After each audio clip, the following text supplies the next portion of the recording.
Hello everybody, Jared Bartow here, and today we're about to the poll today is the South Carolina primary, but because of what's going on with YouTube and how YouTube itself gave me a warning, so I'm gonna do it as the polls are closing.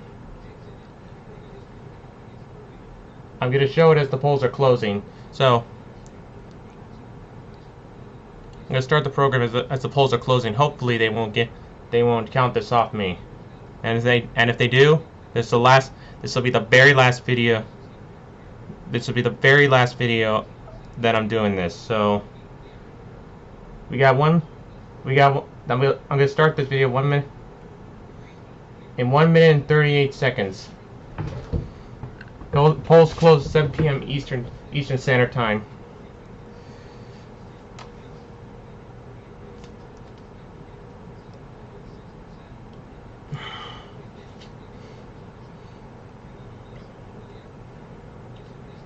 Let's just hope Bernie can win this one. Even though they say Biden has a chance of winning this one, let's hope that Bernie can win it. And if Bernie does, I bet who wants to bet $100? Who wants to bet that Joe Biden will drop out of South Carolina, drop out of the race?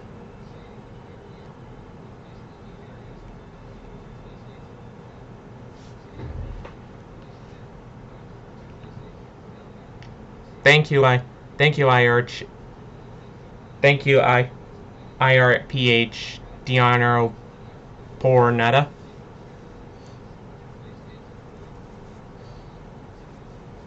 We're about to get started very soon.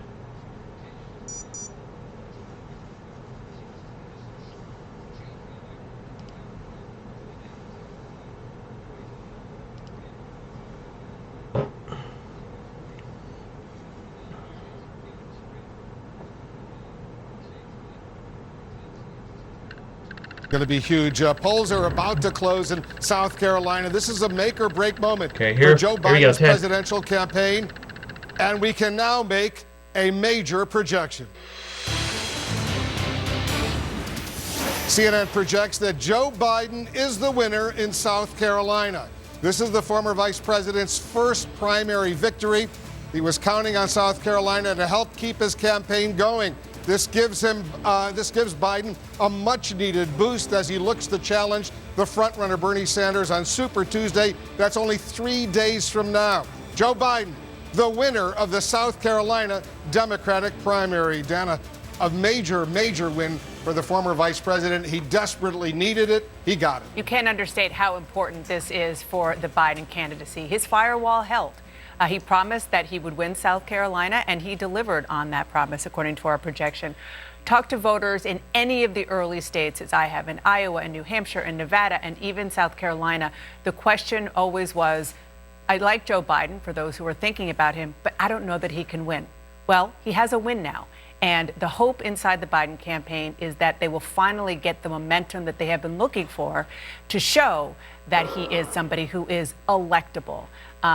You have to be electable as a Democratic primary candidate or as a Democratic Party nominee before you can obviously beat the President of the United States. So this is really, really huge for Joe Biden. And it looks, John King, like the fact that we could make a projection right as the polls close, it's going to be a significant win for the former vice president. And that would be incredibly important for all the points Dana was just making, in the sense that 14 states vote on Tuesday. Joe Biden has some resources, not a lot of resources. He can come nowhere close to matching Bernie Sanders, and not even in the ballpark of matching what Michael Bloomberg is spending on television tonight. So what does he need? He needs South Carolina, not just to be, this is the third time he's run for president. This will be his first win. This will be his first win.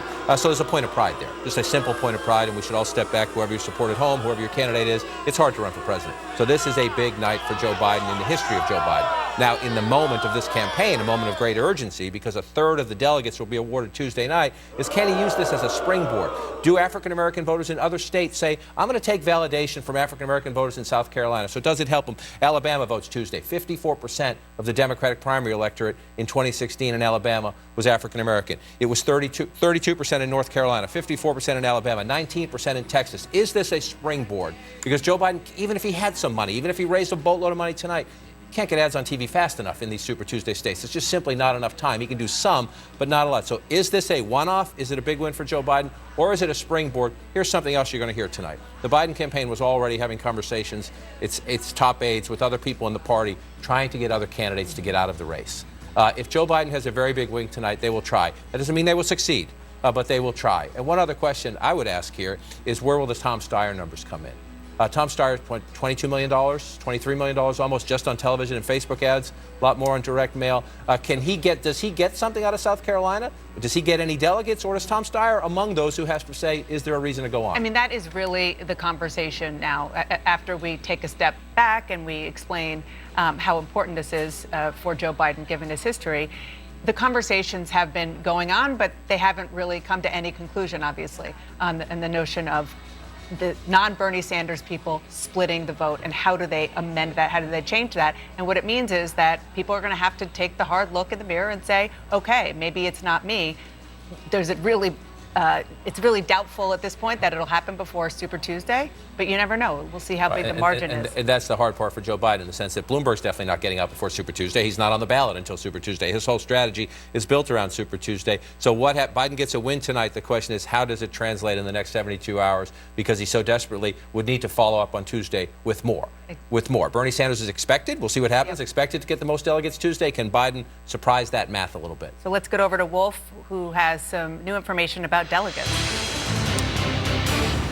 All right, Dana, David Chalian's here. David, 54 delegates are at stake in South Carolina right now. We've projected that Joe Biden will win. Presumably, he'll get a big chunk of those delegates. Yeah, and of the 4 early states, South Carolina is the biggest delegate prize. Not as big as what we'll see on Super Tuesday, but 54 delegates at stake. You know, we are already able to allocate, in our delegate estimate, 14 delegates tonight at least. Joe Biden will win. That leaves 40 that we haven't allocated yet. We're going to wait to see how the vote comes in. As you know, Wolf, delegates are allocated both based on the statewide vote total and percentages, as well as how the candidates do in each congressional district. They have to hit 15% threshold in each congressional district to get those district level delegates, and 15% statewide to get statewide. We know with his statewide victory, he's going to get, right now, at least 14 delegates. And maybe more. So where does this put the overall count, given the fact that now 4 states have voted? So we still have a long way to go, but yes, take a look. Up there, you see you need 1,991 delegates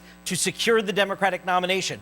Look what happened with Joe Biden tonight. He just jumped ahead of Pete Buttigieg, and that's with 14 delegates. We still have 40 to allocate from South Carolina. You've got Bernie Sanders with 45 delegates to date, Joe Biden with 29, Pete Buttigieg in third now with 26, Elizabeth Warren with 8, and Amy Klobuchar with 7. Just before we projected South Carolina, Joe Biden only had 15 delegates. Look, he basically doubled his delegate total already, Wolf. This is really significant. Now, again, these first 4 states are about momentum and proving your worth in this race. When we get to Tuesday, a third of the delegates are at stake, but this is where we are as of right now. Delegates to date, Sanders, Biden, 1 and 2. Biden needed this win. He got this win. We'll see what happens in the days ahead. Let's go over to Anderson. Stay in your lanes, all right? Just. Anderson. Hey, welcome back. Sorry, we are in the midst of discussion. I'll include you in on the discussions. David Axelrod, what do you make of this from Joe Biden? Listen, this is leap day, and he needed to leap back into this race, and he needed a big win to do it. Obviously, being called so early suggests he's going to have that kind of sizable win, and it's going to create a lot of conversation around a lot of campaigns about whether there's a path forward. This thing could narrow down very quickly to a race between Bernie Sanders and Joe Biden. Gloria? I think it's momentous for Joe Biden. It could be for the Democratic race as well. A little factoid here, which I'd like to share with you about Biden. This is the first time Biden has ever won a state across 32 years, and the 3 times he has tried to become president of the United States. Yeah, good timing, I'd say. Good timing for him. And we've all been talking about this before tonight, which is the size of the margin. If it is very big, that is very important for him, because then they are going to go to other candidates, and other candidates may go to them, particularly like, say, Tom Steyer, who spent $24 million in the state, may get a delegate or so out of it. And they're going to say, okay, we need to consolidate against Bernie Sanders, because I think their goal is on Super Tuesday, according to the people in the Biden campaign that I've spoken with, is to be the clear second to Bernie Sanders across a lot of states on Super Tuesday. Yeah. No, I think that's right. One of the things that I came into this looking to see if it will make a difference was the Jim Clyburn endorsement. In a lot of ways, I was like, I didn't necessarily think it would make a difference. When I was on the ground in South Carolina over the last couple of days, so many people talked about the Clyburn endorsement. It was playing on the radio, the audio of his endorsement. And folks have ties to Jim Clyburn, not just older African Americans, their kids, their grandkids as well, because he's been on the scene in African American communities throughout that state for many, many years. So that seemed to be a deciding factor. Some of the exit polls clearly showing that. We'll see what Steyer does. People talked about Biden and Steyer. They liked that Steyer showed up in a lot of these African American communities. He was at Allen University, an HBCU, with Juvenile and Yolanda Adams over yesterday. So we'll see how well he does. I'll also be interested to see how well Joe Biden did with white voters. We've been talking a lot about African American voters. He clearly will do well in this state. But he hasn't shown any strength with white voters, and we'll see how he does tonight. Okay, I got to get a quick break in. We're going to have more from the folks in just a moment. We expect to hear from Joe Biden soon as he celebrates his first primary win of 2020. There's much more ahead as our special coverage continues.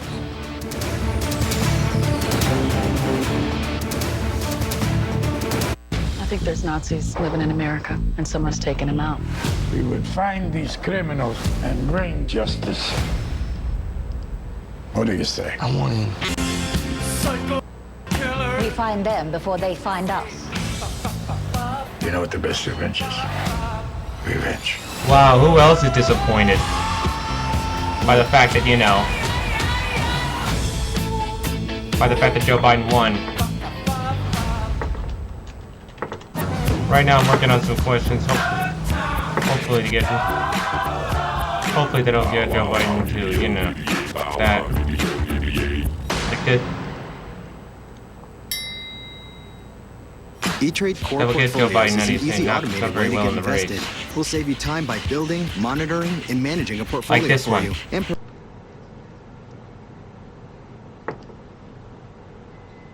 Like these.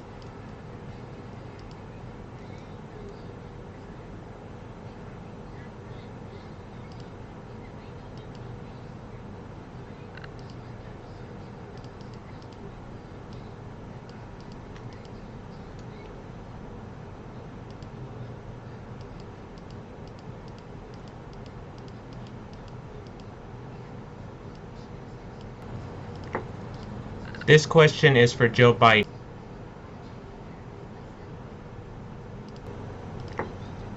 This question is for Joe Biden.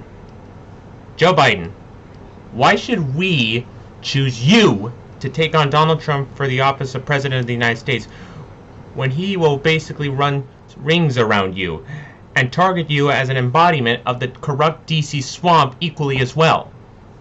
For example, Trump will point out how you often lie about promoting the Iraq War, mention your history of being bad on women's issue, and you're even creepy towards them and young girls, and work to cut Social Security for 40 years and you've worked to cut Social Security for 40 years and can barely string a coherent sentence together.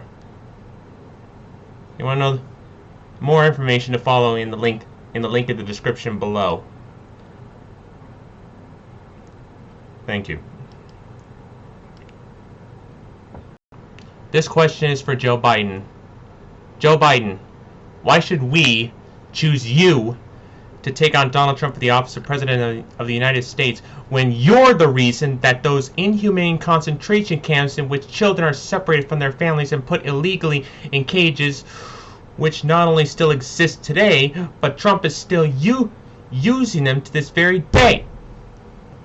And if you want proof of what I'm talking about, if none of you believe me, then check the link in the description below for the proof and facts, where I got the source material from. This question is for Joe Biden. Joe Biden, why should we choose you to take on Donald Trump for the office of President of the United States when he will basically run rings around you and target you as an embodiment of the corrupt DC swamp equally as well.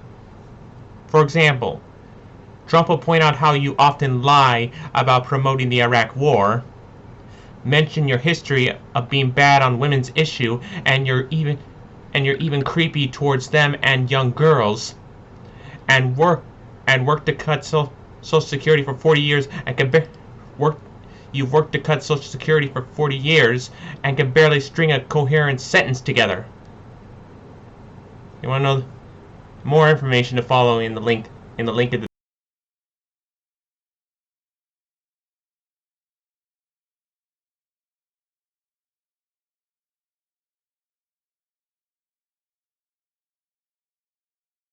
A lot of folks have been wondering if you're going to endorse somebody, when you're going to endorse somebody. Have you made a decision? I have made a decision. I'm going to endorse Joe Biden. I'll be with him in Norfolk tomorrow at 7 o'clock tomorrow night. He's coming up to Virginia. You know, I've thought long and hard about this. For me, it's about beating Donald Trump, and to me, it's an electability issue. Who has the best shot of beating Donald Trump? You know, health care is our biggest issue. That's why Democrats win. I want someone who's going to protect Obamacare and expand Obamacare. And we have Virginia on Tuesday. You know, Tim Kaine yesterday came out and endorsed Senator Biden. I mean, Tim works with all these senators. He decided that Joe Biden was the best shot. Lamont Bagby, the head of our legislative black caucus in Virginia, I think Joe Biden has the best chance of winning Virginia in the general election. So, you know, he can't sit in the sidelines, so I'm going to go all in for Joe Biden. I think he has the best shot of beating Donald Trump. And most importantly, not only winning the presidency, but helping us in Senate and House races. I worry in Virginia. We've got 2 new members, Abigail Spanberger and Elaine Luria, in very tough districts. Joe Biden would be the best person at the top of the ticket to make sure we keep those seats. And how does tonight change the path ahead for Joe Biden, for Mike Bloomberg, for... Yeah, good question. I'm hoping tomorrow, actually, some of the candidates decide to get out. If you do not have a pathway, let's not wait till Super Tuesday. I mean, we've had candidates who've run great races. I mean, look how impressive Pete Buttigieg has been. You know, winning Iowa. He was a mayor, and he was able to do. But I would ask these candidates, you know, not after Super Tuesday, but tomorrow, do you have a pathway? And if you don't have a pathway, who is it that you think is the most electable and can help the Democratic Party from the top to the bottom in all of the local races and statewide races? Who do you think should get out? Well, it's not, you know, I don't want to tell people they should get out because they've been in, they've worked hard for a year, they've gotten, you know, a lot of support. But I do think that Pete and Amy and Tom Steyer and others, they need to make that decision themselves. But you just did say who should get out. What about Bloomberg? I'm not going to tell them what to do. What about Bloomberg? I think the mayor's got to take a tough look now. And now I believe leaving tonight was such a huge win in South Carolina. And I have said on this show now for 7 months, I want to know about South Carolina. I want to know who's going to win the hearts of the African American community. To me, as you know, in Iowa, New Hampshire, only 15% of eligible Democrats actually voted in those early states and the caucus states that we had. Now we've got primaries. But to me, who wins the heart and mind of the African American community? And tonight, Joe Biden proved that he is that candidate. This is a broad coalition that you have to build. We cannot win unless we have excitement in the African American community. Joe Biden proved tonight that he is the one to build that coalition. David Axelrod, what do you think about for Mike Bloomberg, the path ahead? Look, I think the whole rationale of his candidacy was that he wanted to represent that center-left wing of the party, and he felt Biden was going to falter. That plan has gone awry now. Biden hasn't faltered, and as long as Biden is competitive in this race, as he apparently will be now, where's the path for Bloomberg here? I think he's going to. My guess is he'll go through Super Tuesday, but I don't think he has television ads scheduled for after Tuesday, and I think he and his team are going to have a hard discussion if Biden's momentum continues on Tuesday and he finishes second and closest to Bernie Sanders. I remember when I was in the field and Bloomberg declared, and we were very, very concerned about what state he was going to enter in. And to me, Bloomberg made a really crucial mistake by not getting in on South Carolina because he was on the debate stage in South Carolina. He had many endorsements, including from mayors in South Carolina.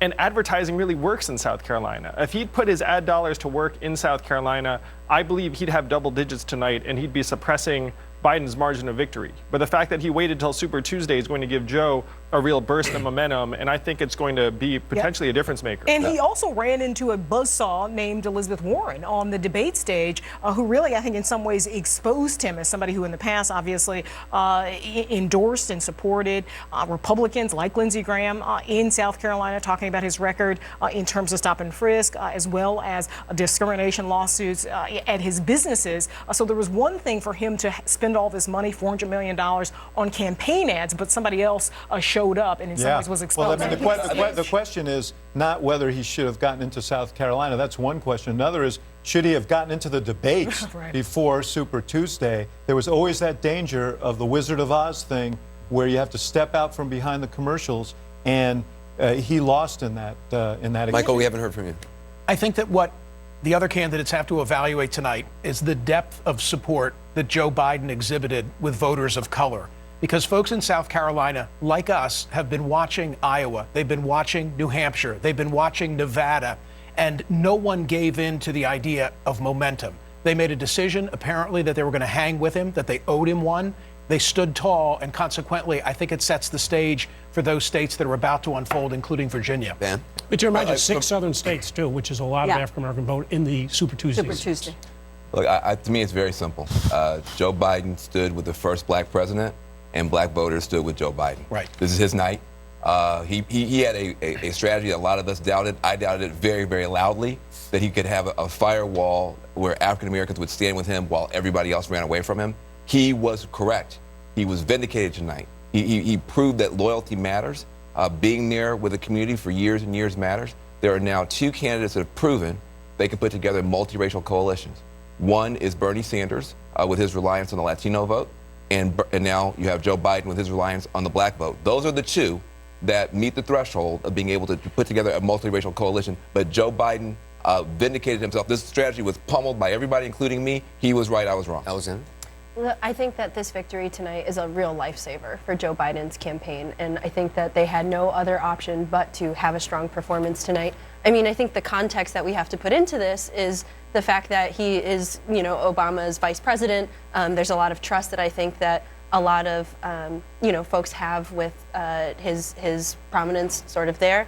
And I think that the other thing to sort of pay attention to here is how that impacts on Super Tuesday. Is there going to be momentum, especially from what you just said, which is Bernie Sanders also doing extremely well with Latino voters when you look at California, when you look at Texas and some of the other Super Tuesday states up. But it's definitely a victory for Joe Biden tonight. I just want to add to Van's point, where you were talking about white voters, and if you look at the exit polls, Biden and Sanders are about even when it comes to white voters today. And one thing that I think Biden will look at is that he did okay with those younger voters.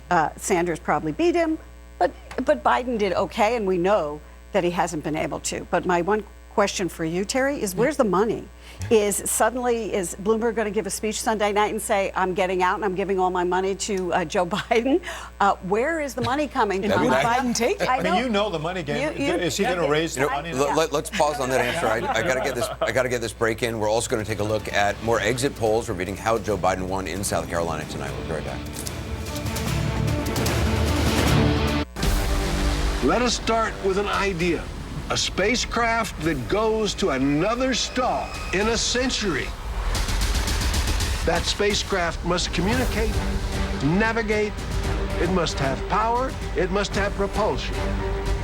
We will have to give it all the intelligence necessary to make its own decisions. What a challenge. Living Universe. Now on the menu for on-demand viewing at CuriosityStream. Wireless for $15 a month. That's not right. It's right, all right. Carpet showers? That's not right.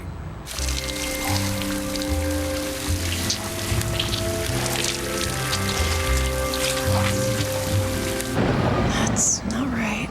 Neither is the way you get wireless. Mint Mobile took what's wrong with wireless and made it right. We're easy, online, and just $15 a month. Get your plan today at mintmobile.com. I wanna feel just a little, just a little, just a little. Wanna feel just a little, little bit more. Norwegian Cruise Line. Feel free.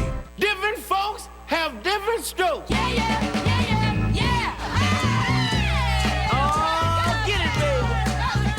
It's always a 3-day weekend at Golden Corral. Different moves for different grooves. Golden Corral, the only one for everyone. Maya, what are you doing?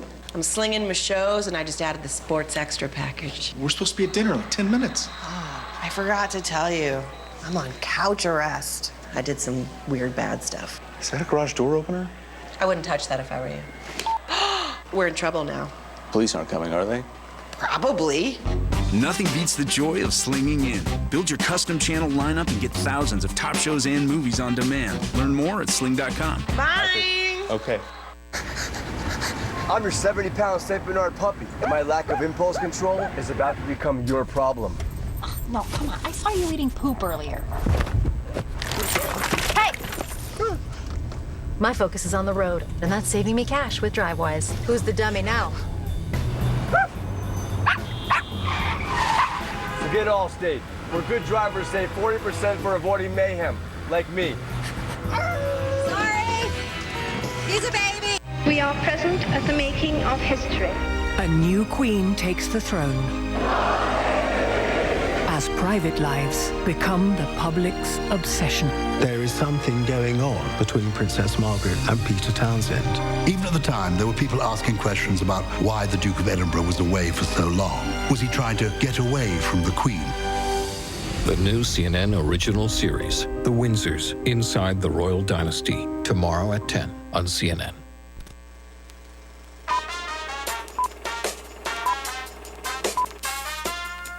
I got an idea for a movie.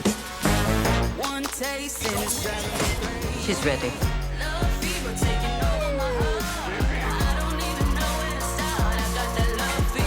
I got that love fever. I'm going out my mind. I got that love fever. Movie Week on X1. Thousands of free movies from Epix, Hits, Showtime, and more. All in one place, all controlled by your voice. Looking for home medical equipment? Well, look no further. Here at AZHME, we proudly carry quality brands of wheelchairs, rollators, hospital beds, bath safety, and much more, including Golden Technologies lift chairs and power scooters. Plus, we carry a full line of orthopedic bracing and sports taping. Try it, buy it, and take it home or have it delivered. Located in River Park. Call today at 559-435-2960. Super Tuesday. Special coverage starts at 4 Eastern, live on CNN. Closed captioning brought to you by Mesobook.com. Mesothelioma. It's all we do. With 9 offices across the country, let us come meet with you. Call us at 1-800-213-8000. All right, we got a key race alert right now. The first numbers are just coming in very, very early. We've already projected Joe Biden as the winner, but look at this, these first numbers showing right now that Biden has more than 70% of the vote. Tom Steyer right now in second place at 12.2%, Bernie Sanders 10.8%. Everybody else, Elizabeth Warren, Pete Buttigieg, Amy Klobuchar, Tulsi Gabbard, trailing way, way behind. Those are early, very early numbers, but you get a sense of why we were able to make an early projection for Joe Biden. Let's get some more exit poll information, how Biden did it. David Chalian's got that. That's right, Wolf. These numbers mirror the numbers you were just showing, and it shows you why Joe Biden was able to be the projected winner and why he is on course here for a pretty substantial victory. Look at the African-American vote. Remember, 56% of the electorate, African-American, majority of voters. Biden, 60%. Sanders is next, way down here at 17%. And by the way, that's only 3 points better with African-American voters than he had 4 years ago against Hillary Clinton. So he didn't substantially improve his standing. Tom Steyer, the only other competitive person in this category, at 14%, Warren at 5%, Buttigieg at 3%. Take a look at another strong Biden category. Voters 65 and older, senior voters. This has always been a Biden strength, even more so here in South Carolina. 58% of them, Biden's winning, compared to Steyer at 14% and Sanders at 13%. Take a look at moderate voters. And remember, they made up 40% of the electorate today. This is a more moderate, more conservative electorate than we have seen to date in this Democratic nomination contest. Biden wins moderates, overwhelmingly so, 52% of them. Sanders gets 14%, as does Steyer. Buttigieg down at 10% with moderates, and Klobuchar, who likes to own that space, she's all the way down at 4% with moderates. Again, This is because of the overwhelming advantage Biden has with African Americans. And just to make the point of how strong a state this is for Joe Biden, look at the very liberal voters. They're 20% of the electorate. They make up 1 in 5 voters. Joe Biden is winning them with 39%, the very liberal ones. Sanders is at 30%. I mean, where did you ever think Joe Biden was going to beat Bernie Sanders among voters who identify as very liberal? Well, it's right here in South Carolina. Anderson? Jillian, thanks very much. Right before the break, Gloria Borger was asking Governor McAuliffe about Mayor Bloomberg. What does the next week hold for Mayor Bloomberg post Super Tuesday? Listen, that's the big test now because you've got, in 48 hours, we've got 14 states. There's no way you can raise money and you can get it on the air. So this should be a huge boost for the vice president. But you go to those 6 southern states with large African-American votes, this should be a springboard for people to come out. The Democrats have wanted to get this down to a 2-person race. I think leaving here tonight, it is a 2-person race, and I think you're going to see a lot of consolidation. So I think the momentum should help him in those states on Super Tuesday, and then I think he's going to raise a tremendous amount of money. But Andrew Yang, if you were Mike Bloomberg and your reason for getting into the race, not only was you really wanted to be president and have for a long time, is you didn't think Joe Biden's up to it, and you do not want, above all else, Donald Trump to become the president, what do? Well, you take a long, hard look at your path ahead. If Mike ends up underperforming in the Super Tuesday states, he may be below the 15% threshold to get delegates in many of those states. He hasn't bought ads past Tuesday. And I think Mike's a very, very rational actor, where he's not going to be the spoiler. If he senses that he's the spoiler, I think he makes a very quick decision about making a change. And one of the things I said the other night was that Mike obviously can bankroll any candidate he chooses. He chose himself. But if he drops out, then I think he would put his money behind the strongest moderate, which at this point is clearly Joe Biden. And let me just say this. Having talked to Bloomberg's team, they do see multiple ways to be useful. In other words, if you're Bloomberg, you got $60 billion. You can stop Trump 2 ways. You can do it, or you can help somebody else do it. And it's very, very clear that Bloomberg's primary interest is in stopping Donald Trump from having a second term. He's got 2 ways to do it, but if he doesn't get out after Super Tuesday, I think he becomes part of the problem, not the solution. He has said all along, Governor, that he would push his resources to whoever the nominee is. He probably didn't think it would be him and that it wouldn't happen so quickly. Yeah, he's got, I think, like 2,500 staff now. They're all paid through November. Let me say this. So all his staff, if he dropped out this week, they would all go to whoever to. But Michael Bloomberg cares about one thing: beating Donald Trump. He is passionate about it. I think the problem for Mayor Bloomberg, I think his ads are great. I think the process hurt him. He got in late. He probably should have done those first 4 states, and I think that hurt him. But he's been such a huge asset to us in Virginia on gun prevention, on climate change. He's got a great message. But I think the process hurt him. But he wants to beat Donald Trump. But you can't imagine him dropping out before Tuesday. No, he's got too much money invested in it. I don't know that I'm sorry. No, it's okay. I was going to say that I think it's interesting. We're talking about one billionaire. There's another billionaire that spent $22.5 million on this race and clearly had a little bit of a ceiling. We're still waiting for the results to come in. But, to get, at least right now, showing about 14%, there is a ceiling when it comes to even raising money and the ability, I think, of advertisements to really work. And so I think the question heading in, right, is it's not just about moderation, it's also about motivation. Who is going to have the energy and the momentum to be able to, I think, translate this into actual people power? And so Biden showed that tonight, and I think that we'll see. Would anybody see Steyer dropping out before Super Tuesday? Yes, I do. I think if he's going to look at it, and he's, as you say, he's a practical guy. He spent an awful lot of money here, over $20 million. He hopefully will get a delegate out of it, but the question is, at what point do you become a spoiler? And a lot of his vote came out of Joe Biden's backside, and so they're going to say, "Wait a minute, you ought to get out." But I think he might come to that conclusion himself. He's run a good race. He's talked about the issues he's cared about. From talking to the Biden people, I can tell you what they care about right now, which is on Super Tuesday. They want to make sure that they are the alternative to Bernie Sanders and that there is a distance. How much distance is there overall between the number of delegates that Bloomberg may get and the number of delegates that Biden may get? And they want to be on the top of that, and they want Biden to be way ahead in that.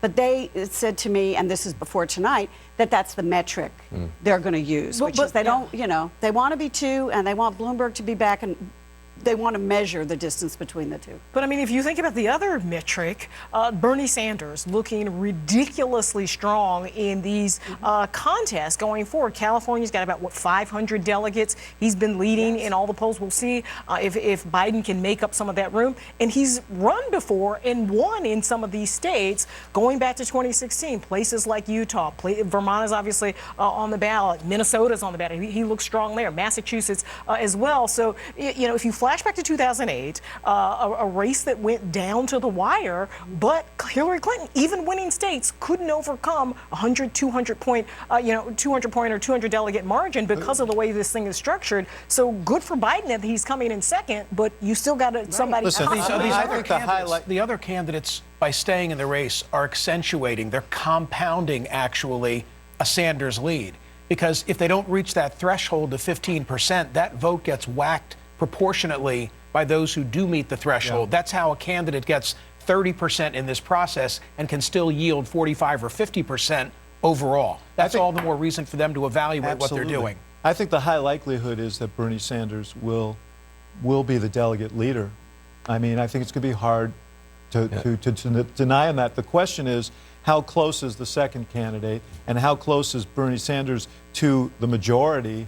And if he's not close to the majority and the second place candidate is close to him, then I think you're headed to a fight at the convention. Let me just say one thing about Sanders. He has done well in this campaign, but a lot of the question was, well, you know, he's done big work in the African American community. He's built these. If these exit polls are right, he didn't do appreciably better with African American voters in this primary than he did 4 years ago. Right. And he didn't do very well with moderate voters in this primary either. So there are cautionary notes for Sanders in these returns. Well, let's take a quick break. We expect Joe Biden to take a victory lap very soon, address supporters in South Carolina. We'll be back in a moment. This is Goldest Carrot Publishing, a small business on Amazon, and the owner and author, Crystal Swain Bates. Big Hair Don't Care is about a little girl who loves her big hair. I love knowing that my books are normalizing Black girl magic and brown boy joy. More than half of everything sold on Amazon comes from small and medium-sized businesses like Goldest Carrot Publishing, and you can find them on Amazon. It's time to get a whole new perspective on Ram trucks. Because to us, there are no small jobs, no little tasks, and when it comes to innovation, there are no modest ideas. No wonder why more people are switching to Ram than ever before. Ram trucks, back-to-back Motor Trend Truck of the Year. Now get an average $13,047 in total values on the 2020 Ram 1500 plus these additional incentives. At Philadelphia, we know what makes the perfect schmear of cream cheese. You need only the freshest milk and cream, that one, and the world's best, and possibly only, Chamelier. Philadelphia, schmear perfection. This is Laura. She's a can-do spirit with a brilliant idea. Brilliant? I mean, that's a bit. Brilliant, Laura. Own it. Think what it took. That $3 million should be 5. Oh, wait, the Brazil thing. It's Paraguay, and that makes it 9. 9 billion? We don't have the people. Absolutely right. No pipeline. Nope. Check the spreadsheet. You know who knows? Tom. Tom's on a plane. Tom no longer works here. It was a great idea, but the real brilliance was in how she got everyone on the same page. Easy. Smart Sheet. When everyone works as one, you achieve more. That's Smart Sheet. At Farmers Insurance, we've seen almost everything, so we know how to cover almost anything, even a gold medal grizzly. What an unlikely field in this final heat. On your marks.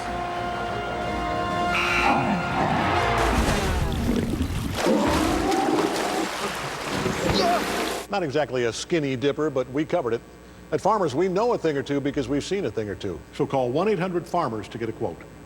We are farmers. Bum, bum, bum, bum, bum, bum. Winning awards is great, but doing all the work that takes you there, that's the hard part. At Verizon, being reliable means working to always be reliable.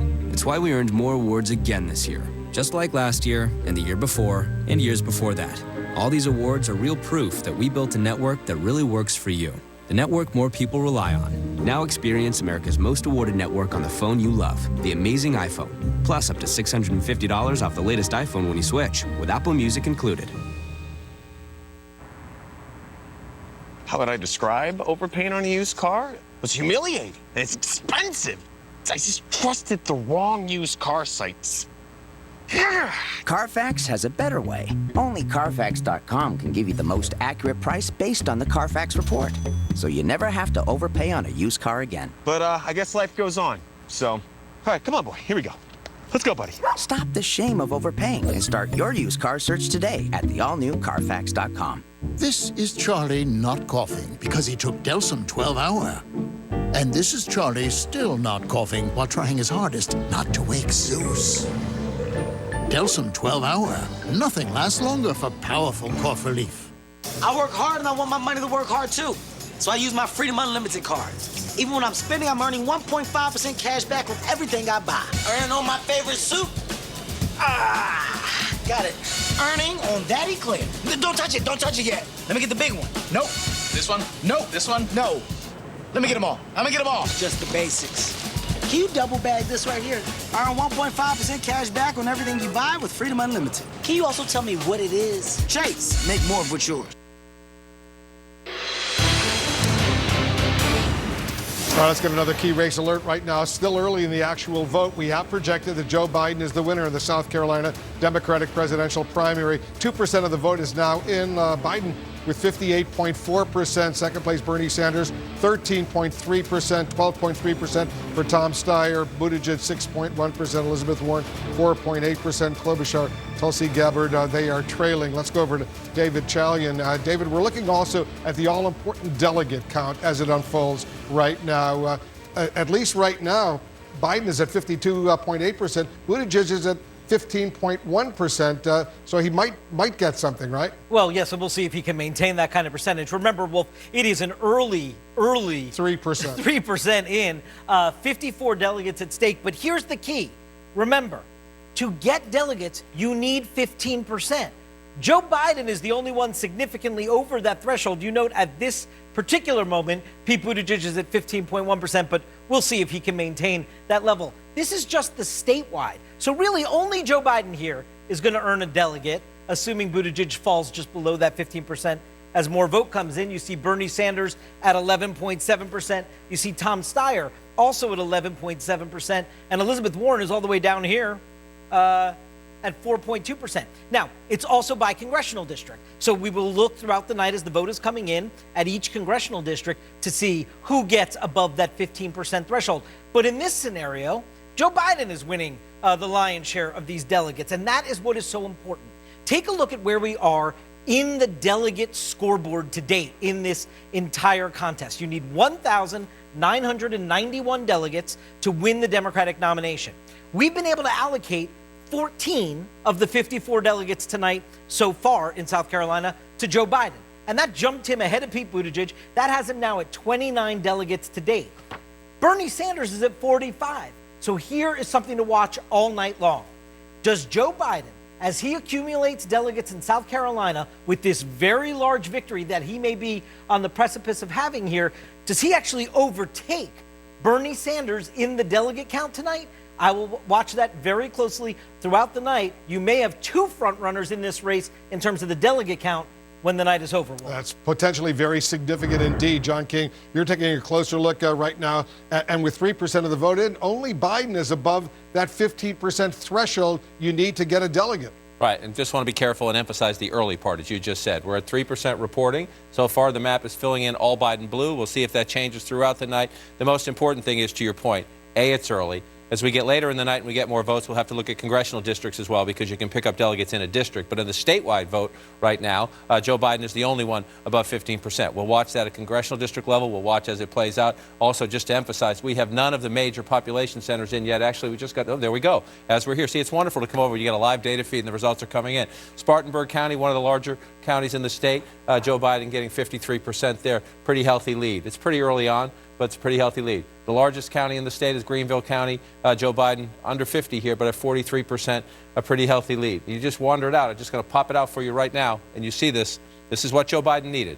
Now we'll watch as the rest fills in, but the map is filling in with Biden blue. You come up here to York County, 46%. Again, more than 2-to-1 everywhere we go, right? Just tap and look, 68% in Cherokee County. And so as it fills in, I'm waiting to see.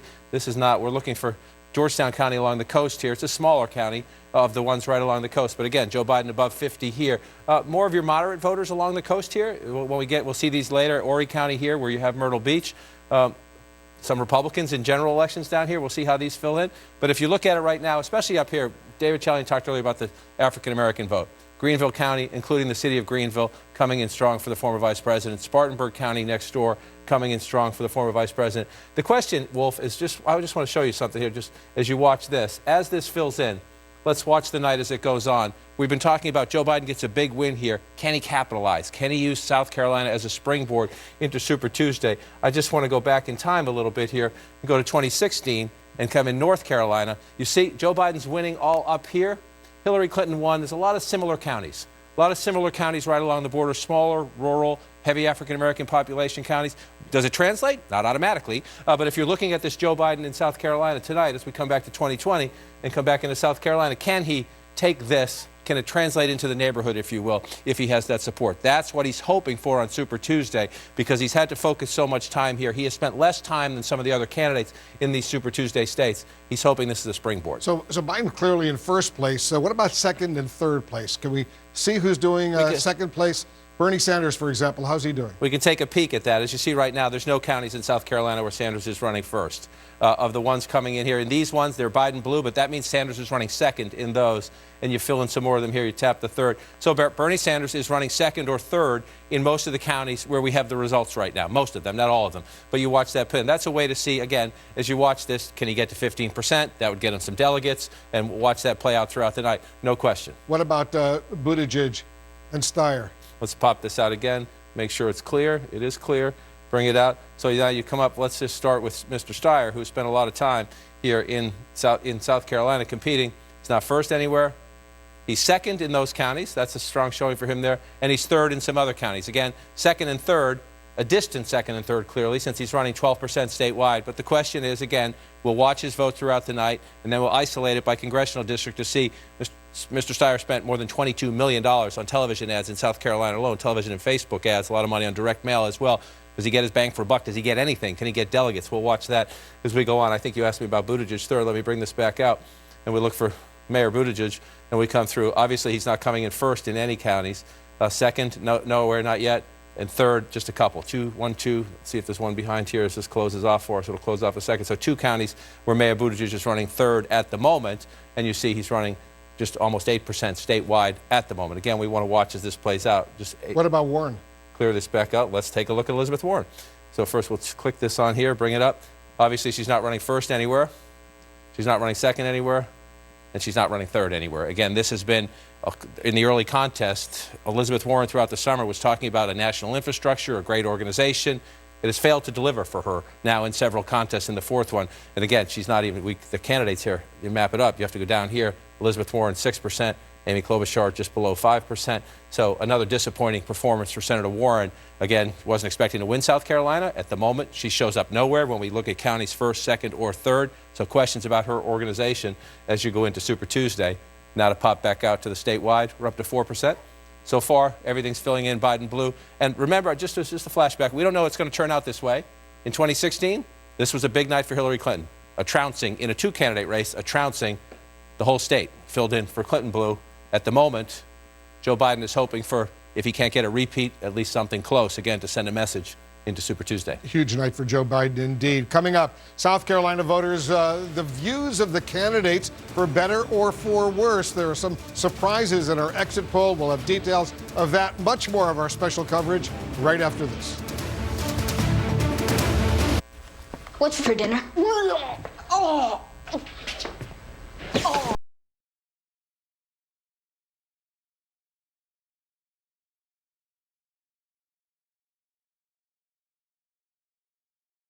I am totally blind. And Non-24 can make me show up too early or too late, or make me feel like I'm not really there. Talk to your doctor and call 844-234-2424. Retirement income is complicated. As your broker, I've solved it. That's great, Carl. But we need something better that's easily adjustable. Has no penalties or advisory fee. And we can monitor. To see that we're on track. Like Schwab Intelligent Income. Schwab? Introducing Schwab Intelligent Income, a simple, modern way to pay yourself from your portfolio. Oh, that's cool. I mean, we don't have that. Schwab, a modern approach to wealth management.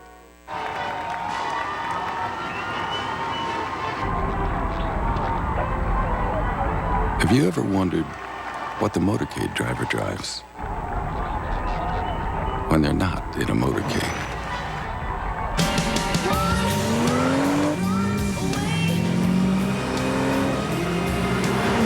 This one drives a Volkswagen Passat.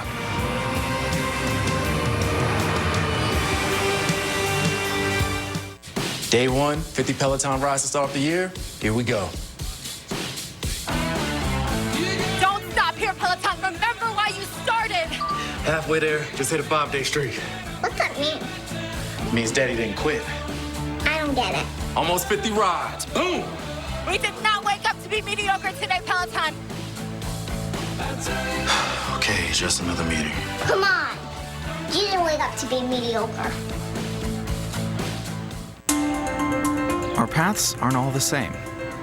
We have different perspectives on the best way forward. But on issues that matter, like climate change, we're more alike than we think. We want cleaner solutions, and that means working with each other. So the innovators in America's natural gas and oil companies have teamed up with the country's brightest minds and reduced carbon emission levels to the lowest in a generation. Let's make tomorrow better together. And Doug. Give me your hand! I can save you! Lots of money with Liberty Mutual! We customize your car insurance so you only pay for what you need!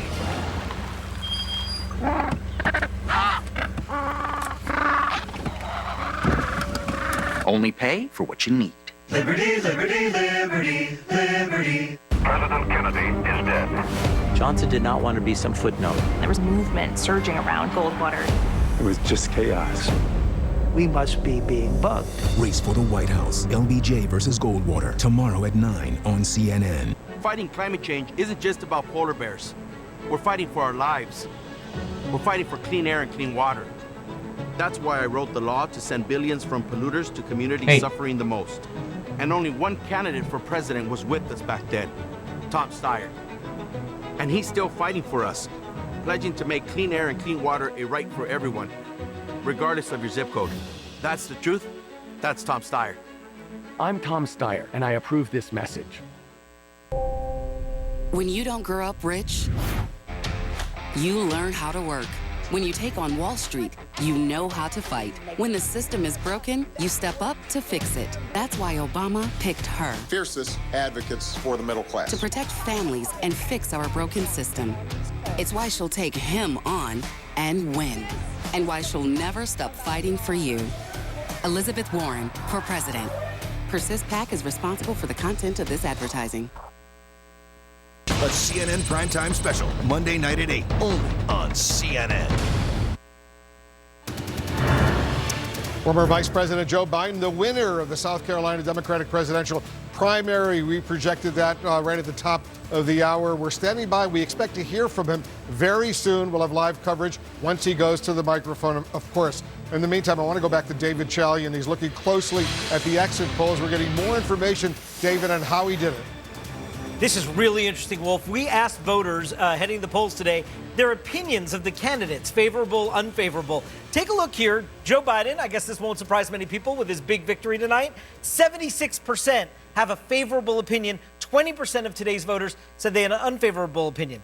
Compare that to Bernie Sanders. 53% said they have a favorable opinion.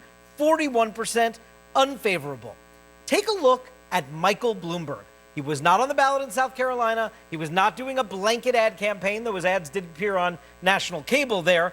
Look at how upside down he is. 26% favorable, 66% unfavorable. That is pretty much the same among African American voters.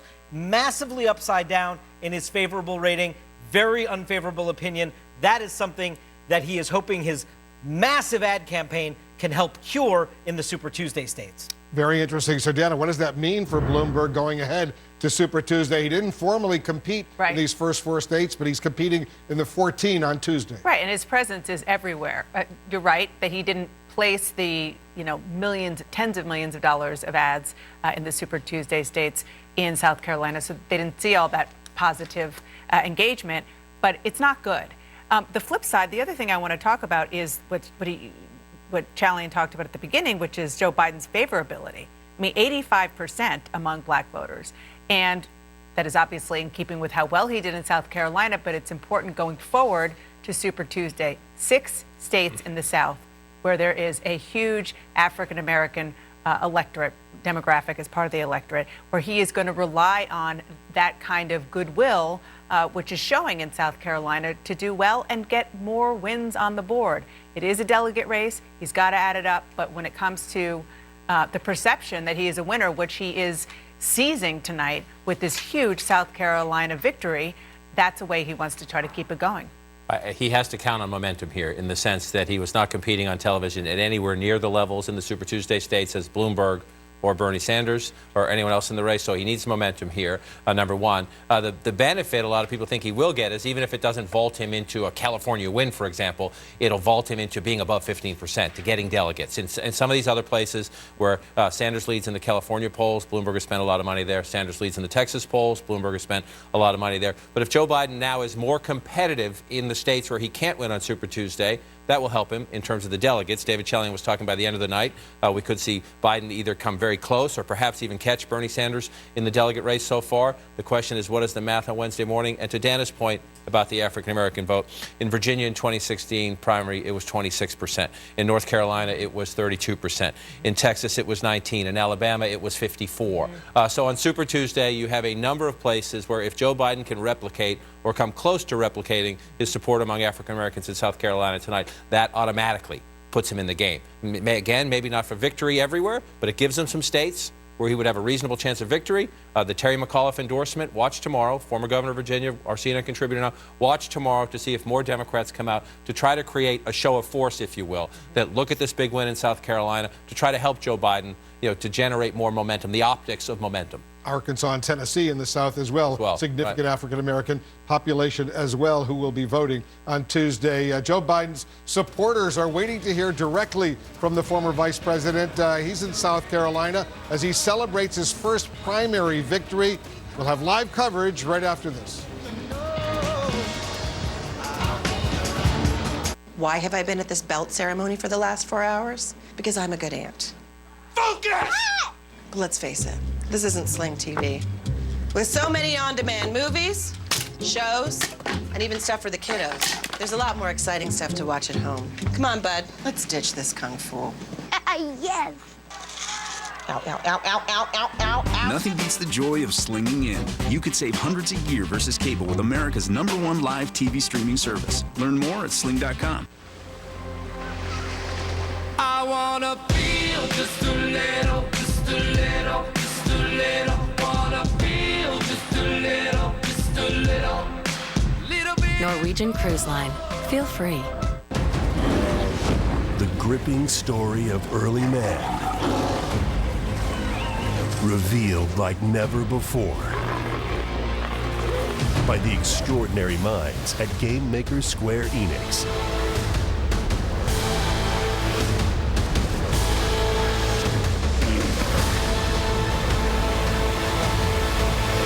Out of the Cradle. Now on the menu for on-demand viewing at CuriosityStream. Wireless for $15 a month.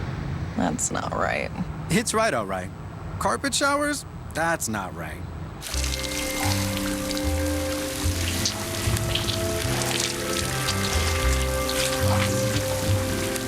That's not right. Neither is the way you get wireless. Mint Mobile took what's wrong with wireless and made it right. We're easy, online, and just $15 a month. Get your plan today at mintmobile.com. Sarah always chooses to take the stairs, but climbing 58,070 steps a year can be hard on her feet, knees, and lower back. That's why she wears Dr. Scholl's orthotics. They're clinically proven to relieve pain and give you the comfort to move more. Dr. Scholl's, born to move. This BLT is delicious. Made it myself. I love this place. Made that myself, too.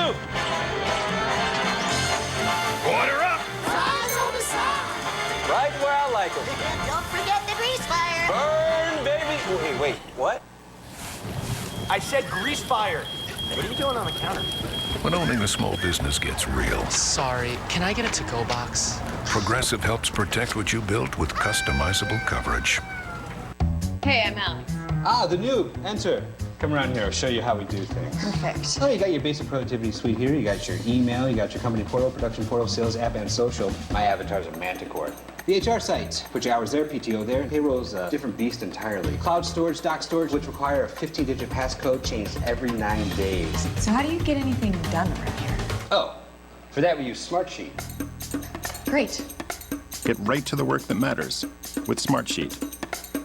Forensic Files 2 is HLN's #1 original series ever.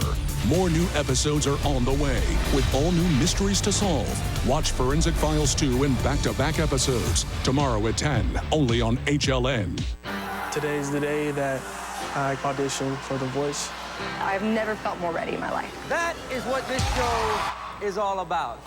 Monday, with every push, the competition heats up. He's so cute. Look away. Pushing one coach to the limit. I think that's going to be a while, Danny. You okay? Someone help us, please. The Voice, new Monday on NBC. When you come to Pismo's, you're going to experience the art of seafood. There's nothing more important to us than absolutely pristinely fresh fish. Everything we do focuses on that.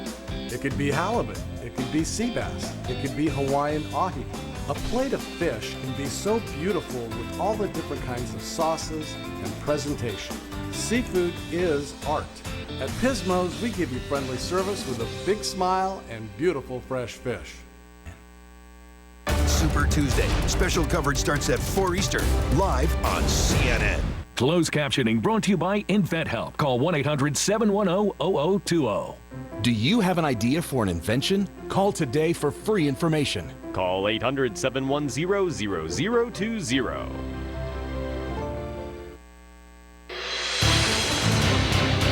Welcome back. Let's have another key race alert right now. We've already projected that Joe Biden is the winner of the South Carolina Democratic presidential primary, but the numbers are coming in. 8% of the estimated vote is now in. Joe Biden with 53.8%. Look at this. Everybody else is below 15%. That's the number you need to get delegates. Bernie Sanders, 14.6%. Tom Steyer, 12.3%. Pete Buttigieg, 7.7%. Elizabeth Warren, 6.1%. Amy Klobuchar, only 4.1%. Let's go over to David Chalian. The all-important delegate count, so significant. Clearly, this is a big, big boost for Joe Biden. Yeah, and as you just said, Wolf, the magic number here is 15%. That's what we look for both statewide and in congressional districts, because if you are over 15%, either statewide or in a congressional district, you're eligible to get delegates. So here's that statewide vote you were just saying. You noted only 8% in, Wolf, but if this is how it ended, if this was the total at the end of the night, all the statewide delegates, maybe 40% of the total delegate take tonight, would go to Joe Biden. He's the only one above 15% at that 53.8. Bernie Sanders, as you noted, 14.6%. Tom Steyer is in third right now, 12.3%. But they're below that 15% threshold. We'll look inside those congressional districts as well to see if they are above 15%, able to get some delegates. But with 54 delegates at stake, and we've already awarded 14 to Joe Biden, well, he is on a path right now to win a whole bunch more. Well, if no one else gets 15%, what would the impact be in terms of the contest to date? Well, take a look at what this scoreboard shows us. Remember, you need 1,991 delegates to win the Democratic nomination. That is the metric. That is what determines the winner of the nomination. Look at our scoreboard. Sanders at 45 delegates. Biden at 29. He was at 15 when the night started. He basically doubled his delegate take, and we still have 40 more delegates to award. And then Buttigieg fell from second to third in the delegate count at 26, Warren at 8, Klobuchar at 7. But keep your eye on Sanders and Biden, because if this Biden victory is as big as it looks like it may be, there's a chance he could come real close or possibly even overtake Bernie Sanders in the national delegate count. Yeah, and that would be so significant for the former vice president, John King.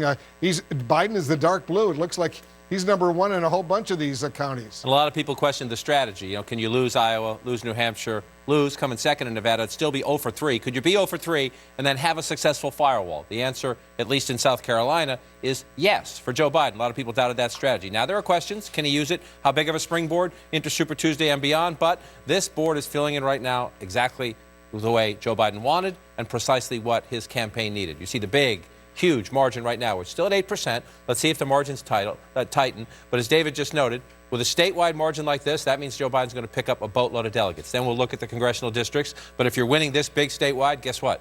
You're probably winning big in most, if not all, of the congressional districts as well. Let's watch it fill in. Since you were last over here, Charleston County has come in some. This is the third largest county in the state. It's right along the coast. People know Charleston, beautiful tourist site, right along the coastal waters here. Joe Biden getting above 50%. Again, no other candidate in this area getting 15%. We move up next door, just move up the coast, Georgetown County, Joe Biden above 50%, Sanders with 16% in this county. Later on in the day, we'll overlay some congressional maps and see how that matters as we go in.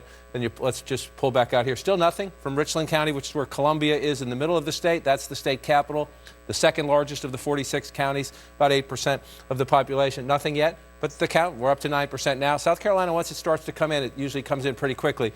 Your largest county right here is Greenville. It's about 10% of the statewide population. Again, Joe Biden with a convincing win. Senator Sanders up 16% here. So again, later on, when we get into the congressional districts, that could mean a delegate, 2 or 3 for Bernie Sanders. We'll get to that math later on when we have more votes.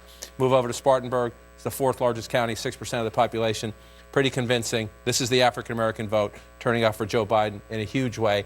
And again, you just want to look at the optics of momentum and go back. We'll wait and see if the whole thing fills in this way. But in 2016, Hillary Clinton swept the state, trounced Bernie Sanders here. This was critical at a time she was being challenged. After the Sanders win in New Hampshire in 2016, Hillary Clinton needed to win big here to cement her support among the African-American base, to use it as it went on. She filled in the whole state. That, so far, is what Joe Biden is doing tonight in a crowded field at the moment by a pretty convincing margin. The question will be, Wolf, big win, an absolutely necessary win. How big of a springboard? And what pressures will there be on those other candidates? Joe Biden's winning South Carolina. Joe Biden said this would be his firewall. Joe Biden said he was the candidate who could get the broadest support among the traditional Democratic base, the African-American community. Will the other campaigns listen? Will they listen tonight? Will they listen tomorrow? We take this through Tuesday. How much of a boost does this give Joe Biden? 14 states vote on Tuesday. You can see those states when you pull it out. That's the lighter shading of gray are the states that vote on Tuesday. And again, just stay right here in the region, in the neighborhood, if you will. A lot of African voters, Arkansas as well. A lot of African-American voters in the South here. Is this a signal? Does South Carolina send a signal in the region? Is it a one-off? That's the challenge for the Biden campaign. It's going to be very interesting to hear from the former vice president in a few moments about how he tries to message this for this big map that votes Tuesday night. I suspect during the course of the night we'll hear from some other candidates as well. Anderson, back to you. Well, thanks very much. David Axelrod, earlier you mentioned about some warning signs for Bernie Sanders in some of the numbers we're seeing out of South Carolina. Can you elaborate on that? Well, one of the questions was, there was a lot of talk about how he's built a closer relationship to the African-American community. He did just about as well today, apparently, as he, if the exit polls are correct, as he did 4 years ago among African-Americans here. He did just about as well here among moderates as he did 4 years ago. So some of the things that showed up 4 years ago have shown up now. Look, I give all the credit to Bernie Sanders for what he has built. He has built a movement. The question is, what is the limits of that movement? Can he grow it? We haven't seen those signs. Nevada was an impressive showing. He underperformed in Iowa. He underperformed in New Hampshire. He's still, I think, the favorite to be the delegate leader at the end of this process. He has broad support across this country, which, given the way Democrats elect delegates, is really important, because even if you don't win a state, you'll get delegates. But I think that there are reasons for concern if you're a strategist in his camp. Nia, how likely do you think, and who gets out? I mean, and how likely? Yeah, that's the big question. We've been talking about what Bloomberg will do after Super Tuesday if he doesn't do well. You have other candidates in this race who aren't going to perform well. Pete Buttigieg hasn't done well. We're looking at some of the exit polls. He's gotten about 3% of the African-American vote. Tom Steyer, 14%, Elizabeth Warren, 5%. So I think those are people who really have to look in the mirror and figure out if they've got a realistic path forward. Somebody like Pete Buttigieg has said he can bring people together and he can have, kind of a broad-based coalition. And so far, there's no evidence of that. If you're Elizabeth Warren, you've got Massachusetts coming up. Is she going to win Massachusetts? Is Bernie Sanders stronger in her home state? Somebody like Amy Klobuchar, Minnesota, also on the ballot on Tuesday. So they've got to figure out, do they want to get out of this race, maybe save themselves some embarrassment in their home states, and also maybe put some momentum behind the moderate candidate, because they're the moderates. If you had spent $23 million, like Tom Steyer, to get maybe one delegate, you were running for president of South Carolina for a very long time, and this is what you get for it.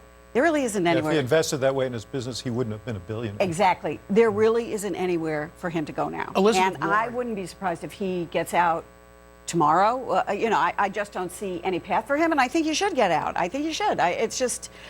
It's not doing him any good anymore, and it's not doing the party any good anymore. Elizabeth Warren, according to John King's look at the map, is not top 3 anywhere in South Carolina. I think that to date, she has probably been the greatest ally that Joe Biden can ask for because of the way in which she's been so aggressive in going after Mike Bloomberg.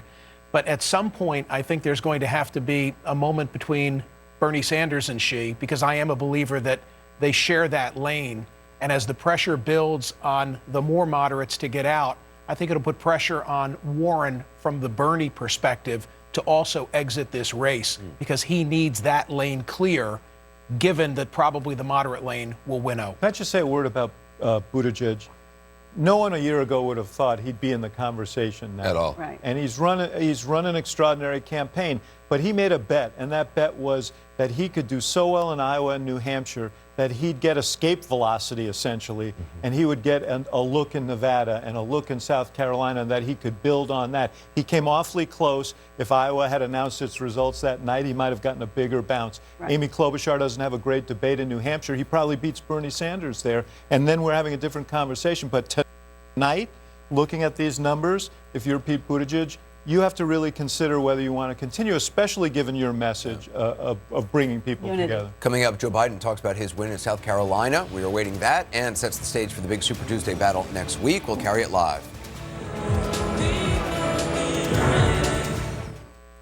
I think there's Nazis living in America, and someone's taking them out. We would find these criminals and bring justice. What do you say? I'm one in. We find them before they find us. You know what the best revenge is? Revenge.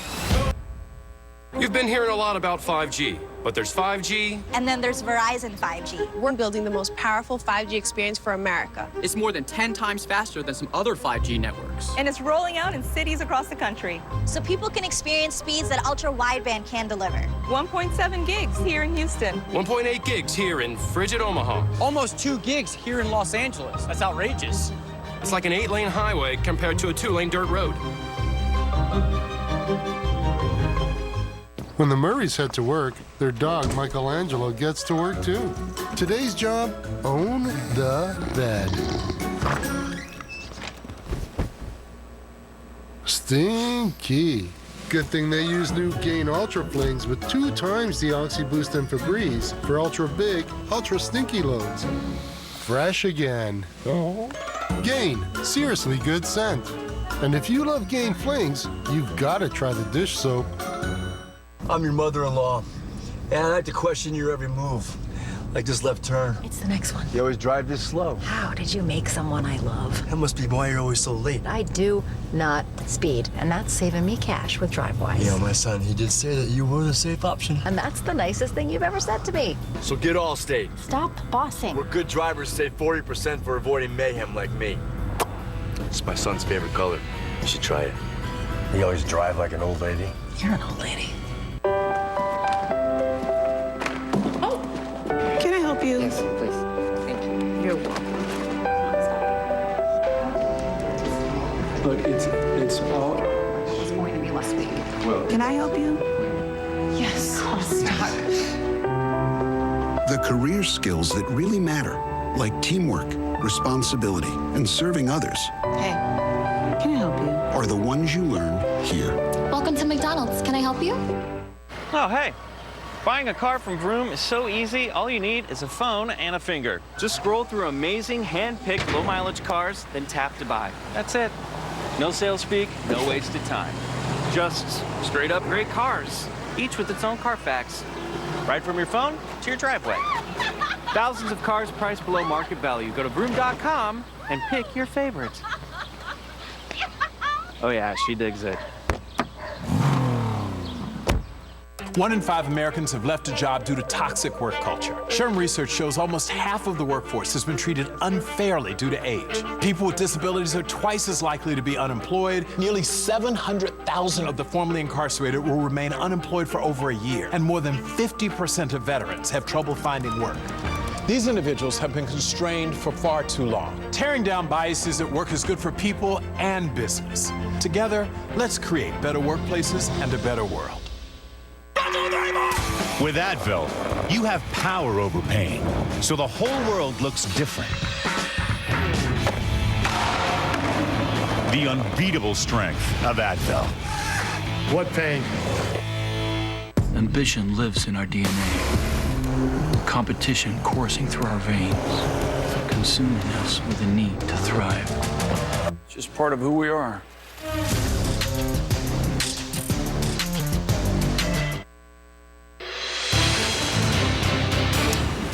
More votes are coming in. Let's do another key race alert. We've already projected Joe Biden is the winner, a significant win in South Carolina for the Democratic presidential primary. Right now, 14% of the estimated vote is now in, and he's got 53%. Bernie Sanders in second place, 16.4%. Tom Steyer, 12.1%. Everybody else in single digits in South Carolina right now. Let's go over to John King. And John, we're waiting for Biden. We're told he's going to be speaking fairly soon. We'll have live coverage of that. But you're looking closely at this map, and it looks like that dark blue for Joe Biden is doing really well. So far, the Biden blue filling in every county. He's leading in every county that has reported results so far in the state of South Carolina tonight. So all the more reason to get out early and try to project optimism as you go into Super Tuesday. One thing I do want to note, though, since the last time you were here, this is a very important number. Again, we're only at 14% statewide, but for Senator Sanders, up at 16% now. If he stays above 15%, that gets him some of the statewide delegates. That would get, you need 15% as the viability threshold,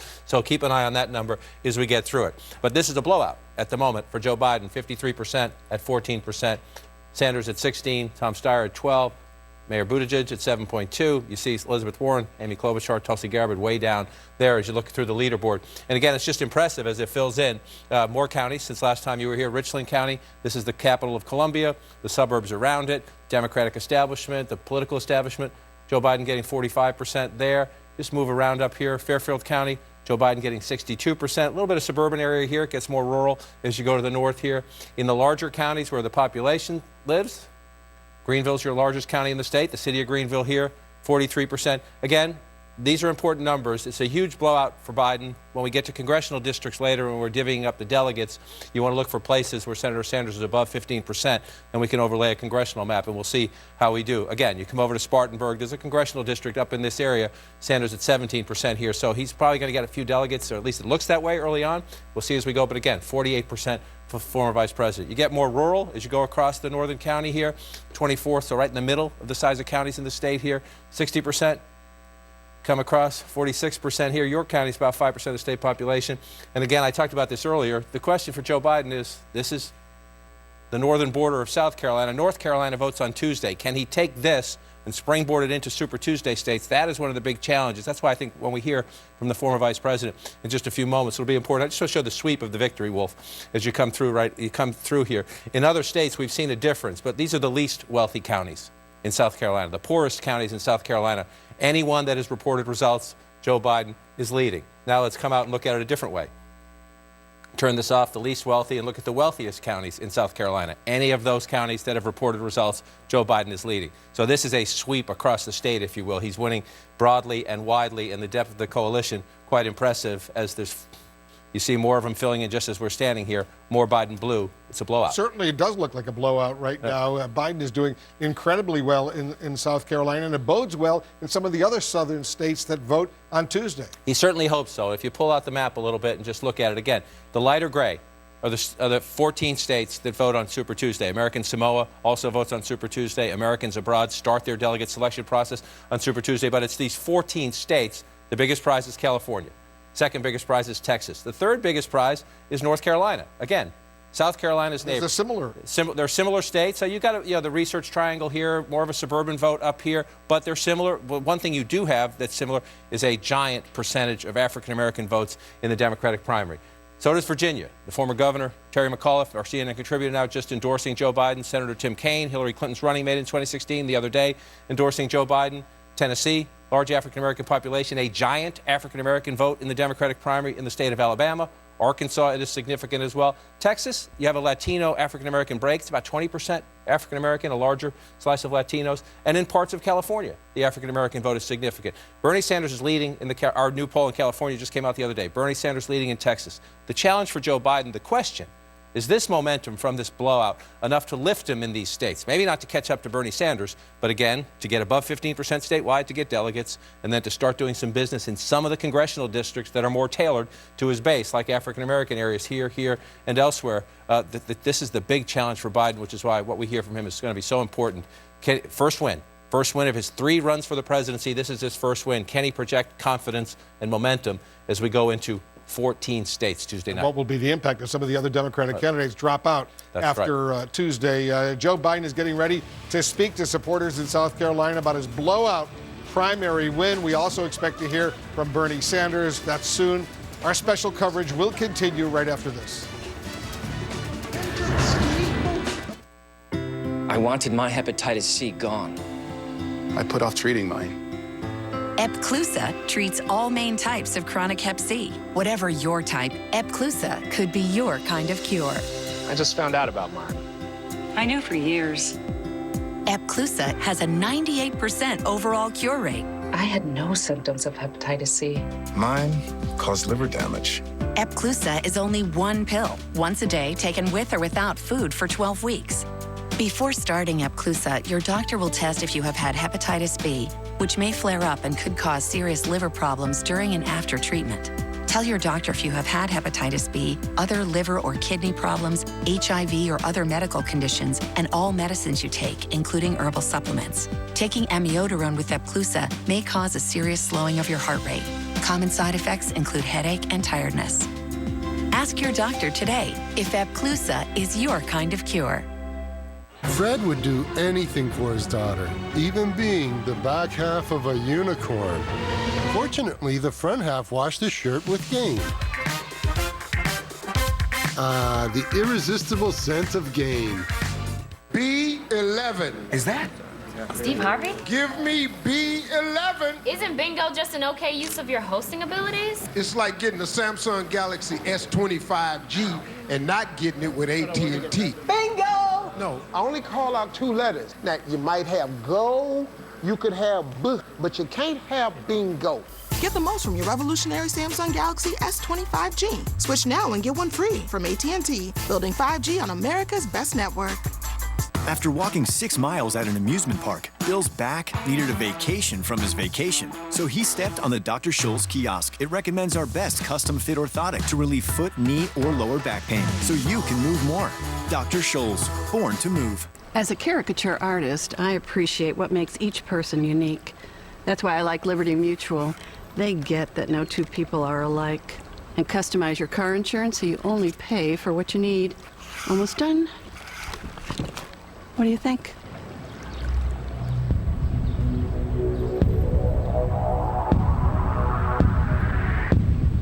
I don't see it.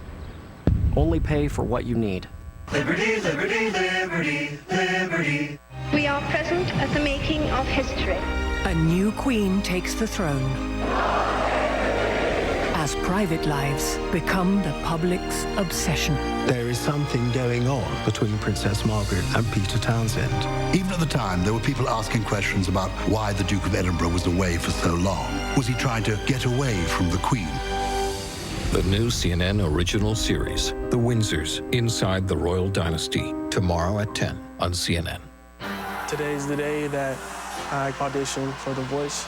I've never felt more ready in my life. That is what this show is all about. Monday, with every push, the competition heats up. He's so cute. Look away. Pushing one coach to the limit. I think that's going to be a while, Danny. You okay? Someone help us, please. The Voice, new Monday on NBC.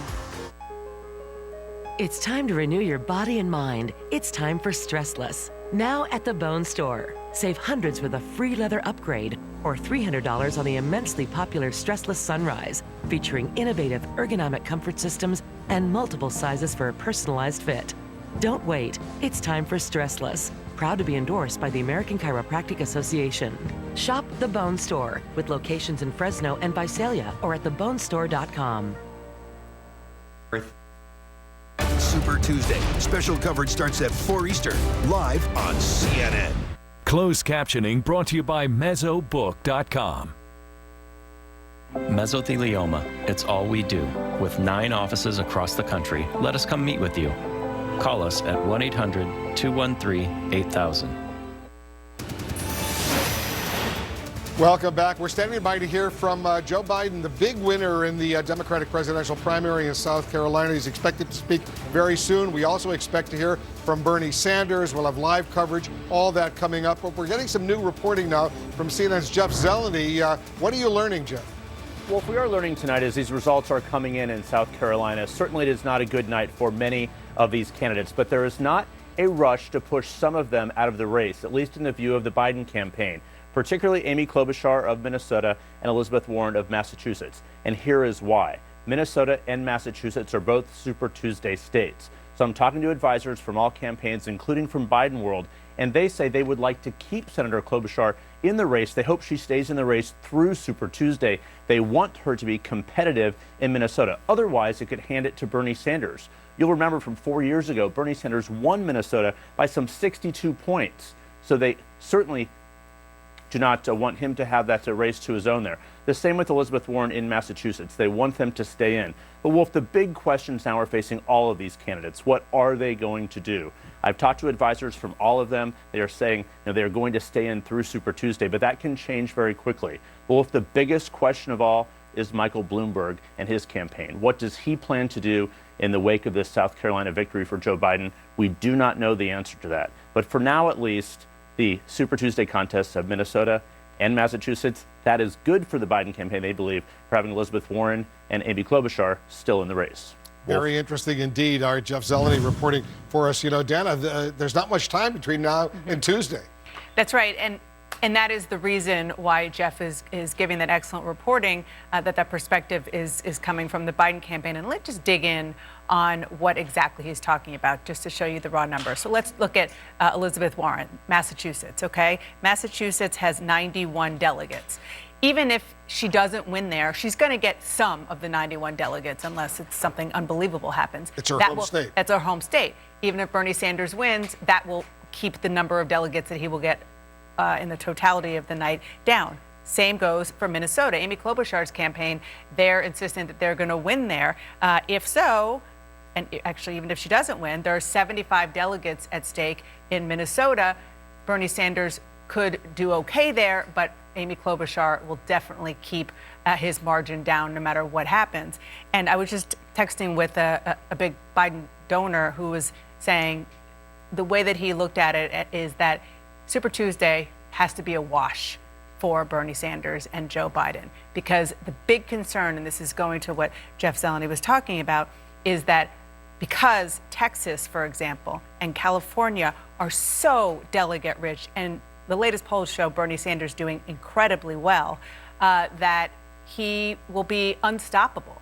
Not that he will actually get the 1991 delegates to win, but that nobody will be able to get close to him, and it will make it a guarantee that it'll be a mess at the convention. Yeah, John? There's more than 1,300 delegates at stake Tuesday night. almost half come from California and Texas, 600 plus, 600, about 650 from those two states. So the margins are going to matter here. The margins are going to matter immensely, which is why Joe Biden is hoping for a momentum boost here that, you know, are you going to catch Bernie Sanders in California? Probably not. But if you can close the margin, pick up delegates, keep the Sanders margin as low as you can get it, which is why two things are very important. How many delegates does Joe Biden get tonight? 54 at stake in South Carolina. How close can he get? Can he catch Bernie Sanders tonight? Just to give you, again, the optics of momentum heading into Tuesday, that this is not a Sanders blowout, that this is a very competitive race to rally your piece of the base. And then, to Dana's point, have a playoff on Tuesday where, you know, if Biden can win in North Carolina, maybe win in Tennessee or Virginia, find a place for a win, which is why you see where they go on the map. Follow the candidates in the next, they have 72 hours to do this. Sanders in Virginia tonight. Down in Norfolk, African-American voters in that area, military voters in that area as well, but he understands he did not do what he thought he was going to do in South Carolina. He did not cut in to Joe Biden's deep support among African-Americans. Watch the chess of the candidates as this go forward. I happen to know a few people in Massachusetts. I've just been texting on this subject all day long about Elizabeth Warren because Bernie Sanders was just there in my home state for 2 events today. And very smart Democratic political operatives up there say it's a coin toss right now. Really? They believe the Warren-Sanders race is essentially, it's between the two of them, but it's incredibly close right now. I just want to highlight real quick the last thing that Jeff Zeleny reported, and that is about Michael Bloomberg. The conversations already going into tonight were, is there any possibility Michael Bloomberg says, I'm not even going to make it till Super Tuesday. I'm going to bow out and get my support behind Joe Biden in order to consolidate. His campaign says that that is not going to happen. There's no way, no how. He's on the ballot for the first time on Super Tuesday. It doesn't mean that those conversations aren't happening. And the question is... All right, Bernie Sanders is now speaking. Let's listen in.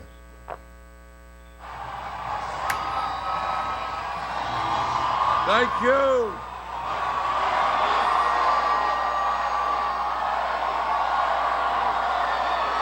Whoa. Thank you. Thank you, Virginia Beach and Norfolk. And let me start off by thanking Herb Jones.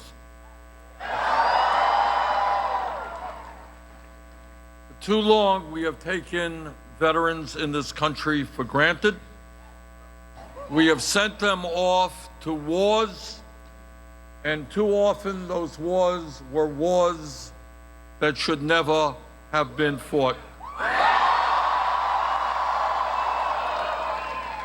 And then, after they put their lives on the line and they come home, sometimes injured in body and sometimes injured in spirit, we have forgotten about them. So my promise to Herb and to all the other veterans of this country, and I say this as the former chairman of the U.S. Senate Committee on Veterans Affairs, our administration will never forget the veterans. And our administration will never put the men and women in the armed forces in wars that should not be fought.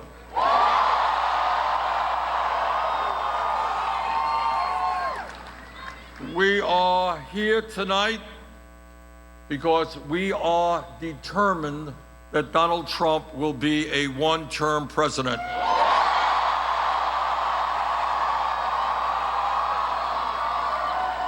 The American people, no matter what their political views may be, do not want a president in office who is a pathological liar, who is running a corrupt administration, who apparently has never read the Constitution of the United States, and who every day, through his attacks on the media, on the judiciary, on Congress, is undermining American democracy. Veterans like Herb and millions of others have put their lives on the line to defend our democracy and our Constitution, and Donald Trump will not undermine American democracy.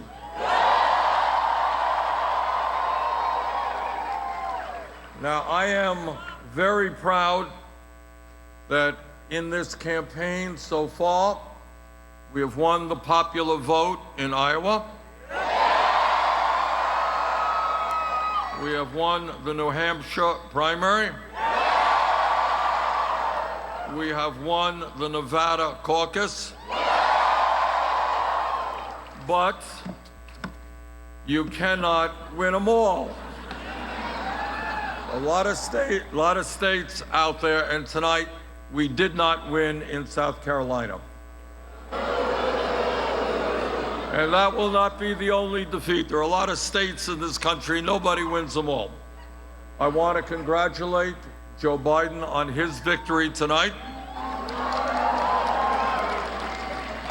And now we enter Super Tuesday in Virginia. Senator Bernie Sanders looking forward to Super Tuesday after the showing tonight in South Carolina. You see it there on the right-hand side of your screen. Joe Biden, 51.6% of the vote. Sanders with 17%. Tom Steyer, after putting in an awful lot of money, at 12%. And you see the rest of the numbers there. Back now with our team. Where does the race, I mean, first of all, why has Joe Biden not spoken? I don't know. That's Terry McAuliffe. It's a good time for him to talk. But look, what a statement, though, for Biden. I mean, that is, you don't see that kind of a spread very often in a serious race where millions of dollars were spent. So, you know, big process now. The process now, though, we're just starting to try to figure out who's going to be the anti-Bernie candidate. We're trying to figure out who's going to come out, who's going to stay in. But I think people should be very clear. Some of these people we're saying should get out. Second choice, Bernie Sanders. So it's not like just because people come out of this race, everybody's going to consolidate behind Biden. Bernie Sanders has a very interesting and broad and wide appeal. There are people who like Biden, they also like Bernie.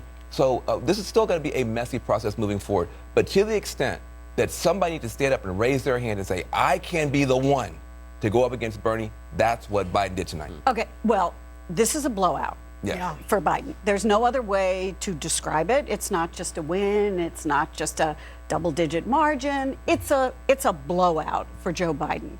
And that gives him an awful lot of credibility in this race, which he didn't have before. And it gives him an awful lot of momentum, which, of course, he didn't have before. And it'll probably give him an awful lot of money, which he didn't have before. But as Jeff Zeleny was just reporting on our air a few minutes ago, I think there's a lot of strategizing going on right now in the Biden campaign and the other campaigns. Steyer, I don't think there's any road. I think, you know, he'll get out. And the question is, as Jeff points out, which is, does Biden, if he wants to emerge as the contender to Bernie Sanders, who is a favorite here, still the favorite candidate here, what does he do? Does he keep Amy Klobuchar in, as Jeff was saying, so she I don't can think do with well? Amy, anyone keeps her. Exactly. Amy's going to do it. But would he like her, prefer her? Let me put it that way. Yeah, well, stay in so she can do well in Minnesota, and perhaps then Sanders wouldn't win in that state. Does he want Elizabeth Warren to stay in so that perhaps she would dilute some of the Sanders vote? And you know, these are discussions we can all be having right now. Again, it's not up to Biden. We understand that, but you know, this notion that they should all get out and coalesce around Biden may not be what he. First of all, this is going to move very quick. You're talking 48 hours, so I don't think much is going to happen. I think, you know, Pete, who ran a great campaign, has got to make a decision tomorrow what he's going to do. I agree with you on Tom Steyer. But, you know, this is 2 days away, so Biden's got to hope in those southern states he can continue with that African-American vote and really get some excitement out of tonight, and then get through Super Tuesday and then hope for a wash as much as you possibly can. And then you got a lot of big states coming up, Illinois and Missouri, Michigan. Then we get into a whole new play of states as we move into the end of March and April. Go ahead. Oh, thank you, Alexandra. Joe Biden is the new comeback kid. And last week I said that some other candidates should pull an Andrew Yang. And what I meant by that is make a rational, principled decision about whether they should be in the race based on three things. Number one, can you win? Number two, are you helping your cause by staying? And number three, are you helping defeat Donald Trump by staying? And I concluded that the answers to those questions were no, and I dropped out. Now, every candidate in the race has run a tremendous campaign. They can walk out with their heads held high. And certainly many of them are, or all of them are, I'd consider a friend, so it's hard to say you should make this decision. But I will say to them all, if you get out, it's not terrible not having a camera in your face 24/7. Your families will be happy to see you. And you've missed a lot of good TV and movies. I love the way you look in the camera and say it's not the worst thing to not have a camera in your face. I got to say, you know what David Letterman said about retiring? He said, you know, when you retire to spend more time with your family, make sure to check with your family first. Well, I just wanted to add in real quick that, you know, just to put this into context, I think that, you know, Joe Biden did extremely, extremely well here, but he's the former vice president of the United States. And a year ago, right, he was polling well over the margin that he was now. And so I think that's something that we have to pay attention to. It's the first primary he's won in, 32 years after his third run for president. So I think that heading into Super Tuesday, I think the money question is going to come into play. We'll see if this gives him a bump. But I think also the next generation of Democratic voters that are younger, that are blacker, that are browner, and they are a rising electorate in states like California and Texas, and are really, really motivated by someone like Bernie Sanders. So I think that is sort of an area that Biden has to improve of heading into some of these more larger, diverse, delegate-rich states that, you know, their campaign has. Well, also, wasn't the whole Biden argument that he can appeal to, you know, white working-class voters in you know, Ohio and elsewhere? If you look at these exit polls, that's interesting here because while this was a blowout and Biden is winning in almost every category, if you look at white, no college degree, working class, Bernie still beats him. 31 to 23, I don't know if these numbers will stick, but Bernie still beats him with white, no college degree in a state where Biden had a blowout. That is something to put a little asterisk next 48 hours during from the campaign. 48 hours from now, we're going to be sitting here talking about Bernie Sanders again because of what you were just saying. His strength in California is unreal, and people have been voting in California for a while. I'm sorry, go ahead. No, but people have been voting in California for a while. Let's not forget, some of this stuff is already, there's a momentum that Bernie brought into other states that has been baked in with early. California's been voting for a month. Yeah. You're right about that. You know, one of the interesting, we were having this discussion in between, some of the Bloomberg folks argue that it's actually in Biden's benefit for him to be in on Super Tuesday because the nature of the process is such that if candidates pass threshold, they get some delegates. If only one candidate passes the threshold, that candidate gets all the delegates. So having more people getting delegates could actually hold down. That's what I was addressing before. I mean, if you're Biden and you've got to worry about all of this, well, if this happens, carry the one over. Probably why he hasn't spoken yet. He's doing the math. This sort of algorithm of these people dropping and limiting Sanders here, that's pretty complicated. Sanders, on the other hand, has the money. He's got the grassroots organization. He's got this younger generation that Alexandra has been talking about. And so that's why I think, as Van said, we're going to be talking about Sanders, and in some ways should be talking about Sanders. The way we're talking about Biden doesn't suggest that he's strong. It actually suggests that he's fairly weak, and he's got to depend on all of these other factors that aren't under his control. David, that's the point I was making, is that it compounds. I mean, if Bernie's the only one who is getting beyond the margin, and you've got 5 or 6 others who are under, they're compounding the size by which he's won that state. So it's very, very difficult. You need to know how many are going to be beyond the 15% threshold to know whether it's to the advantage of them. Right. You got to make they are splitting this vote up. You can say whatever you want. You know, Pete and Amy and Biden, all in the very similar space. I don't buy, David, that Bloomberg argument. I just don't buy it. You look at a state like Virginia. You know, Bloomberg's been on TV now for months and months and months. He's got about probably 20% of the vote. He's been between 19 and 20. That is directly out of Joe Biden. Not even. Well, that's the question. I mean, the question is he taking some vote that wouldn't go to Biden, and is by being viable, does he take a portion of that? Now, I think the equation has changed tonight, and it may be that Bloomberg's numbers are depressed, and Biden is the beneficiary of that, and so this whole equation is different now. Yeah. We're going to take a quick break, and then we'll hear live from Vice President Joe Biden. This is Desert Creek Honey, an artisan honey maker on Amazon. This is the owner, Blake, with his 8 million coworkers. They never complain, they never give up, and that really inspires me when I try to run a small business. This is how they get their honey. This is Blake, walking like a boss because he is a boss of his own business. More More than half of everything sold on Amazon comes from small and medium-sized businesses like Desert Creek Honey, and you can find them on Amazon. If you have moderate to severe psoriasis or psoriatic arthritis, little things can become your big moment. That's why there's Otezla. Otezla is not an injection or a cream. It's a pill that treats differently. For psoriasis, 75% clearer skin is achievable with reduced redness, thickness, and scaliness of plaques. For psoriatic arthritis, Otezla is proven to reduce joint swelling, tenderness, and pain. And the Otezla prescribing information has no requirement for routine lab monitoring.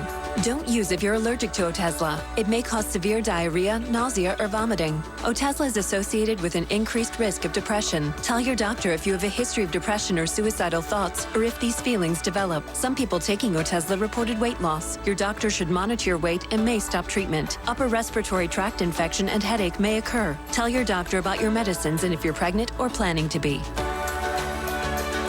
Otezla, show more of you. In America, we all count, no matter where we call home, how we worship, or who we love. And the 2020 census is how that great promise is kept. Because this is the count that informs where hundreds of billions in funding will go each year for things like education, healthcare, and programs that touch us all. Shape your future. Start here. Learn more at 2020census.gov. I am totally blind, and Non-24 can throw my days and nights out of sync, keeping me from the things I love to do. Talk to your doctor and call 844-214-2424. Joint pain, swelling, tenderness. My psoriasis. Cosentyx works on all of this. Cosentyx treats the multiple symptoms of psoriatic arthritis to help you look and feel better. Don't use if you're allergic to Cosentyx. Before starting, get checked for tuberculosis. An increased risk of infections and lowered ability to fight them may occur. Tell your doctor about an infection or symptoms. If your inflammatory bowel disease symptoms develop or worsen, or if you've had a vaccine or plan to, serious allergic reactions may occur. Watch me. Get real relief with Cosentyx. I wanna feel just a little, just a little, just a little. Wanna feel just a little, little bit more. Norwegian Cruise Line. Feel free. If you looked at America like a bird, and that was all you knew, would you really understand it with just that point of view? We've got a different way to look at it. From right here on the ground. We don't just see United States, we see United Towns. From where we sit, just down the street, near the post office, by the park, when we stop and look around, what we see are sparks. Sparks of hope, of compassion, of communities who stand firm, when neighbors lift each other up, expecting nothing in return. We're grateful for what you bring, and all the sparks you've shown, and the thousands of towns that we get to call home.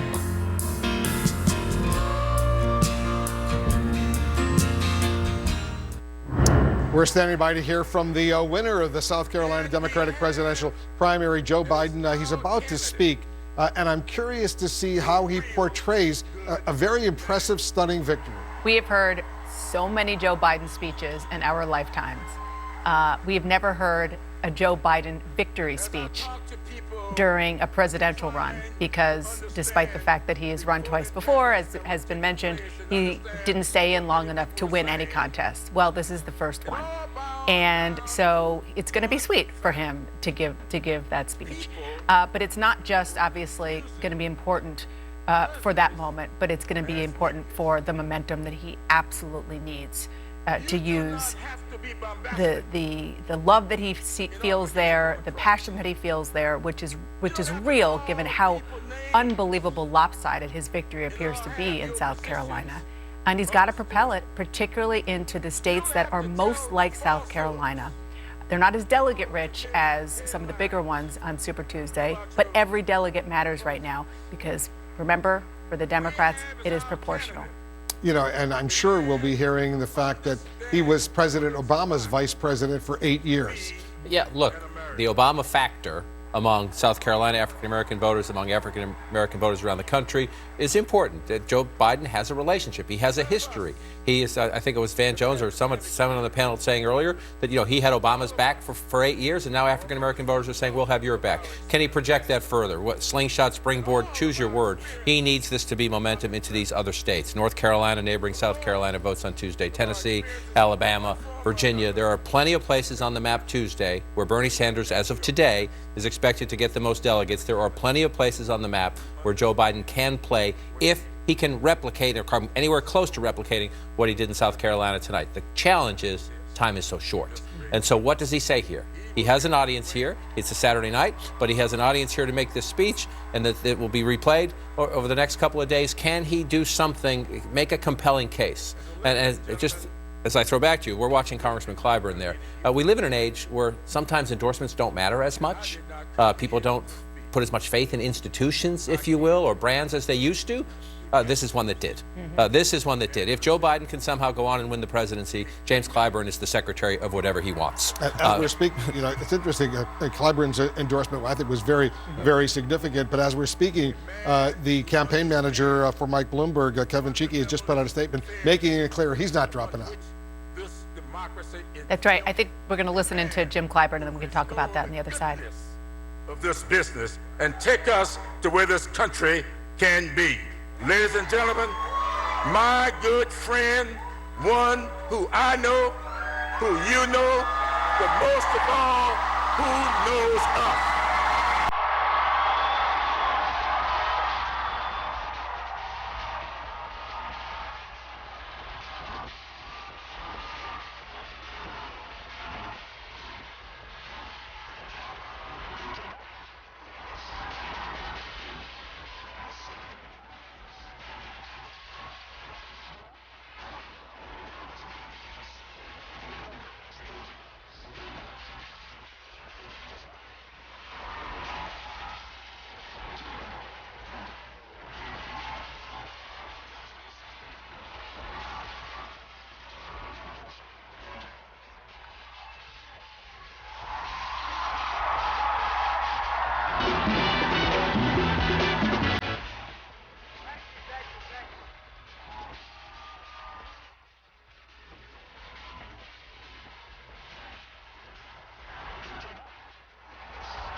Thank you, thank you, thank you. South Carolina.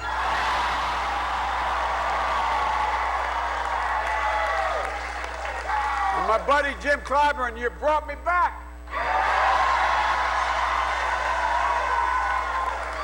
It's a man of enormous integrity. All of those who've been knocked down, counted out, left behind, this is your campaign.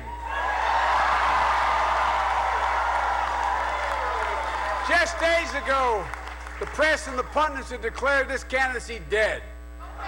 Now, thanks to all of you, the heart of the Democratic Party, we just won, and we've won big because of you.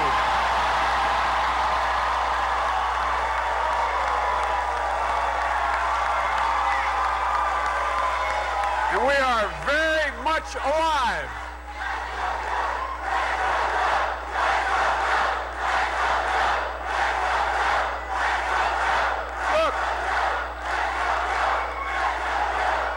I told you all that you could launch a candidacy. You launched Bill Clinton, Barack Obama to the presidency.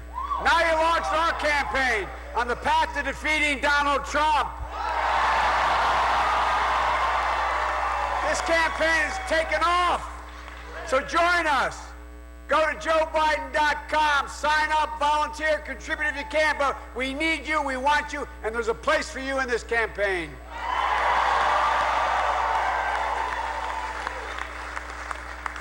Folks, as we celebrate tonight here in Columbia, let me talk directly to Democrats across America, especially those who will be voting on Super Tuesday. This is the moment to choose the path forward for our party. This is the moment, and it's arrived. Maybe sooner than anyone guessed it would, but it's here. And the decisions Democrats make all across America in the next few days will determine what this party stands for, what we believe, and what we'll get done. If Democrats nominate me, I believe we can beat Donald Trump.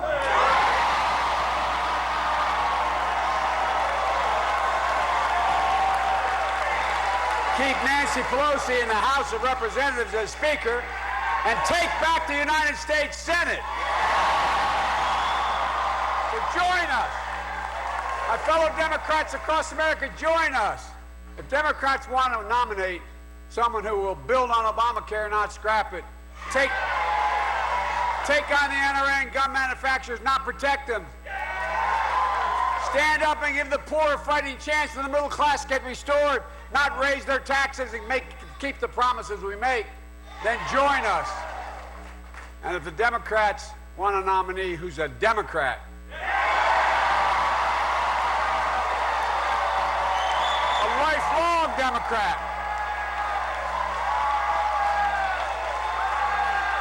a proud Democrat, an Obama-Biden Democrat,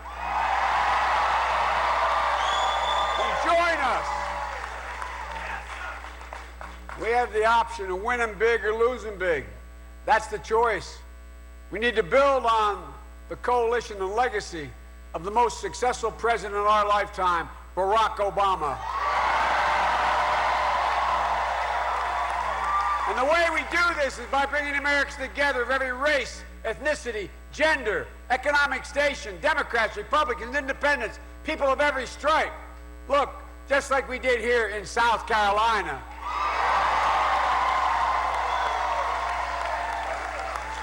And like we can do across the entire country on Tuesday and beyond.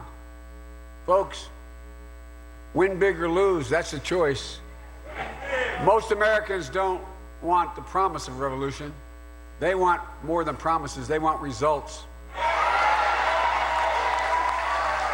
They want to give all Americans access to real opportunity, to be able to have affordable health care for all Americans, an environment with clean air and clean water, an education system that funds our schools, pays our teachers, makes community college free, a nation that will stand up to and beat the NRA. Reform our criminal justice system. Root out institutional racism. Mobilize the world against climate change. And an economy that works, rewards work, not just wealth. My dad used to say, Joey, a job's about a lot more than the paycheck. It's about your dignity. It's about decency, it's respect. It's about your place in the community. It's being able to look your kid in the eye and say, honey, it's going to be okay. For all our families, for all our communities. Because that's the right thing to do. That's what makes us Democrats. Talk is cheap. False promises are deceptive. And talk about revolution and changing anyone's life. We need real changes right now. Something I've done my whole career, and I'll do as president. So this is an election to spend all our time in a battle for the soul of the Democratic Party. This is a battle for the soul of the United States of America. And we're in an incredibly perilous moment, as all of you know. Winning means uniting America, not sowing more division and anger. It means not only fighting, but healing the country. We have to beat Donald Trump and the Republican Party, but here's the deal. We can't become like them. We can't become like them.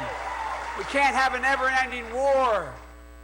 Above all, it's time for America to get back up. The country is so ready. So ready. Once again, fight for the proposition that we hold these truths to be self-evident, that all men and women are created equal, endowed by the Creator with certain inalienable rights. We say it all the time, but we've never fully lived up to it. But we've never before, until this president, walked away from it. And it's the reason why Jim and I and all of us are in this. I believe with every fiber of my being that all men and women are created equal. You know, I saw it a few days ago in a town hall in Charleston, Jim. I spoke with Reverend Anthony Thompson, whose wife, Myra, was studying the words of her Bible with 8 other parishioners at Mother Emanuel 4.5 years ago. It was a weekly routine, reading scripture and finding purpose and faith in God and in each other. And in an instant, hate, vengeance, white supremacy pierced that faith, and they were lost forever. But you know what I found the most remarkable thing in my career thus far? Remarkable about Reverend Thompson and the families of the Emanuel 9. It's through all that pain, all that grief, they forgave. Yes, sir. Yes. And here's the deal. In their forgiveness, they brought more change to South Carolina than any that's occurred over the previous 100 years. Think about it. The Confederate flag came down. Real change. That's why the Sunday after, Jill and I and my family, we came back to Mother Emanuel on Sunday services after the funeral of the victims. Because 6 weeks earlier, we had lost our son, Bo. And we needed to be healed, too. We need to be healed. I really mean this. We needed whatever they were exuding. And with every season that's passed, they've gotten up and found purpose to live life worthy of the ones they lost, worthy of the blessings to live in this remarkable country. We left here, having arrived in overwhelming pain, thinking we can do this. We can get through this. So I want to tell you, it's no small reason why I'm in this race. People like all of you here tonight, all around the country, the days of Donald Trump's divisiveness will soon be over. No.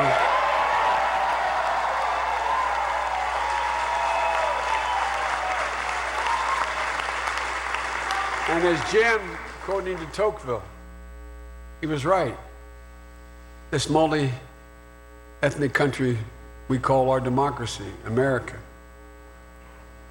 it can't survive unless we focus on our goodness. We can build a more perfect union because the American people in the last 3.5 years have seen the alternative. No, I really mean it. Think about it. They've seen how utterly mean, selfish, lack of any sense of empathy or concern for anybody else. A president who not only has horrible policies, but the way he mocks and makes fun of other people.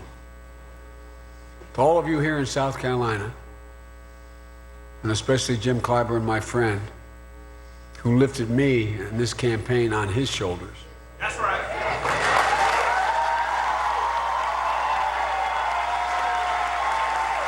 But I mean all of you. Many I don't have time to name, all of you. We, Jill and I, our daughter Ashley, my son Hunter has been on the phone straight through for me. My brothers, my sisters, my 2 brothers, my sister, my 5 grandchildren, my 4 granddaughters who've come out on the campaign trail. We'll never forget what you've done for us. Well,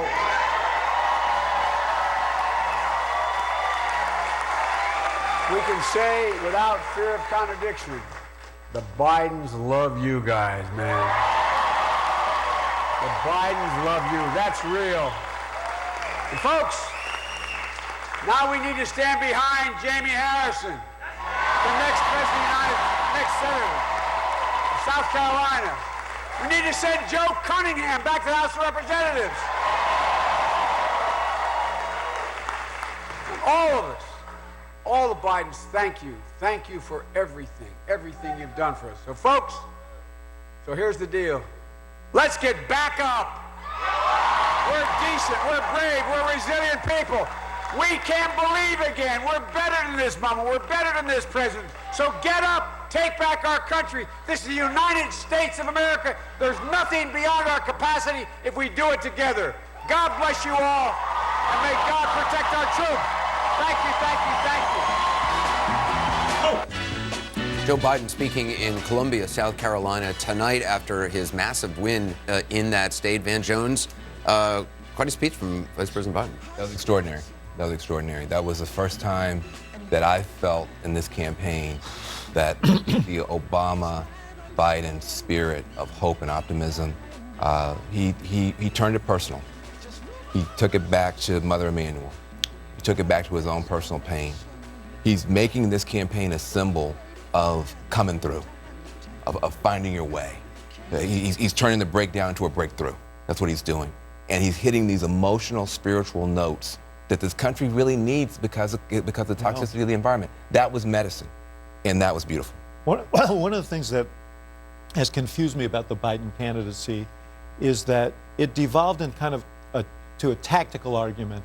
He's the guy who can beat Trump, but not enough about why he should, and why his comparative advantage in this race is decency, empathy, humanity. The heart, man. The heart. In a sense, in this really speech, he got back to his entry into the race, into the video he produced. Soul of the country. Yeah, beautiful. His appeal to the end. Often in debates, what he ends up talking about is, I'm the guy who did this in the room, and I met this person, as opposed to the things at town halls, which he speaks about. Those are the best moments he's had in this campaign, those town halls where he's talking to people, ministering to their concerns and fears and loss.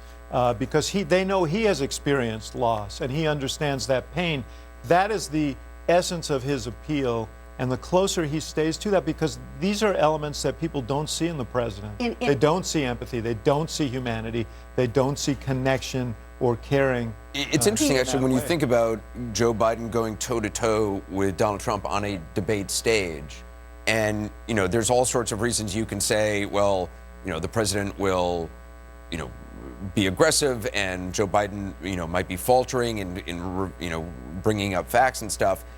The arena in which the president can never compete with Joe Biden is as a human being talking from the heart. They are flip sides, and there is no way.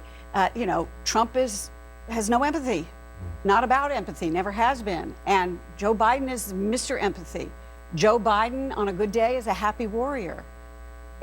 Donald Trump is just a warrior, and so they are nothing alike. And the contrast, if they would ever get on a debate stage together, would be quite stark. And the thing that struck me tonight, as David was saying about Biden, and he said it in the town hall the other night, he talked about after his son died, he had to find purpose. And he found purpose back again in the church in South Carolina. And I think tonight he spoke to that purpose in his life again, because you have a sense he's an older man, he's done a lot in public service, which has been his life, and this is now his purpose, to build on a legacy of Barack Obama, to to bring the country, to unify the country, and to take the divisiveness out of the country. And again, that's never going to happen in the short term, but you had a sense that this is the answer. Why are you running for president? The challenge. He also distinguished himself, I think, from others in the field. There were some lines that he offered that are memorable. One that I wrote down is, talk of revolution is not changing anyone's life. I think we know who he's referring to. Something else, Anderson, that I noted with Jim Clyburn's presence is the Washington Post is reporting tonight that as recently as February 23rd, Biden and Clyburn met. And Clyburn's polling at that point showed that the margin was down to 5 points. I don't know exactly where we are right now, but it's a double-digit, probably 20-point plus lead that he enjoys. To think that as recently as the 23rd, it was just down to 5. And why, among other things, did it grow so large? It's because Clyburn decided to get in, to get knee-deep in this and endorse the vice president. What I'm saying is I really think he owes a debt of gratitude to the man who shared the stage. Oh, there's no doubt about it. And going forward, Clyburn has said that they've got to retool this campaign, that he's not going to sit idly by and watch the folks who are running this campaign mishandle the campaign. And you can sort of see that happening already. Obviously, in South Carolina, that endorsement paid off big. Folks were on the ground who support Clyburn and then supporting Biden as well. And then this speech as well. They have retooled the campaign. There's some new folks who are involved, like Anita Dunn. It was a perfectly well-written speech. It was very moving. It reminded people of the Joe that they love, the personal stories about his loss, about his faith, and also the connection to Obama, right? And the sort of incremental change that he thinks is more realistic than revolution. I just wanted to add that I think that, you know, I agree with my colleagues here that, you know, this was one of a better speech for Joe Biden than I think that we've seen. There's a lot of reasons for him to celebrate, and I think he showed in some of these town halls he can get really, really personal and really, really empathetic with folks. And I think, you know, hearing that line about the revolution, you know, coming from the perspective of a young person that I feel like is always told to get involved, right, the younger generation, I think that there are so many movements that have changed the material lives of people across America, not just in the 1960s, but Bernie Sanders running for president, obviously not winning in 2016, has completely shifted the conversation on universal health care, where you have someone like Joe Biden, who is staunchly against a public option, now campaigning on that, right? You have someone like Pete Buttigieg that is talking about Medicare for all who want it because Medicare for all is a popular idea. And so I think that, you know, that same empathy should be taken into account to the sort of next generation of Democratic voters. You know, millennials are starting to turn 40. It's not just, you know, young people 25 like myself, but it's, you know, the consequences of decades of bad decisions by both parties, right? Not just Republicans, I think, is, you know, part of the reason why Bernie Sanders is doing so well, and I hope that same empathy is extended to the next generation that look a lot more like AOC. And the other message that came out tonight as well is he was making the point that I'm the best one to help the down-ticket ballot. This is about Nancy Pelosi increasing seats in the House. This is about getting control of the United States Senate. I think that's a big argument for Joe Biden. I think he put that out there tonight, that I'm the best one to be the standard bearer to help us win at the House and Senate. And with all the issues we got going on in the world today, with coronavirus and the Trump calling it a hoax, they want someone with experience and leadership, and I thought that really came through. Andrew, what do you think? I've spoken before and after Joe maybe dozens of times, and that was the best I've ever seen him. You know, I think the intro, when it says that you know Joe and Joe knows you, I think the essence of that was you had the sense that Joe cares about you in America, which he does very deeply. I feel like if Bernie represents anger and revolution, Bloomberg represents wealth and managerial competence, at least, you know, to some measure. I feel like Biden is carrying empathy and patriotism. And if he's able to demonstrate that in a way that's not talking about how he's going to win, but actually just showing those qualities, I think this has a chance to be a transformative moment. Coming up, the impact of Joe Biden's win. Will some Democrats, will some of the candidates drop out? That's next. I'm your 70-pound St. Bernard puppy, and my lack of impulse control is about to become your problem. No, come on. I saw you eating poop earlier. My focus is on the road, and that's saving me cash with DriveWise. Ambition lives in our DNA. Competition coursing through our veins, consuming us with a need to thrive. It's just part of who we are. Are you ready? For beer's look. You guys look so beautiful! Killer comedy. You exude joy. Historic competition. It's time for America's first drag queen president. And shame. These girls better watch out. With lip syncing and death drops for all. I pledge allegiance. I pledge allegiance. I pledge allegiance to the drag. RuPaul's Drag Race Season 12. Catch up on demand. No matter what business you're in, digital transformation never stops. Verizon keeps business ready for what's next. We weave security into their business, virtualize their operations, and can even build AI into their customer experiences. We also keep them ready for the next big opportunity, like 5G, where machines could talk to each other and expertise could go anywhere. When it comes to digital transformation, Verizon keeps business ready.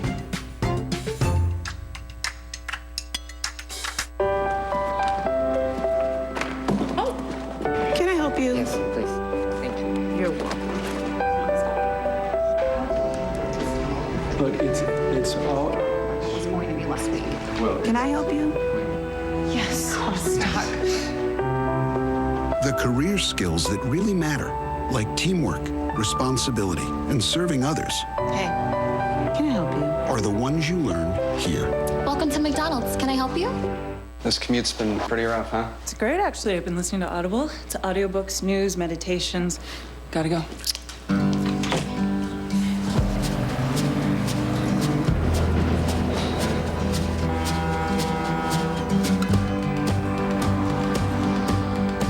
Hey.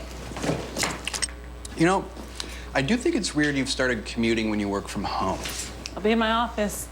Download Audible and start every day off right. This isn't dry food or wet food. It's not burnt brown pellets. The Farmer's Dog makes it simple to feed your dog real food. It's real meat and veggies.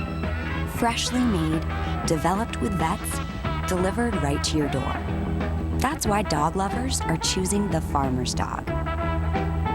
A smarter, healthier pet food. Delivered. Visit tryfarmersdog.com and get 50% off your first box of food. So, you want to be the leader of the free world? Just how far will you go to get what you want? Will you turn friends into enemies? Will you break your own rules? The race for the White House is on.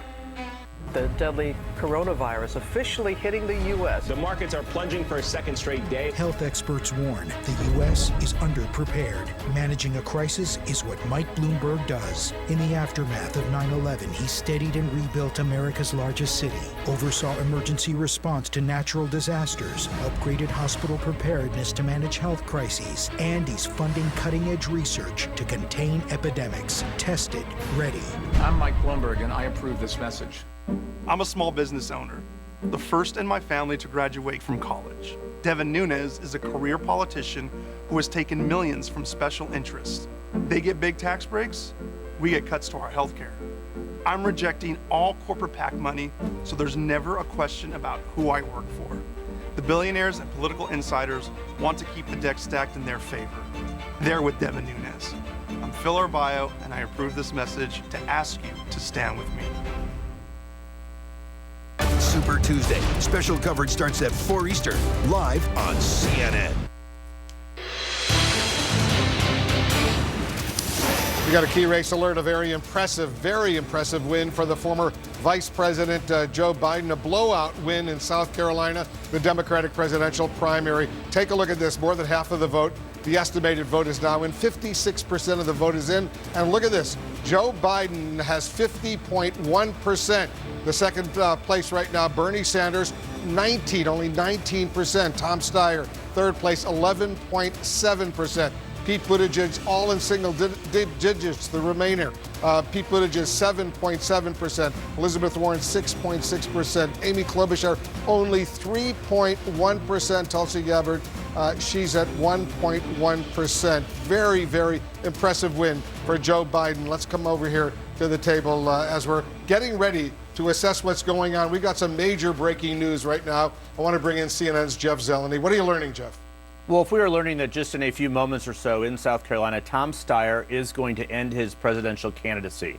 He's going to make these remarks in his speech in South Carolina. He is running third place, as you were just saying there, but I am told by someone close to his campaign that he is going to end his candidacy. It is unclear if he's going to announce his support for someone else in the race. I do not believe that is going to happen this evening, but this is significant because Tom Steyer, of course, put his personal wealth behind his candidacy. He spent some $22 million in advertising alone in the state of South Carolina, of course, getting third place, so it certainly helped him to some degree, but his aides do not see a path forward for him. Well, if his objective has always been to try and defeat the president, so we do expect him to stay involved in this arena. Of course, he's been very actively involved in politics in terms of registering people to vote, the impeachment proceedings, etc. So I am told he is going to stop his candidacy tonight in South Carolina.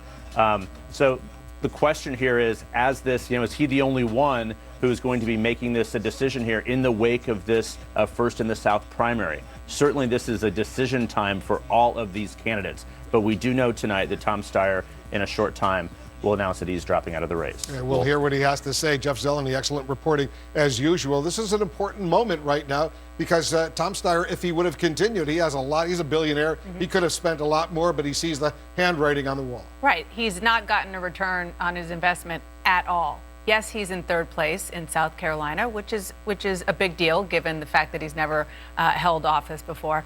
But he has not.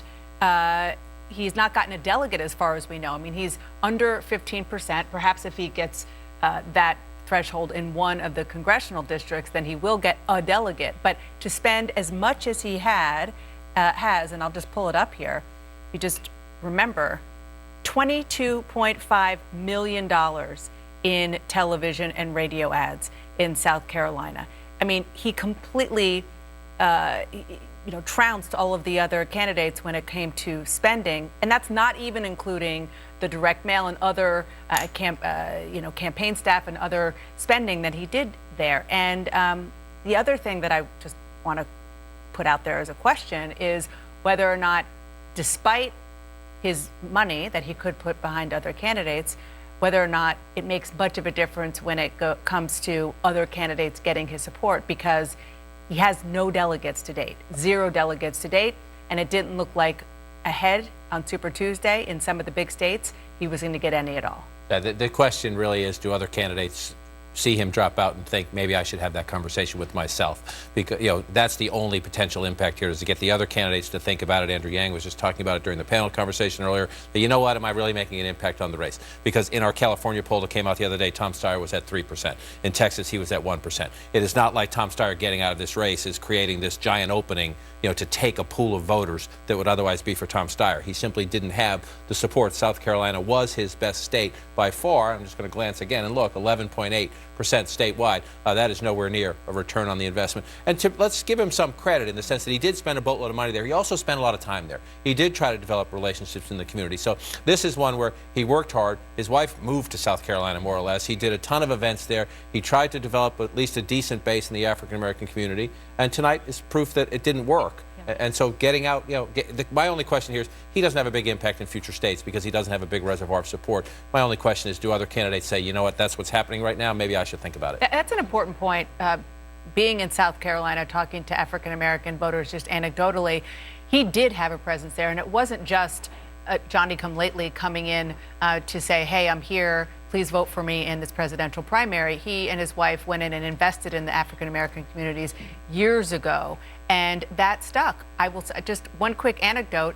The Uber driver that David and I had the day before, 2 days before our town hall, he was going to vote for Tom Steyer, heard that Jim Clyburn had endorsed Joe Biden, and real time, we told him, and real time he said, well, maybe I'll change my mind. I'm guessing he wasn't alone. Wolf? All right, thanks very much. I'm here with David Chalian right now. We're talking about the all-important delegate count. First, let's talk about the delegate count tonight. What do we see happening right now? Well, as you see here, 54 delegates are at stake tonight in South Carolina. We have been able to assign 22 of them, 19 for Joe Biden, 3 for Bernie Sanders. And that's because you see he is above that 15% threshold statewide. He may be in some congressional districts as well. But right now, we have 32 more delegates out of South Carolina to assign tonight. But look at that. That shows the depth of the Biden victory, not just in the vote totals, but in this delegate haul tonight. He's so far netting 16 delegates. So what does that mean for the delegate count to date, 4 states? Well, take a look. So you need 1,991 delegates to win the nomination. Look where we are. 48 delegates for Sanders now, 34 for Biden, 26 for Buttigieg, 8 for Warren, 7 for Klobuchar. Joe Biden is making real gains on Bernie Sanders in this delegate count. As you know, Wolf, the first 4 states are really about momentum. This delegate game goes on super drive when we get to Super Tuesday. It certainly will. 14 states plus American Samoa. John King, 60% of the vote is now in. A really impressive, very impressive win for the former vice president. It's a blowout with an exclamation point in the sense that this is a 30-point win. There was a poll just a week ago that had Joe Biden up 2. There was another poll that had him up 5. Then one came out midweek that had him up 20. Everyone thought, well, what's right? The Clyburn endorsement certainly helped, but the Biden campaign, that is a blowout. We're at 60%. The numbers could change some, but there's clearly he's winning, and this tells you everything you need to know. All right? These are the counties of South Carolina. You go through them one at a time.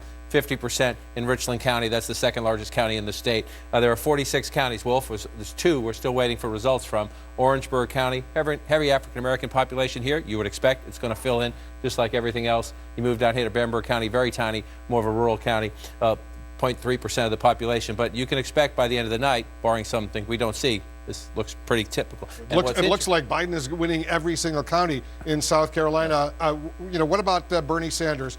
He's coming in second, I assume, in some place. Right, and if you look, that's why he's going to get some delegates tonight. Bernie Sanders not coming in first anywhere. Joe Biden is winning every county that has reported results so far, and again, we're only waiting for 2. But look, in all those counties, Bernie Sanders came in second. Add in some more counties where Bernie Sanders came in third. That is why early in the night we were looking. For a lot of the night, he was below 15%, the threshold you need to get delegates. As David just noted, he's going to get at least some of the statewide delegates because he's above 15%, and he may pick up some congressional delegates too when you go through the congressional districts later tonight when we get the full count in, and we can overlap that with the congressional map. So Sanders coming out with some delegates, but this is overwhelming, especially if you take it out in the context. Just come out to the other states here. Remember, Iowa went first, Buttigieg, but very narrowly. Right, very narrowly, and look at the competition throughout the state. Several candidates winning counties across Iowa. There's 99 of them here in a very, very close race. Then you move over to New Hampshire. This is a state Bernie Sanders wanted to blow out 4 years ago. Again, an incredibly close race in New Hampshire. 3 candidates pretty close, but especially the top 2 very close, and you see the vote split between several of the candidates winning towns in New Hampshire. Then we went out to Nevada. This was a big Sanders win. It's a big Sanders win, but you did have some Buttigieg here, but impressive here. 2 very close races in the first 2, a blowout for Sanders in Nevada, caucuses there, and then you come here to the first primary where the African-American vote mattered most, and you just see that's just a blowout. You're filling in Biden blue, just as it was all Clinton blue, but if you go back in the race 4 years ago, and so you come out here and look at this, and we wait for the rest to come in. It's a big win. The question now is, you heard that Biden speech, went right at Bernie Sanders. We don't need a revolution. We don't need false promises. We need an Obama-Biden Democrat. Does this springboard into other states? We'll be back here Tuesday night. It's going to be fun. It's only 3 days away, so we'll be busy.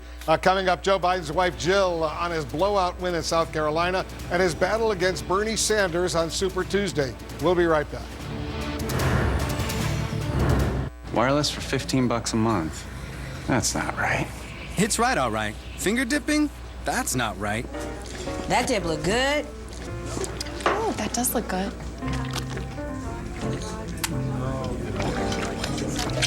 You gotta try this. That's so good. That's not right. Neither is the way you get wireless. Mint Mobile took what's wrong with wireless and made it right. We're easy, online, and just $15 a month. Get your plan today at mintmobile.com. If you looked at America like a bird, and that was all you knew, would you really understand it with just that point of view? We've got a different way to look at it, from right here on the ground. We don't just see United States, we see United Towns.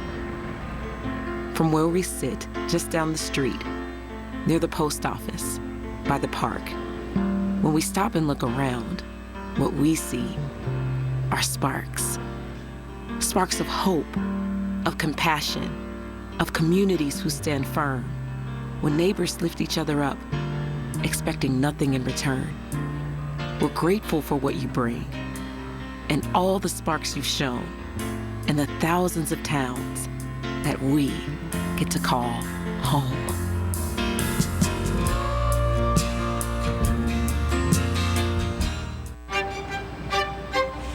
In America, we all count, no matter where we call home, how we worship, or who we love. And the 2020 census is how that great promise is kept. Because this is the count that informs where hundreds of billions in funding will go each year for things like education, healthcare, and programs that touch us all. Shape your future. Start here. Learn more at 2020census.gov.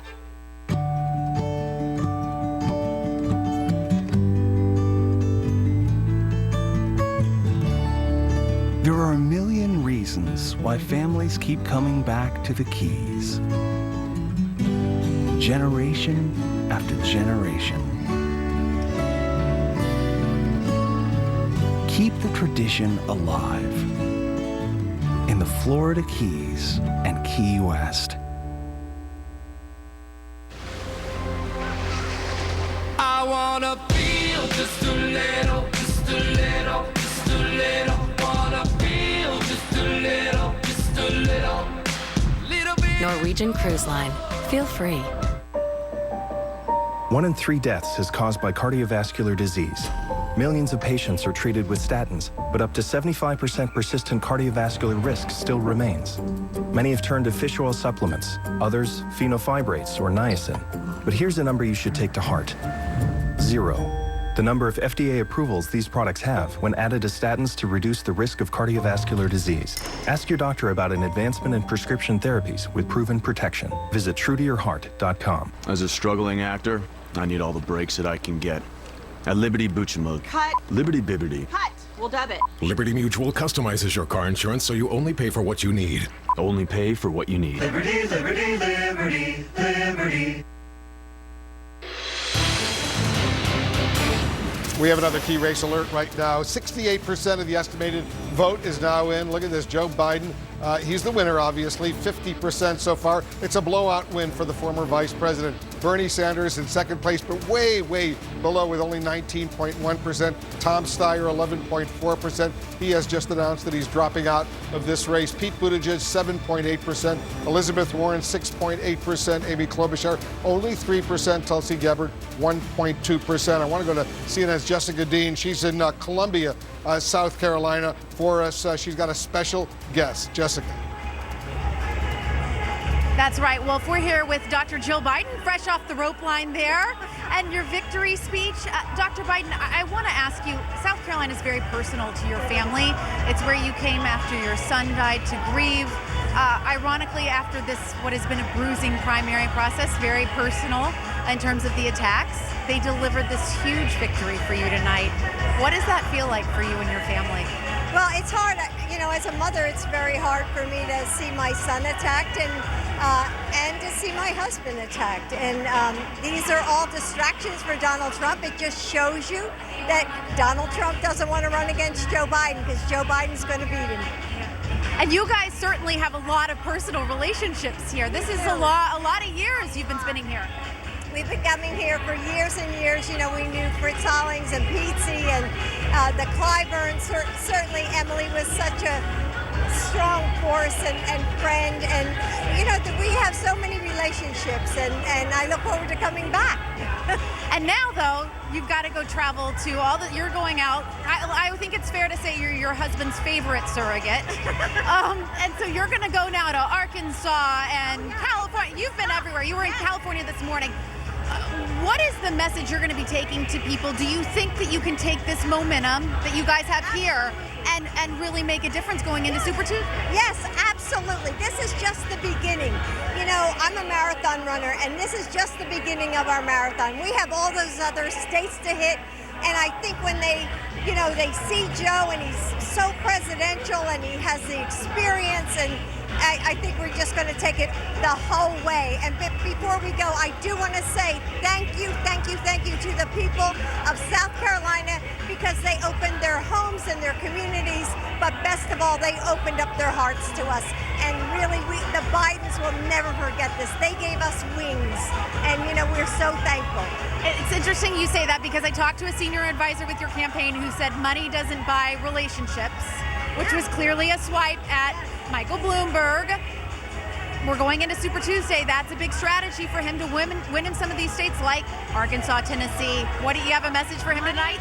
People see through that. Money can't buy people. And I think he hasn't been out here. He hasn't been on the trail. He wasn't in the first 4 states. And you saw his debate performances. And I think, you know, Joe is just head and shoulders above Michael Bloomberg. So I think people are going to see that in Joe. All right, Dr. Jill Biden, thanks so much for being with us. We appreciate it. Wolf, back to you. All right, thanks very much, and thank Jill Biden for us as well. All right, we got a lot more that we need to cover. We will right after a quick break. With Vroom, you can buy your next car from your phone and have it delivered straight to your driveway.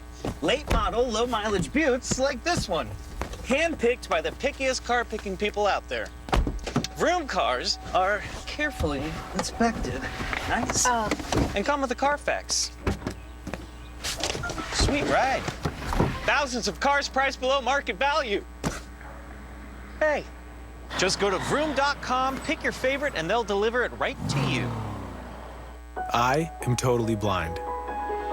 And Non-24 can make me show up too early or too late, or make me feel like I'm not really there. Talk to your doctor and call 844-234-2424. Fine. No one leaves the table till you're finished. Fine. We'll sleep here.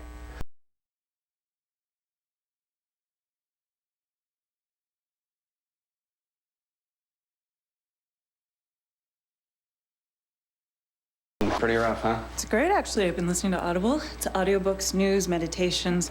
Gotta go.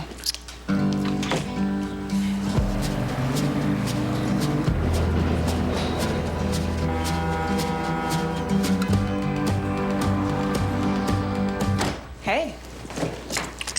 You know, I do think it's weird you've started commuting when you work from home. I'll be in my office. Download Audible and start every day off right. You wouldn't accept an incomplete job from anyone else. Why accept it from your allergy pills? Flonase relieves your worst symptoms, including nasal congestion, which most pills don't. Flonase helps block 6 key inflammatory substances. Most pills only block 1. Flonase. Ambition lives in our DNA. Competition coursing through our veins, consuming us with the need to thrive. It's just part of who we are.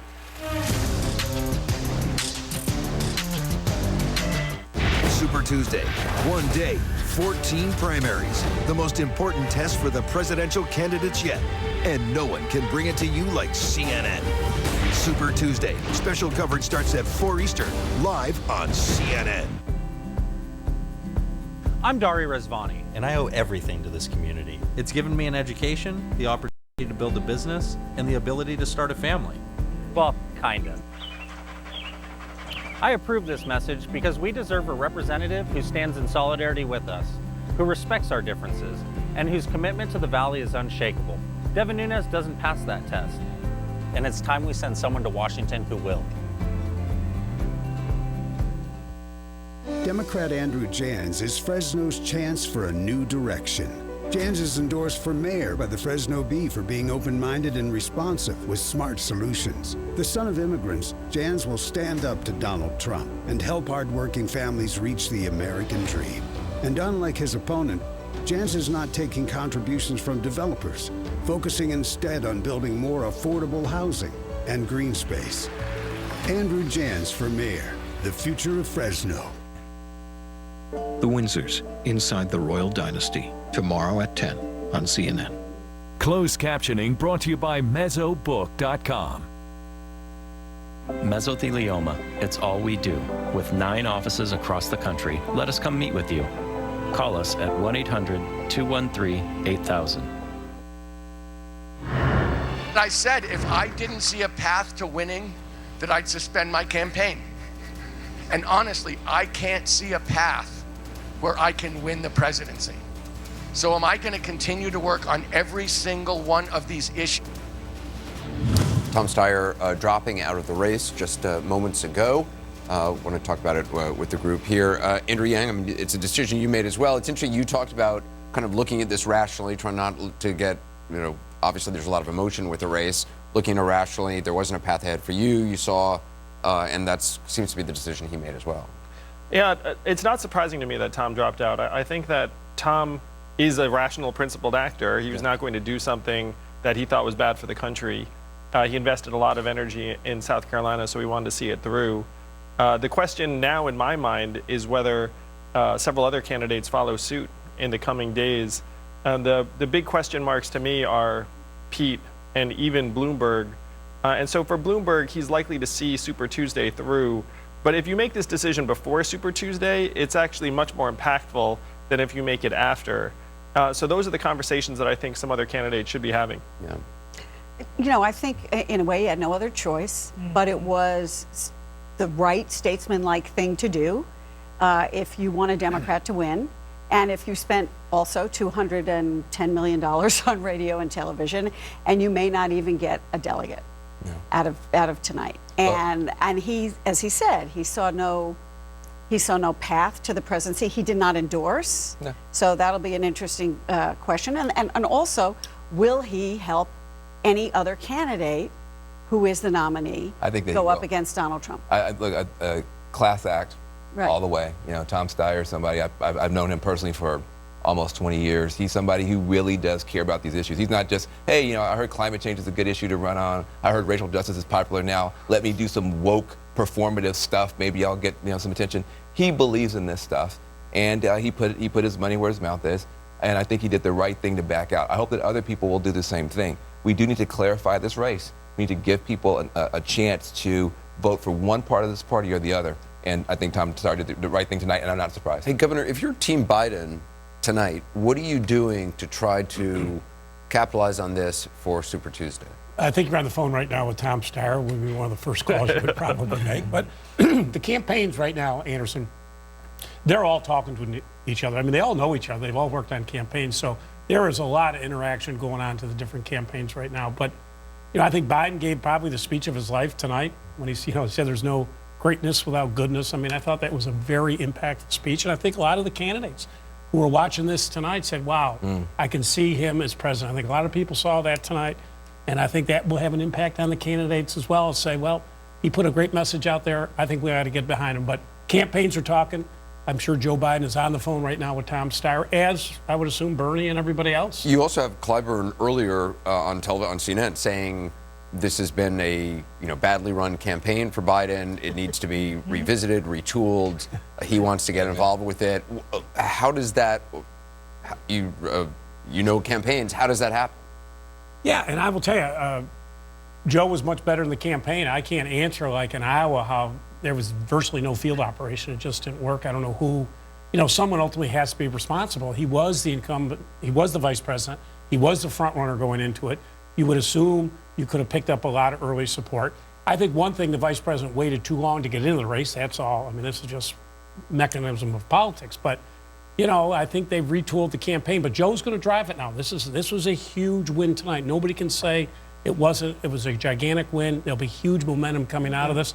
And he will get a tremendous amount of financial support tonight. I guarantee his online is through the roof tonight. Yeah. But a lot of major donors will say, I got to get behind him. And I'm sure his super PAC is having a spectacular night tonight. Can I just say this? And I think I agree with everything you said about his performance here, about his speech. But every campaign reflects the person at the top. It's not really true to say, well, it wasn't his fault, his campaign didn't serve him well.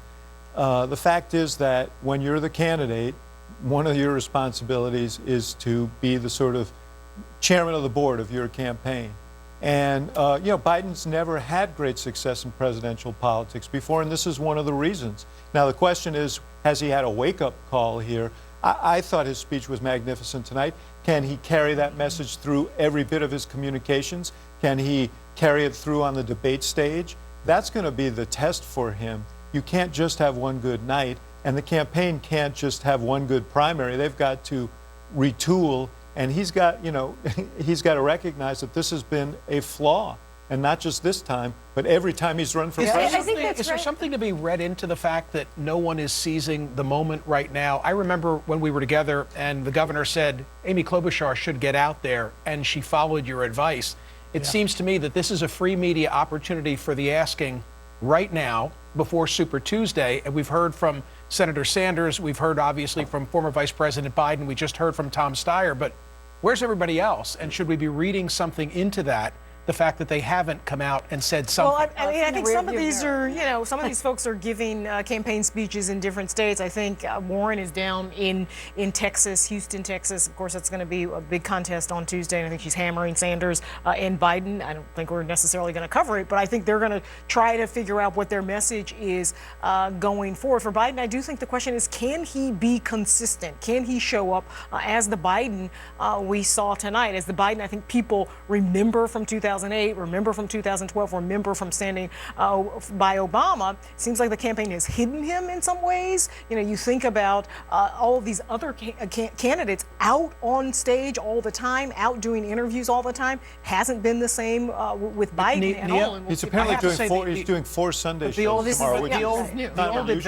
The old advanced man in me says you put together an event, you plan it out on a night like tonight with friendly faces around so that people across the country who are watching see that there's still life in your campaign. So for those who've run campaigns here on the panel, I mean, is this a conversation, the conversation of, you know, should my candidate drop out? Is that a conversation the candidate and their campaign already have? Has Buttigieg, Warren, Klobuchar? I don't think you can have that conversation with a candidate who is out there trying to campaign.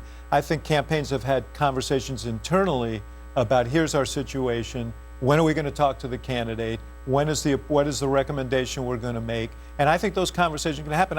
You know, Michael, I think one of the reasons why not everybody has stepped out tonight is because it is hard to just stop short and walk out and say, okay, I'm out after devoting yourself to you and your whole organization. So, which is why I asked the question. This is not something they have pre-thought out already because of the emotion and. Well, yeah, I mean, I'm sorry. But they're not in. One of the reasons they're not in South Carolina is because they want South Carolina to be in the rearview mirror, and they don't want to come out and talk about how badly they did. If you look at all of our numbers, I mean, Bernie Sanders, to his credit, came out, was not in South Carolina, but came out and congratulated Joe Biden. And that's important. That's important for Democrats, I think. So it's not, it's not easy. And you're just a recent candidate. Let me just say, if you're a candidate, I've been a candidate, I've won, I've lost, you never think you're going to lose and you never want to get out. Let's be very clear. At some point, your campaign manager and your team, and it's a very tough conversation, comes in and says, there is no pathway, or we don't have any money left. You as the candidate, you never want to get out because you always hope for that long ball. This is the moment, Terry. This is the moment. Yesterday wasn't the moment. This is the moment. South Carolina primary is over. This is the moment to have that discussion. I mean, Tom didn't decide just now to get out. Like, what he was having conversations with his team saying, hey, if we don't hit a certain result in South Carolina that gives us some kind of fuel moving forward, then we'll get out. And so Tom has been thinking about this. The other candidates are thinking the same things. They're looking around the map and they're saying, if we get this result in these states, then let's continue. And if we don't, we fall short, then we should consider dropping out. I will say that the race looking ahead is much better for Biden because it becomes much more a familiarity, earned media, and advertising campaign than it is the retail campaign that has gone on thus far. And Joe's very strong, obviously, in familiarity and earned media. And I think he's going to raise a truck ton of money. So I think he may be firing on all cylinders very shortly. I think the conversation you just you'd like run to out of be. money. I've said this on the show a couple. At some point, I mean, we finished Super Tuesday. It's going to come very quick. Then you've got big states on St. Patrick's Day. You've got Arizona, you've got Illinois, you've got Florida, and Ohio. 4 big contests. Those are very expensive media markets. Chicago. I think everybody look. I think the teams know. Okay, they know. Everybody kind of knows what the score is. Sure. It's just a question of getting around a table and having that discussion and figuring out the orchestration of what you have to do. They're headed toward the exit. The fact that they're not out. Look. Well, none of them can afford to get on television except Bernie Sanders, Mike, right? One thing, though, is that if there was someone having like Tulsi Gabbard could be having an event right now, just no one's going to cover it. Like, as a candidate, you actually know that, like, if someone had an event right now, there's a good chance they just don't get a coverage. So if you were a campaign and you knew you were going to get coverage, of course you'd give a speech. But they're just not going to get coverage. Really? Yeah, she was down. Why is Tulsi still in, you think? I think she's running for different reasons than many other candidates. I mean, she already said she's not running for Congress anymore. She's got a different agenda. So the conversation. What's the agenda? Yeah, what is it? To be a Fox contributor, isn't it? Okay. I mean, I don't have any information. I'm just assuming that's where she appears. Right. I do want to say Elizabeth Warren did speak tonight. I feel that the conversation that we all want to know about is the one that's going on inside the Bloomberg campaign. Because money is not the issue. So you can put that to a side. It's different from every campaign you've been in, Terry. Yep. Governor. It's different because it's, okay, we don't have to think about the money we're going to raise. It's about something else. It's about how do we help a Democrat get elected president? How do we not embarrass the candidate? I want to tell a whole different I want to thing. tell a Bloomberg story that I think will be helpful. I had coffee with a marketing staffer from my campaign, and I was concerned, what are you going to do next? And he said, don't worry about it. I'm working at the Bloomberg campaign, and they're paying me 2.5 times what I got paid here. And they have this massive operation that is leaps and bounds ahead of anything the DNC is employing in terms of data and resources. They have their own digital war room. So, Gloria, when you ask how is Bloomberg going to make this decision, they've got this incredible data projection. Algorithm. Down to the district, down to the delegate. And they're mapping it and simulating it, and Bloomberg's saying, okay, if we get this in this place, as soon as he has a clear picture from the data that he's not going to be contributing, he'll be out. But that's what I was telling you before. What they are saying tonight is that their analytics suggest that the project of stopping Bernie Sanders or slowing him down would be better served by him being in for this round than out. That may have changed because of how Biden performed tonight. But that is what that big war room is suggesting right now. That's fascinating. Still ahead. Anderson, I can tell you, I remember South Carolina primary 2008. We were broke, the Clinton campaign. I remember like it was yesterday, 7 o'clock in the morning before I got on a flight to fly to Puerto Rico for a meeting. I had to go in. President Hillary still in the PJ, 7 o'clock in the morning, knocked on the door. Too much information. Okay, go ahead. No, I just got up in the morning, and I said, listen, this is going to continue. You're going to have to put your own money in. And to their credit, Hillary, without missing a beat, said, I'll do it. That sounds like a persuasive argument, actually. Yeah. But I mean, these are hard decisions. If you can't put your own money in, these campaigns happen. Yeah. Still ahead, we're going to get reaction from some of Joe Biden's rivals to his big win in South Carolina as the field is starting to narrow. Steyer out. Back after a break. So we both know there are Nazis here in America. You know what the best revenge is? Revenge. Showtime. 1 in 5 Americans have left a job due to toxic work culture. SHRM research shows almost half of the workforce has been treated unfairly due to age. People with disabilities are twice as likely to be unemployed. Nearly 700,000 of the formerly incarcerated will remain unemployed for over a year. And more than 50% of veterans have trouble finding work. These individuals have been constrained for far too long. Tearing down biases at work is good for people and business. Together, let's create better workplaces and a better world. Sarah always chooses to take the stairs, but climbing 58,070 steps a year can be hard on her feet, knees, and lower back. That's why she wears Dr. Scholl's orthotics. They're clinically proven to relieve pain and give you the comfort to move more. Dr. Scholl's, born to move. The following is a list of snow day closings due to inclement weather. All two-wheel drive crossovers should close for the day. Wannabe SUVs should close for the day. Regular four-door sedans should close for the foreseeable future. All Jeep 4x4 vehicles will remain open, despite the harsh weather conditions. Now purchase and get $2,000 bonus cash, or well-qualified lessees can lease the 2019 Jeep Wrangler for $281 a month. I'm your 70-pound St. Bernard puppy, and my lack of impulse control is about to become your problem. No, come on. I saw you eating poop earlier. Hey! My focus is on the road, and that's saving me cash with DriveWise. Who's the dummy now? Forget Allstate, where good drivers save 40% for avoiding mayhem, like me. Sorry! He's a baby! President Kennedy has been assassinated. I cannot bear this burden alone. Lyndon Johnson wants to earn the office in his own right. Barry Goldwater really was the embodiment of the American West. Those attack commercials were Pandora's box. It was just chaos.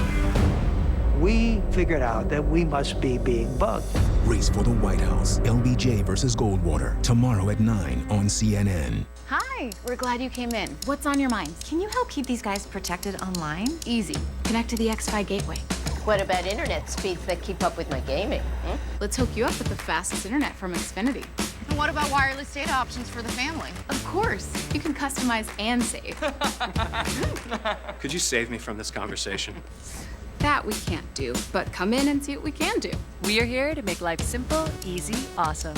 Ask, shop, discover at your local Xfinity store today. It's a President's Day celebration at Selma Chrysler Dodge Jeep Ram. Now's your chance to score with our MVP. Introducing maximum value pricing. Savings will be clearly posted. New 2019 Ram 1500s with $10,844 net savings off MSRP. Or buy new 2019 Jeep Renegades with $6,612 net savings off MSRP. These are MVP savings that you don't want to miss. Hurry into Selma Chrysler Dodge Jeep Ram today.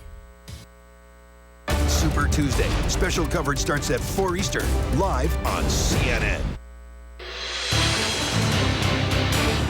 Welcome back. Let's get another key race alert right now. 81% of the estimated vote is now in. They're doing an impressive job counting votes in South Carolina. Quickly, Joe Biden is clearly the winner, 49.2% right now, way ahead of Bernie Sanders, who only has 19.5%. Tom Steyer, who has just announced he's dropping out, 11.5%. Everybody else in single digits. Buttigieg, 7.9%. Warren, 6.9%. Amy Klobuchar, only 3.1%. Tulsi Gabbard, only 1.2%. Let's check in with some of our reporters covering all of this. Ryan Nobles is over at the Sanders campaign in Virginia Beach, Virginia. Set the scene for us. What's happening now as far as the Sanders camp is concerned?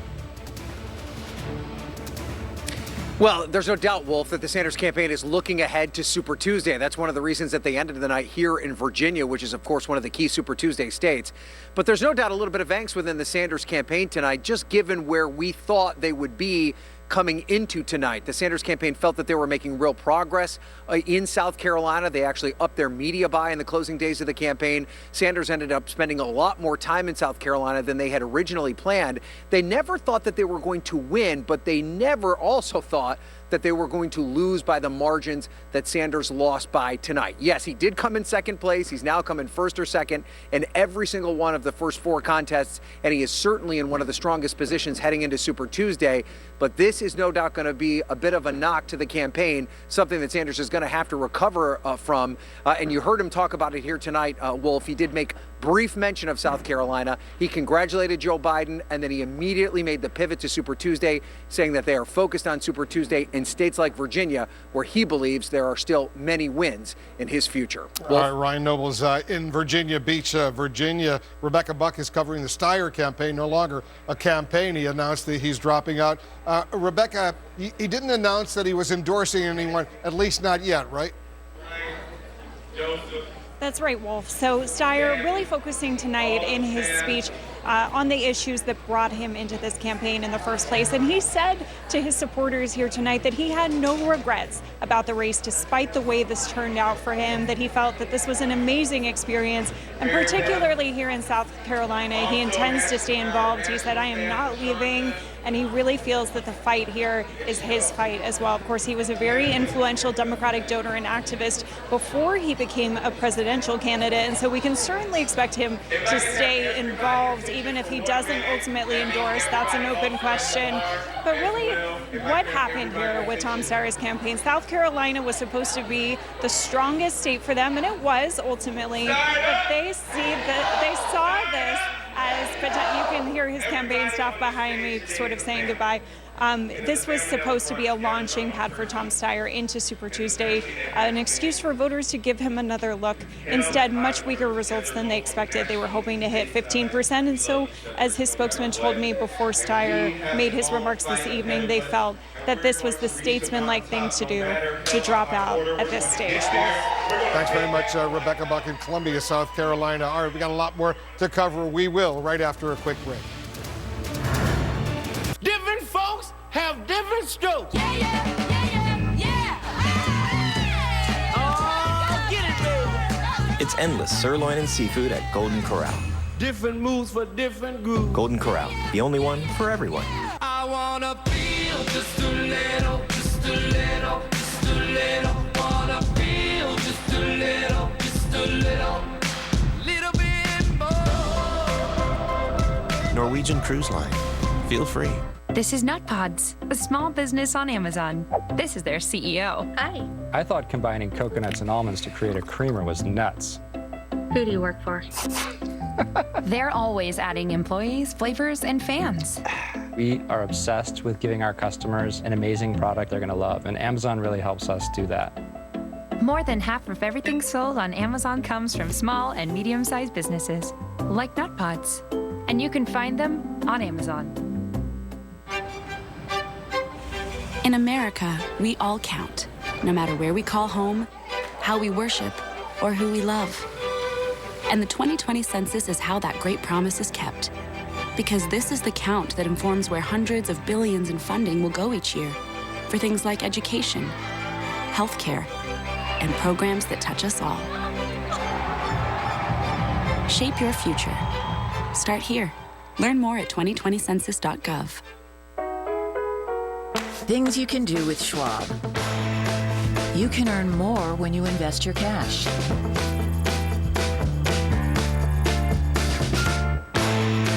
You can get a satisfaction guarantee.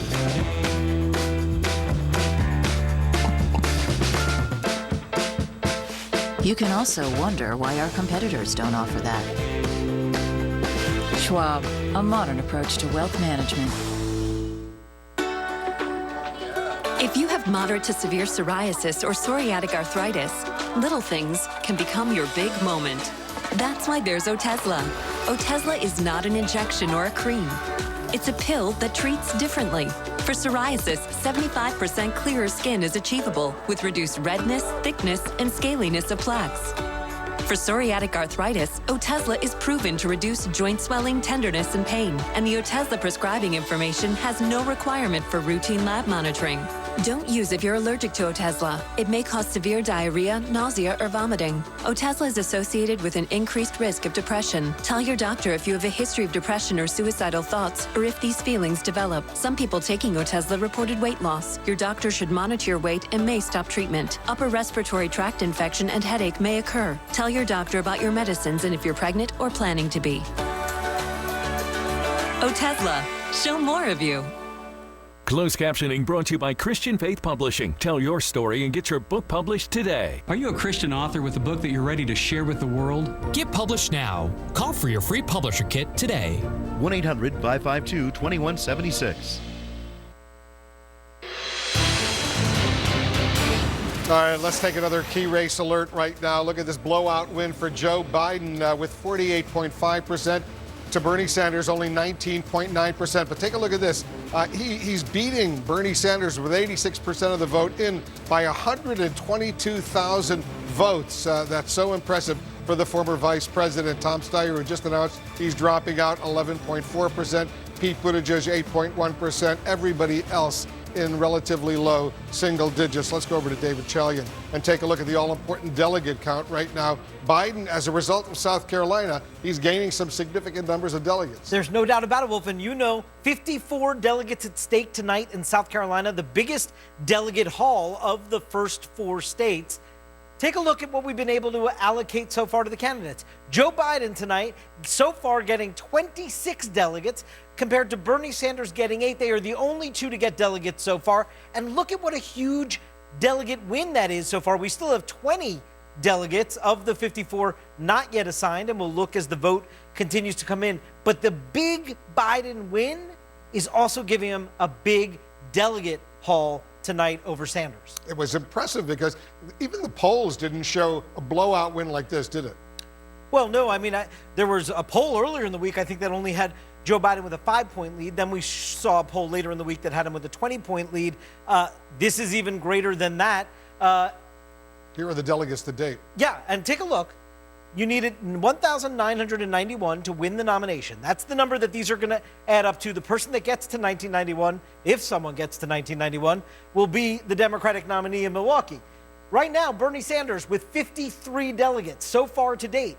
Look who's right behind him by only 12 delegates now. Joe Biden. He's at 41, and that is because he leapfrogged over Pete Buttigieg and is getting close to Sanders because of the big win in South Carolina. Buttigieg with 26, Warren with 8, Klobuchar with 7. Keep your eyes on Sanders versus Biden as the rest of those 20 delegates get allocated tonight, Wolf. Very interesting indeed. And speaking, Dana and John, of Sanders versus Biden, we all listened very closely to Joe Biden's victory speech tonight in South Carolina. And there were several moments where he really went after Bernie Sanders, didn't mention him by name, but it was clear who he was referring to. Listen to this. That the Democrats want a nominee who's a Democrat.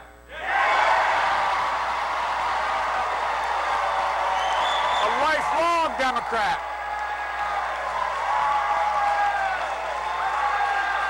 A proud Democrat. An Obama-Biden Democrat. Join us. As all of us know, Bernie Sanders, Dana, he's an independent who caucuses in the U.S. Senate with the Democrats. Yeah, I mean, that was most likely supposed to be about Bernie Sanders, but it also could have been about Mike Bloomberg, who was an independent and Republican. Yeah, it was a twofer. And but what wasn't ambiguous at all was one of the next things he said, which is he said, most Americans don't want the promise of revolution. They want more than promises. They want results. That was about Bernie Sanders. And, you know, we heard a lot of talking from my colleagues in the other studio about how compassionate he was, how energized he was, he being Biden in his speech tonight. The best speech he's given of his campaign by far.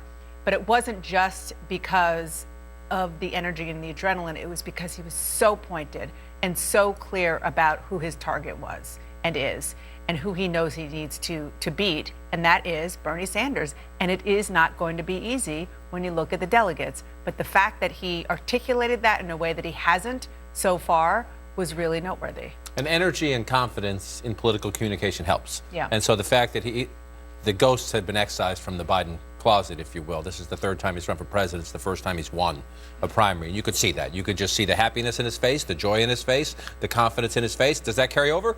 We'll find out Tuesday, on Super Tuesday, when 14 states vote. But it helps a lot to the optics if you look confident, if you do not look shaky, if you're not looking over your shoulder. And that was a very confident Joe Biden tonight. I do think it gives him unquestionable momentum, a 30-point win in South Carolina. He was expected to win.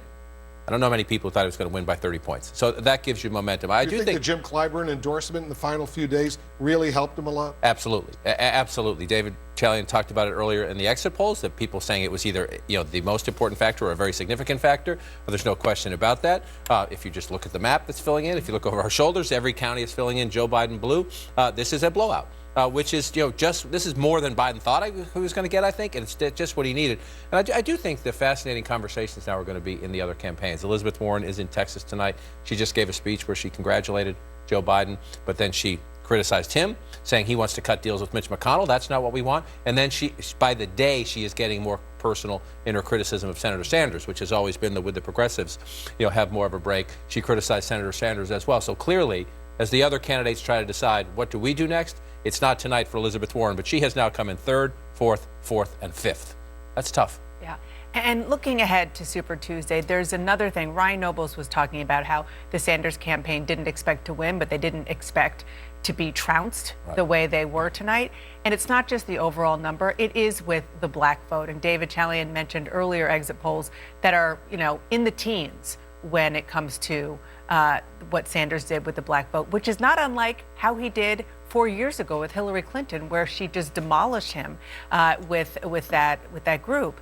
And it's not just about South Carolina. If you look at Super Tuesday, you were looking at 6 southern states, where, as we talked about earlier, that African-American vote is going to be absolutely huge. And it is going to continue to be huge for the Biden campaign hopes it's going to continue to be huge for him.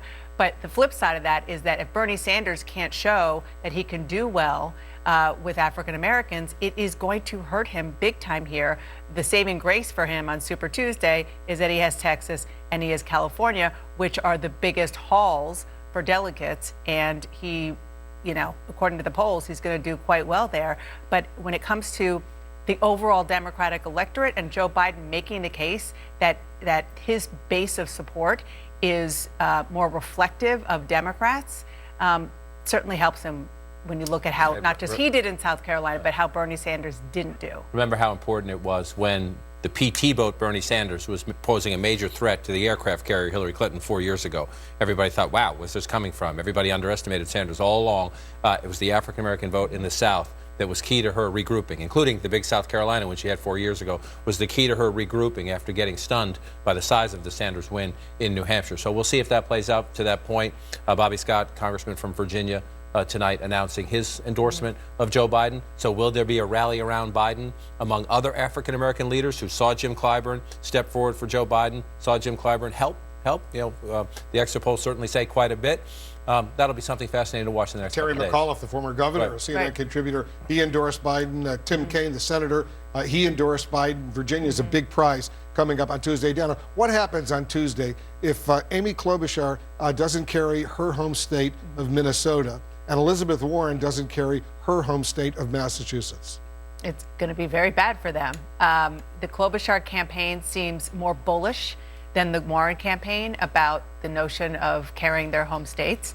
And you heard Jeff Zelony's excellent reporting earlier about when they're looking at the math from the Biden campaign perspective about the need for those two to stay in order to keep Bernie Sanders' delegate count lower, because those are two, prime states for him because they tend to have more progressives. Bernie Sanders did incredibly well in Minnesota, for example, 4 years ago. But one other quick thing I want to mention, I was talking about the African-American vote. The other thing is the generational divide, which continues to be huge across ethnic groups. Bernie Sanders continues to do incredibly well among younger voters, and Joe Biden doesn't.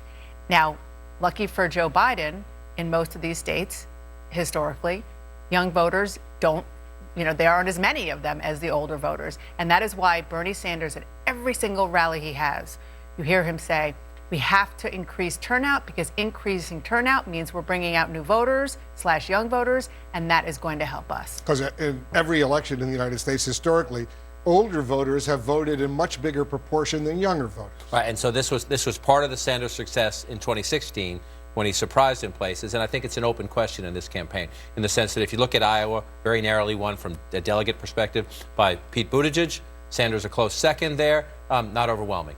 New Hampshire, a state Sanders was expected to win, he just barely won. Nevada, he had a blowout victory on the back of the Latino vote. And so now you go, and Joe Biden with a blowout tonight where Sanders underperforming, way underperforming what he thought he would get. And they worked really hard. Yeah, what he thought he would get among African Americans. So now you have a battle. Latinos and African Americans, the core diverse constituents of the Democratic Party, huge in California, the Latino population, huge in Texas, the Latino population, advantage Sanders there. Biden's going to come in now with a bounce. He believed he had significant African American support anyway. Now he thinks that gets magnified by this resounding victory in South Carolina tonight. So we're going to watch this play out on Tuesday. One other thing, you just talked about Senator Klobuchar and Senator Warren. I also think this is testing time for Mayor Buttigieg in the sense that he's already made history as an openly gay candidate for president who has won a state and has had significant support. But it's all about trajectory when you get to this point of a campaign. First in Iowa, second in New Hampshire, third in Nevada, fourth in South Carolina. That's going in the wrong direction. So what do you look at? Where does he... If he can't wins on Tuesday, where can he get a significant delegate haul to say, I have reasons to stay in? Yeah, it's going to be wild on Tuesday. 14 states with an enormous amount of delegates, plus American Samoa, but enormous amount of delegates. We're all going to be here. It's going to be and it could be decisive too. It could be a critical moment for all of these candidates. All right, March Madness. We're going to have a lot more on what's going on in South Carolina, but looking ahead to Super Tuesday, 3 days from now. We'll be right back.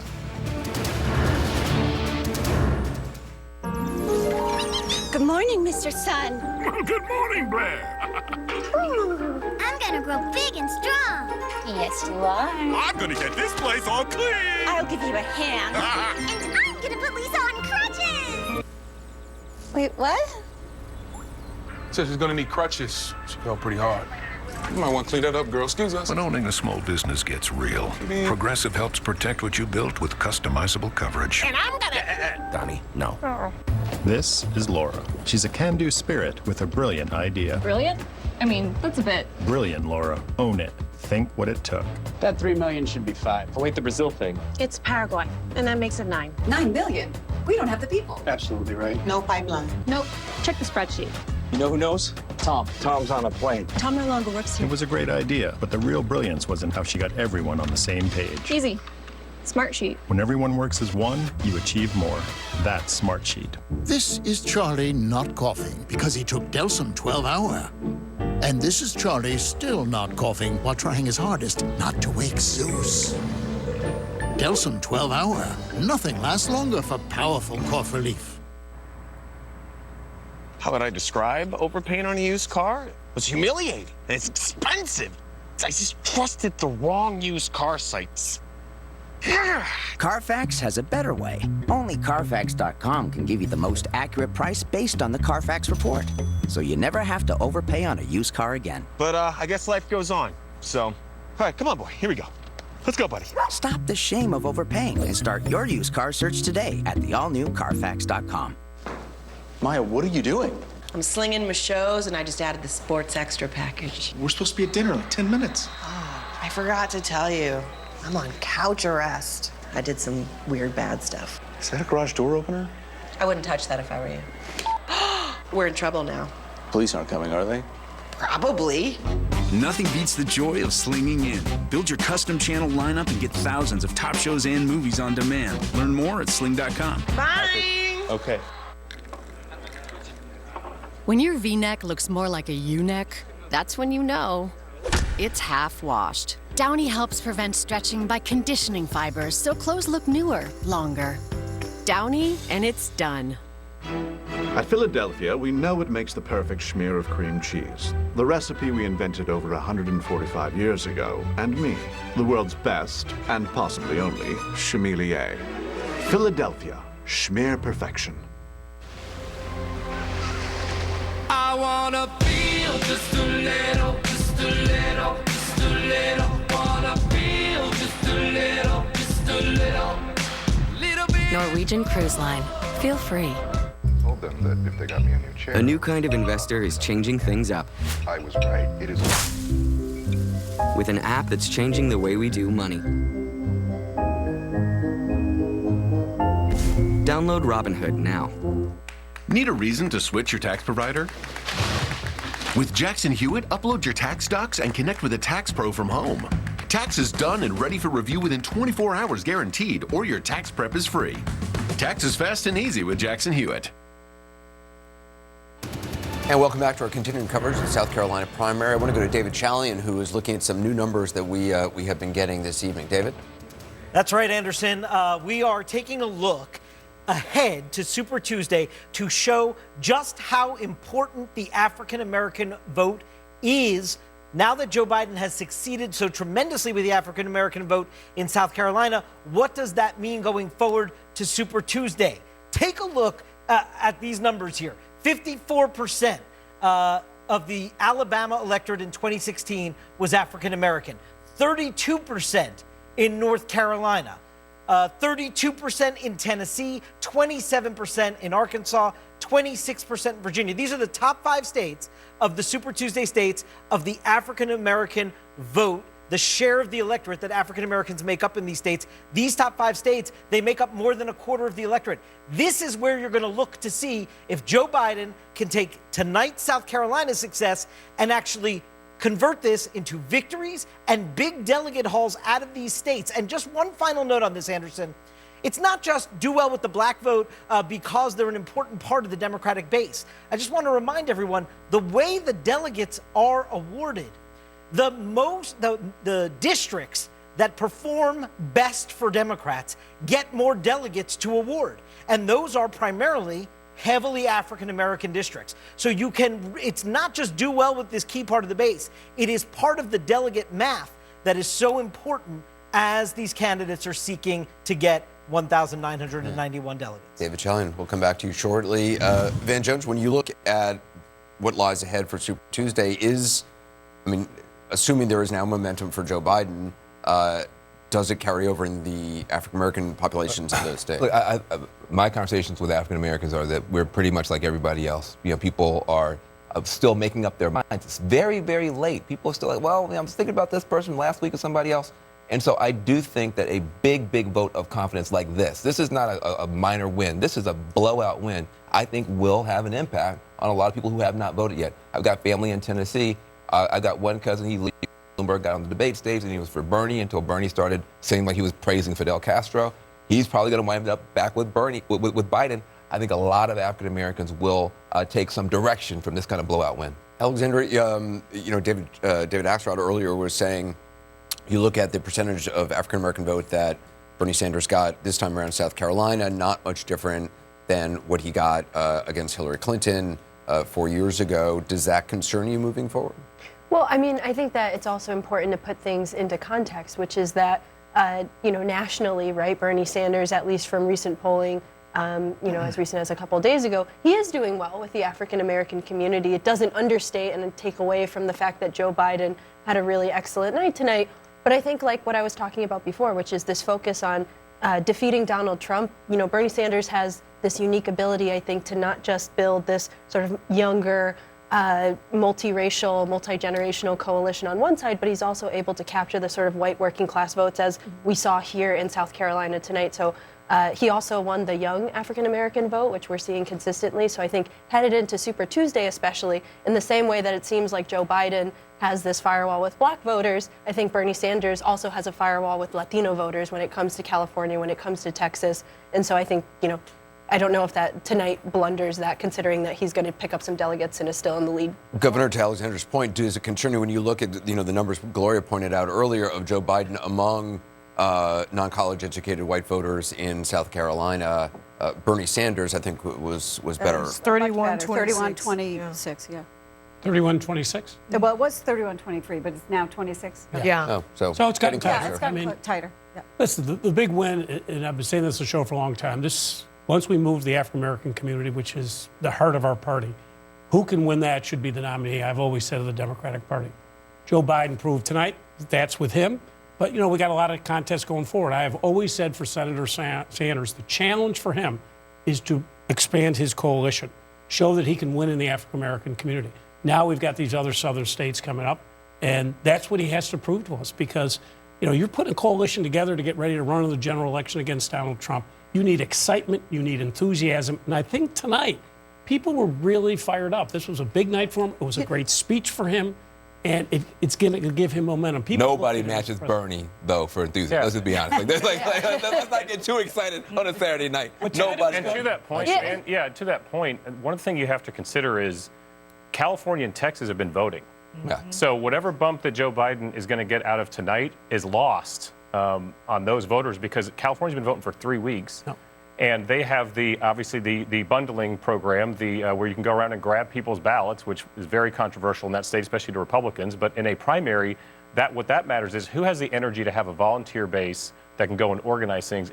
Just the stories I've been reading of what Sanders has been able to do with Latinos. Yeah. So we're talking about African Americans. That is obviously hugely important as an observer of the democratic process. But the Latino vote is hugely important too, especially in California. And Sanders has, I think, a huge advantage on the ground in organization, and that really matters in campaigns. And they've been voting for 3 weeks. One interesting thing will be on this early vote question. What we've seen in a lot of these early races is people have been holding back because they're not quite sure what the right vote to cast is because they do want to beat Trump. And I'll be interested to see if that is true in California as well, and if there are people who are voting later than they normally would, to see how this whole thing Well, the numbers we can see it. The numbers are up. I mean, but they're up everywhere. So that doesn't mean we don't know how up they are because you have to wait and see till you see the whole population. But compared to 16 and other elections, as we've seen in every election in the last 3 years, everyone's motivated, everyone's fired up. So far, what we see in Texas and California is the numbers are up. Well, this timing for Biden couldn't be better because it's 3 days before Super Tuesday. If you're going to turn out voters who, particularly African Americans, who are going to look at what happened in South Carolina and say, I'm with them and I'm with him, because they made a difference and they changed, perhaps, the course of the presidential race. So it clearly could affect turnout. The question, I think, and the answer we don't know about Bernie Sanders and turnout, is that Bernie Sanders has said that that he can establish a Democratic coalition that will turn out that is different, that it's younger, et cetera, but it will be there in larger numbers. And we haven't seen that. We've seen moderate increases, but we haven't seen Barack Obama 2008 kind of increases in turnout. And I think that's worrisome. Well, I think that it depends on the state. So I think Iowa was an example where it did not reach the 2008 levels, but it did surpass 2016. New Hampshire was also a huge increase from 2008 for 2020, or Nevada, I'm sorry, and New Hampshire as well. So I think that it's a little bit early to be able to see that, but I think it's what we're saying, right? It's not just about moderation, it's also about motivation, and that's going to be pretty pivotal heading into I this. think what we're going to find is the value of a news cycle, because it's too late for Joe Biden to convert the success of tonight into money that he could put on the airwaves, obviously, in time for Tuesday. It was a really rough ride for him in the first 3 states. Let's not lose sight of the fact that those were 3 tough goings, and then to rebound in this state, based largely on the strength of African-American voters who hung with him, suggests to me that they'll be hanging with him again in the states that are about to unfold. Their faith in him wasn't shaken by what transpired in Iowa or in New Hampshire or in Nevada. But the only difference is there's not a bunch of Clyburns in the world. You're right. You got to understand now. Yeah. Part of what you saw was Biden. Right. But Clyburn is like that was remarkable. That family, they're like Vouching for Kennedys. you. They're like Kennedys for us. Exactly. That family is a beloved family. They're not that. There's no Clyburn family in Tennessee. Maybe the Fords. So we don't know what the black community is going to do. Right. We know that there was a waning of support a little bit for Biden, and I think that frankly Bloomberg doing so badly helped people come back home to Biden. And it seems like a lot of people are making their decisions closer to Election Day. And I think obviously the number one question here is still who to defeat Donald Trump. But I think the exit polls were really interesting when you also look at issues, right? Or when you look at, this is another state where over a majority of the people supported a single-payer Medicare for all type option system, though they also said that they want to go back to Obama's policy. So again, it's not necessarily ideological. It's sort of about issues that I think are going to speak to people. And I think also on a personal level, right, I think the Clyburn endorsement is huge. And the question is, do they exist in other states coming up? One thing we do know for sure is that the president came last night and urged Republicans to cross over and vote for Sanders. Not a lot of evidence that that campaign worked out very well. Still ahead, we're going to see who's leading in the overall popular vote after 4 Democratic contests, and we'll look at how the delegate fight moves into overdrive on Super Tuesday. Winning awards is great, but doing all the work that takes you there, that's the hard part. At Verizon, being reliable means working to always be reliable. It's why we earned more awards again this year, just like last year, and the year before, and years before that. All these awards are real proof that we built a network that really works for you. The network more people rely on. Now experience America's most awarded network on the phone you love, the amazing iPhone. Plus up to $650 off the latest iPhone when you switch, with Apple Music included. With Advil Liquid Gels, you have fast-acting power over pain. So the whole world looks different. The unbeatable strength and speed of Advil Liquid Gels. What pain? My psoriatic arthritis pain, I had enough. It's not getting in my way. Joint pain, swelling, tenderness, much better. My psoriasis, clearer. Cosentix works on all of this. 4 years and counting. So watch out. I got this. Watch me. Real people with active psoriatic arthritis are feeling real relief with Cosentix. Cosentix is a different kind of targeted biologic. It treats the multiple symptoms of psoriatic arthritis to help you look and feel better. It even helps stop further joint damage. Don't use if you're allergic to Cosentix. Before starting, get checked for tuberculosis. An increased risk of infections and lowered ability to fight them may occur. Tell your doctor about an infection or symptoms. If your inflammatory bowel disease symptoms develop or worsen, or if you've had a vaccine or plan to, serious allergic reactions may occur. I just look and feel better. I got real relief with Cosentix. Watch me. Feel real relief. Ask your rheumatologist about Cosentix. Thank you. It's an honor to tell you that Liberty Mutual customizes your car insurance so you only pay for what you need. I love you! Only pay for what you need. Liberty, liberty, liberty, liberty. Forensic Files 2 is HLN's #1 original series ever. More new episodes are on the way, with all new mysteries to solve. Watch Forensic Files 2 in back-to-back episodes tomorrow at 10, only on HLN. I'm Dari Rezvani, and I owe everything to this community. It's given me an education, the opportunity to build a business, and the ability to start a family. Well, kinda. I approve this message because we deserve a representative who stands in solidarity with us, who respects our differences, and whose commitment to the Valley is unshakable. Devin Nunes doesn't pass that test, and it's time we send someone to Washington who will.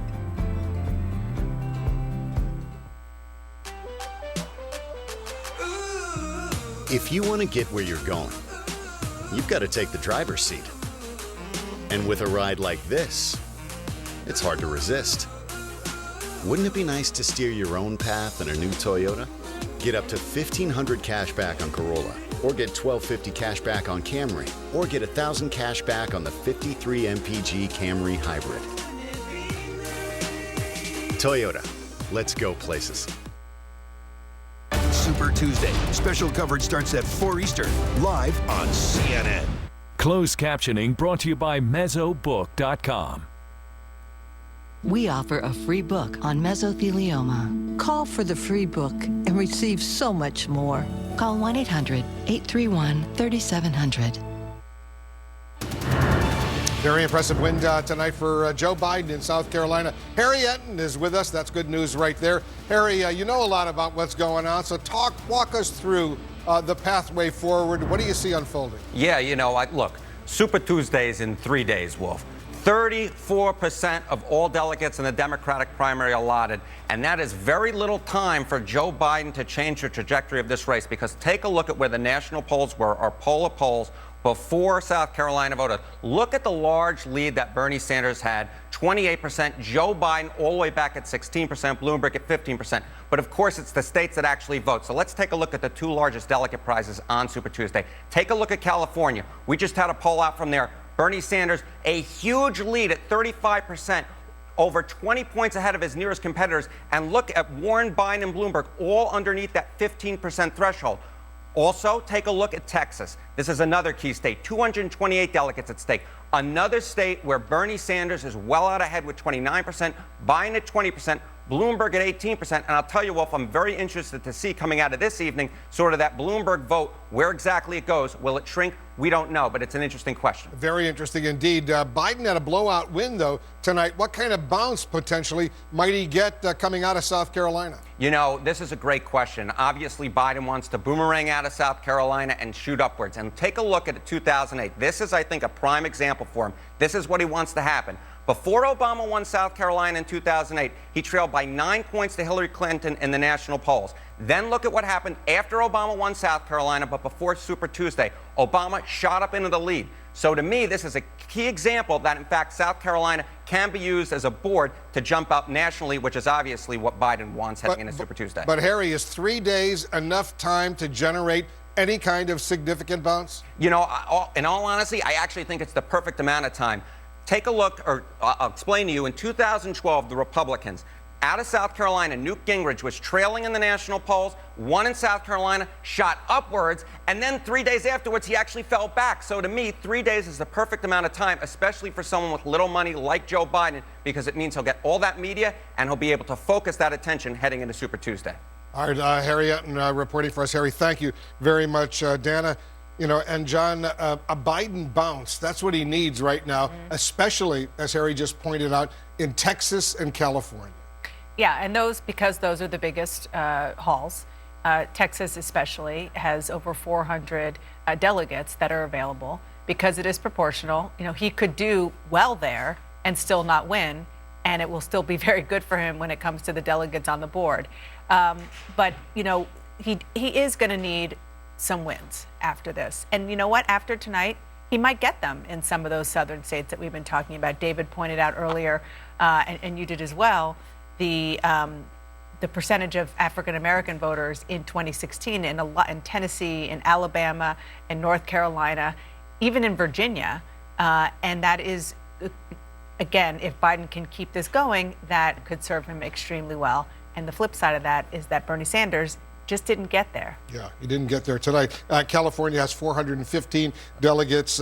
Texas has 228. Those are major, major delegate prizes. Those are the two biggest prizes in the country for the Democratic delegates. And they're the two biggest prizes on Super Tuesday. We're going to do 1,300 plus, roughly a third, as Harry was just saying. Those are the two biggest prizes. So the challenge is, if you assume, and there's 3 days, but if you look at the Sanders lead in California, the Sanders lead in Texas, and if you think that's strong enough, and his organization certainly is strong in those places, that he's likely to win, if you're someone else, your challenge is just to keep the margins closer. Make this more like New Hampshire and Iowa, where you're sort of the number 1, 2, and 3 are splitting delegates, and not like Nevada and South Carolina, where somebody's running away with the delegates. Because if you get a Nevada size or a South Carolina size win in California, wow, or in Texas, wow, then you're just starting to stretch it out too much. So the challenge for the candidates is to keep it as close as they can in the states that Sanders is winning, and then try to win, try to pick off some other places, just so when we wake up Wednesday morning and we're doing the delegate math, which gets a lot more complicated, we're adding a lot more digits, that it's close. The question, this is really the question in the race right now, and the Biden win in South Carolina makes it a much more interesting question. How big can Sanders stretch it out on Super Tuesday, or do we wake up Wednesday in a competitive race? And if so, has Joe Biden proven that the message he tried to deliver tonight, that I am the alternative, that no offense, Senator Klobuchar, no offense, Senator Warren, no offense, Mayor Bloomberg, no offense, Mayor Buttigieg, I am the alternative. Can he prove that? That's what Tuesday is now about. He has to run competitive with Bernie Sanders on Tuesday. Doesn't mean he has to get more delegates on Tuesday night, but he has to be competitive with Bernie Sanders so that when everybody wakes up Wednesday, that would be, if no other candidates make that decision beforehand, Wednesday would be the moment of choice. And if that happens, it poses another question and a potential risk for Democrats, which is, part of the argument going into tonight and on Super Tuesday for consolidating the non-Bernie Sanders voters is because Texas and California, for example, have such big numbers of delegates, and he's expected to do so well there. The concern is that he would be so far ahead of the next person behind him that he would be impossible to catch, even if he doesn't get the magic number of delegates to actually clinch the nomination, 1991, right? In the first round. In the first round. And so what would that mean? That would mean the dreaded contested convention. And that's something that we've talked about so many times during so many recent elections when things have been very, very tight. And this time it really could happen. So that is the ultimate, it's fascinating for us to watch, but for Democrats, it's the worst case scenario and their nightmare scenario. And you know who is the happiest about that potential? Donald Trump. The campaign is seeing tonight and seeing how scrambled the race is, and the more scrambled it is, the happier they are. There are 3 very important Tuesdays in a row coming up in March. The first Super Tuesday, mini Super Tuesday, then St. Patrick's Day. We're going to know a lot more very quickly. We've sort of marched through February slowly. Now we get, again, the blur, and it's going to be fun. You know who's really good in math? David Chalian. David, you've been going through the popular vote over the first 4 states, including the Biden dramatic win tonight. What are you seeing? Yeah, so now adding up the votes across these 4 early states, and obviously they're still counting in South Carolina. Thankfully, the counting in Iowa and Nevada have finally stopped, but they are still counting in South Carolina. But here's a snapshot overall. Take a look. You see 281,000 votes for Joe Biden, 27.8% of the total popular vote to date across these 4 contests. Bernie Sanders is in second place, 24.8% with 250,000. Then Pete Buttigieg, and then Elizabeth Warren there at 10% of the vote. Wolf, you know Bernie Sanders likes to say every time he takes to the stage, he won the popular vote in Iowa, he won New Hampshire, he won Nevada. Well, what he can't claim now and what Joe Biden can claim after South Carolina has weighed in is that overall, Joe Biden's gotten more votes than Bernie Sanders in this nominating season to date. Yeah, that's really significant. We're going to discuss that. Oh, actually, let's discuss it right now. It's a claim that Bernie Sanders would like to make, that he's winning the popular vote. Not would like to make, he has made. Of course he likes to make it, but you know what? That's not happening, at least not now. Not right now. Not right now. It is what we have heard from Bernie Sanders, particularly after Iowa when things were so messed up there. He seized on the popular vote, and he continued to do that throughout the contests. And it isn't a claim that he can make as we speak. Everything is going to change in 48 hours. But for right now, it gives Joe Biden a lot of bragging rights. You know, we know the president has been watching the election in South Carolina. He's already been posting some nasty tweets, not unexpected, as you can imagine. But what do you think, John? Who do you think he fears more in a one-on-one contest? I think they have shifted their thinking on this. There are some of them who will cite some polling data and say they would prefer Bernie Sanders, if you will, because they think they can sell the Democratic Socialist argument to where they're trying to do it. And then there are others who say, well, wait a minute, at least the theory that Bernie Sanders can increase Latino turnout, can increase younger turnout. So it's untested in some ways. They've always looked at Joe Biden, if he can get through the primary campaign in good shape, on paper, as the biggest threat in places like Pennsylvania, Wisconsin, Michigan, the states that flip them over. But their thinking evolves on this. I will say this, though. The one advantage they have about this is as their thinking evolves, so does their testing. in their data. The fact that the president has no serious challenge, why we're going to go through at least another month of the Democrats having this internal family feud, they have millions and millions and millions and millions, and I could keep going, of millions of dollars to poll every day, to test every day. Dan and I were just talking this off camera. Watch what they're doing. They're targeting African Americans. They're targeting Latinos, not because they think they're going to win those constituencies, because in certain states, if they can move the margins that much, you know, it keeps you Wisconsin if you get a little higher African-American vote in Milwaukee. It keeps Michigan if you get a little higher African-American vote in Detroit. It takes North Carolina completely off the map if you get a little bit more African-American support there. They are working the margins, and the president will make mischief all the time. He'll use his insulting nicknames. 1 week he'll focus more on Biden, and everyone will say, oh, he thinks he's worried about Biden. The next week he'll focus more on Sanders. Everyone says, oh, he's worried more about Sanders. The president does his mischief. His campaign is doing some very serious, thorough work around the country, testing everything. Only 3 days before Super Tuesday, 14 states. We're getting ready for Super Tuesday. Much more of our coverage right after this. I'm your 70-pound St. Bernard puppy, and my lack of impulse control is about to become your problem. No, come on. I saw you eating poop earlier. My focus is on the road, and that's saving me cash with DriveWise. Ambition lives in our DNA. Competition coursing through our veins, consuming us with a need to thrive. It's just part of who we are. Super Emma just about sleeps in her cape. But when we realized she was battling sensitive skin, we switched to Tide Pods Free and Gentle. It's gentle on her skin and dermatologist recommended. Tide Free and Gentle. Safe for skin with psoriasis and eczema. Oh, hey. Buying a car from Vroom is so easy. All you need is a phone and a finger. Just scroll through amazing hand-picked low-mileage cars, then tap to buy. That's it. No sales speak, no wasted time. Just straight-up great cars, each with its own Carfax. Right from your phone to your driveway. Thousands of cars priced below market value. Go to Vroom.com and pick your favorite. Oh yeah, she digs it. Let's be honest, quitting smoking is hard. Like quitting every Monday hard. Quitting feels so big. So try making it smaller, and you'll be surprised at how easily starting small can lead to something big. Start stopping with Nicorette.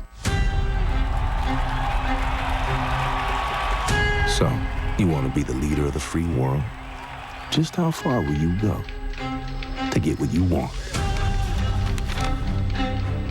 Will you turn friends into enemies? Will you break your own rules? Maybe you can change politics, or maybe politics will change you. The race for the White House is on. Tomorrow at 9 on CNN. Here's what Fresno County Sheriff Margaret Mims has to say about Elizabeth Egan. Beth Egan is qualified to be judge. She has an experience as the district attorney for 12 years. Elizabeth Egan has the ability to make fair judgments, to make sure that the rules of the court are followed, and to make sure that justice is delivered. With all of the things that I believe the communities in Fresno County expect, Elizabeth Egan checks all the boxes. Paid for by Egan for Judge 2020. We bought this house and it completely needed to be renovated. Everything was very old. We had used central distributing in the past, so we just knew that that's where we wanted to go. So when you walk into the store, you are blown away by their selection of appliances and lighting fixtures. And accent furniture, fireplaces. Not to mention the service that you're getting at this place is better than you would get where somebody's just selling you a generic product. These people live and breathe this every day. They really do offer so much under one roof. You just gotta go check it out. The Windsors, Inside the Royal Dynasty, tomorrow at 10 on CNN. As we've been following Joe Biden's big win in South Carolina tonight, another major story has been playing out in the state of Washington. A patient infected with coronavirus has died. It's the first known death in the United States from the fast-spreading outbreak. CNN's Jake Tapper sat down with Vice President Mike Pence, who's leading the White House coronavirus task force. He asked about the risk to Americans in the days and weeks ahead. There will be more cases. And possibly more deaths? And you know, it is possible. I mean, the reality that Dr. Fauci and others explained to me since I took on these duties a few days ago is that for most people that contract the coronavirus, they will recover. They will deal with a respiratory illness, we'll get them treatment. but for people that have other conditions that would militate toward a worse outcome, that we could have more. We could have more sad news, but the American people should know the risk for the average American remains low. You can see the full interview with Vice President Mike Pence on State of the Union at 9 a.m. Tomorrow on Sunday, as well as noon as well. Gloria, I mean, how freaked out are you? Well, I have my Purell here. Yeah. I think that the administration is trying to get its act together in explaining to us how, to use your word, freaked out we ought to be, because it's been very unclear. It's been really unclear. Some of the basic information is frankly unclear. You know, how long does it stay on surfaces? Yeah, you'd have to think more. Right, can you get it again if you've already had it? Right, and what is having an underlying disease mean? I mean, you know, I was listening to Dr. Emanuel on the air, on our air, saying, look, 50% of the public has some issue, and so you don't know where it's going to be next and how it's going to affect you, but more to the point, how dislocating it's going to be for you and your family and your children. Will your schools close? You know, we're not necessarily talking about losing our lives, but we're talking about living our lives every single day and how this could affect us. So it's a question of getting information every single day. I know they want to make the vice president the spokesman here, but I would like to hear from a scientist every single day, the same way you hear from the head of NOAA when a hurricane is coming towards you, and you want to just get the scientific information out there every day, tell the American public what's going on, and then move on, kind of an update every single day, and take it out of the political realm. As a parent, as somebody who, you know, would like not to get sick, we all just want to know. But I think that's one of the things that is very concerning. You have a crisis of confidence and credibility for some people as they watch the administration try to handle this. There have been press conferences where you did have those great scientists saying things, and then you have the president saying something quite the opposite. Right. And so when you start getting these messages, and the president made that unfortunate comment about it being a hoax, he meant the Democrats were trying to use it as a hoax, but some people thought he was saying the disease was a hoax. All these unforced errors in the middle of a possible plague is not building confidence. And I think this is one of those moments where I agree with you. Politics and partisanship should go out the door. We're talking about people's lives, but we need to have the administration to be much more straight down the line. Give us the bad news. Don't spin it. Don't try. Hey, this is a great plague. No. Give us some information that we can actually use and quit playing games. It may also provide a new prism through which we evaluate the candidates. Right? God forbid it gets worse and unfolds. We might start looking at each one of these presidential candidates as who among them is best to lead us through this type of a crisis. The other thing that occurs to me, Anderson, is that when you think about basic human contact, the handshake, the hug, the crowd that gathers, you've just described retail politicking. And so this could have a profound impact on the way in which this campaign that we've been talking all night long ultimately is carried out. Mike Shields, I'm wondering what your... Well, first of all, I want to say thank you to Van. It's one of the reasons why I respect you for talking about that hoax thing, because that sort of blew up on Twitter today, and you clarified what the president meant, and I respect you for saying that. Look, 5 weeks ago, the president declared a national health emergency, and when you do that in the government, you open up the ability to get into funds. Congress had passed a billions of dollar pandemic fund a while ago. They now have access to that. You have Mr. Fauci, Anthony Fauci, who's the head of the National Institute for Allergies and Infectious Diseases, who was with the president today at a press conference. He's named the second constitutional officer in our government to head up this. He has in turn named essentially a czar, Deborah Bricks, who was from the Obama administration forward head of our HIV and AIDS. Right, which is very respected. She's in charge. So they have a task force. And yet what happens in politics, of course, is you've now had 5 briefings on the Hill. And Democrats are coming out of those briefings going, we're not doing enough. And so, you know, that's what's very frustrating. I think Democrats really risk hurting themselves with that. Although you also have Joe Kennedy going after the acting head of the Department of Homeland Security, clearly believing he wasn't up to it or wasn't thinking it was part of his purview. I think Governor McAuliffe can speak to this. One of the reasons why Pence is there is he's a former governor, and the governors are the ones that are in the front lines of this. And maybe I haven't heard of it, but I have not heard a prominent Democrat say, I'm putting politics aside and I'm working with the administration on this. This is too serious. I think that would do a lot of good, and it would probably be a Democratic governor that does it. And that may put some water on some of these flames of just turning it once again into a partisan fight all over again when it shouldn't be. We've got to take a quick break as the Democrats assess the new landscape after Joe Biden's South Carolina win. Several of them will be crossing paths tomorrow. Details on that ahead. You know what the best revenge is? Revenge. Have you had enough? Because there's more.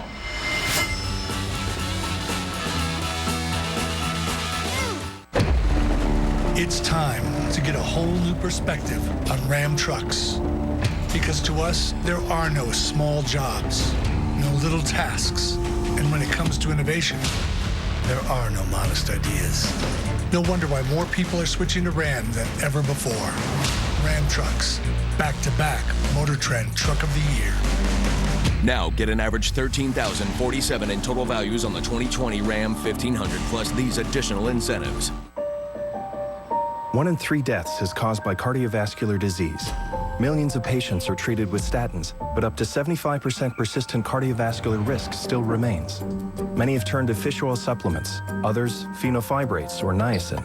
But here's a number you should take to heart: 0.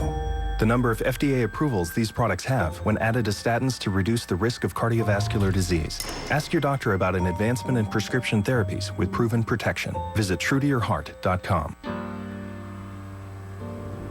If you looked at America like a bird, and that was all you knew, would you really understand it with just that point of view? We've got a different way to look at it, from right here on the ground. We don't just see United States, we see United Towns. From where we sit, just down the street, near the post office, by the park, when we stop and look around, what we see are sparks. Sparks of hope, of compassion, of communities who stand firm, when neighbors lift each other up, expecting nothing in return. We're grateful for what you bring, and all the sparks you've shown, and the thousands of towns that we get to call home.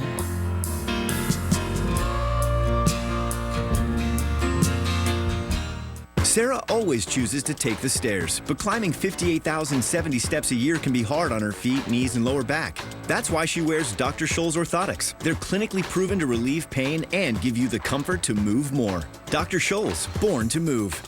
If you don't know your numbers, you don't know your business. I learned this the hard way with my first company, so I created NetSuite, the world's #1 cloud business system. NetSuite gives you the visibility and control you need to make smart decisions and grow with confidence. That's why companies who use NetSuite grow 3 times faster than the S&P 500. Schedule your free product tour right now at netsuite.com/grow.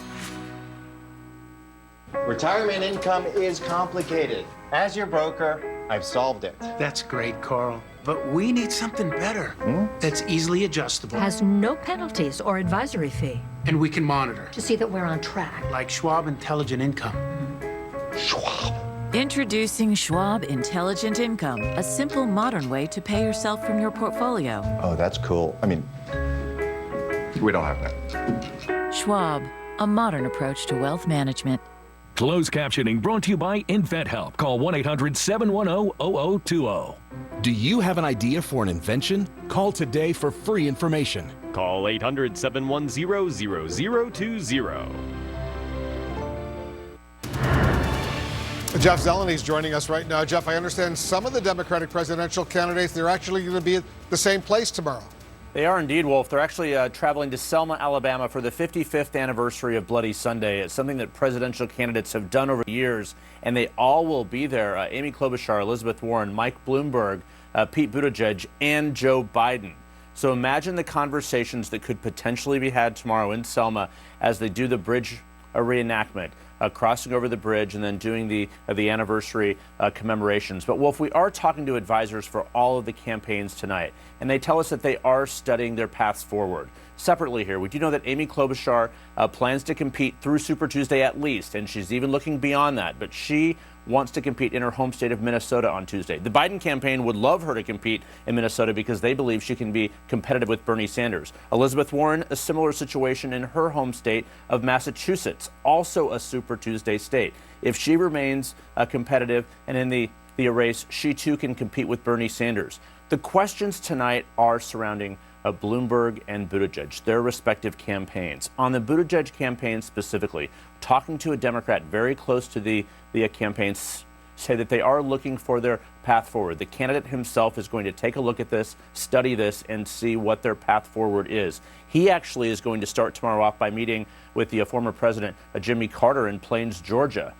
He's going to be attending a church service with him, so perhaps he will get some guidance going forward there. But Wolf, we do know the path is narrowing for all of these, but as for the Buttigieg campaign specifically, this top Democrat told me that how he gets out of this race, should that happen, is very important to him. He's had a very impressive run here, a 37-year-old mayor, winning the Iowa caucuses and getting to this point. So how he exits, they believe, is very important to him. But they also say this. They pointed me back to an interview I did with Mayor Buttigieg yesterday. And he said, look, a majority of Democratic voters are looking for something other than Senator Sanders. It's not up to candidates, it's up to voters. So he told me that candidates should take their cues from voters. So certainly not a sign that he intends to stay in long beyond his time. But Wolf, let's not get ahead of ourselves here. All of them, as of now, are competing on Super Tuesday, but tomorrow we'll be in Selma, Alabama together, again with Joe Biden as well. So we'll have our eye on their conversations that they could be having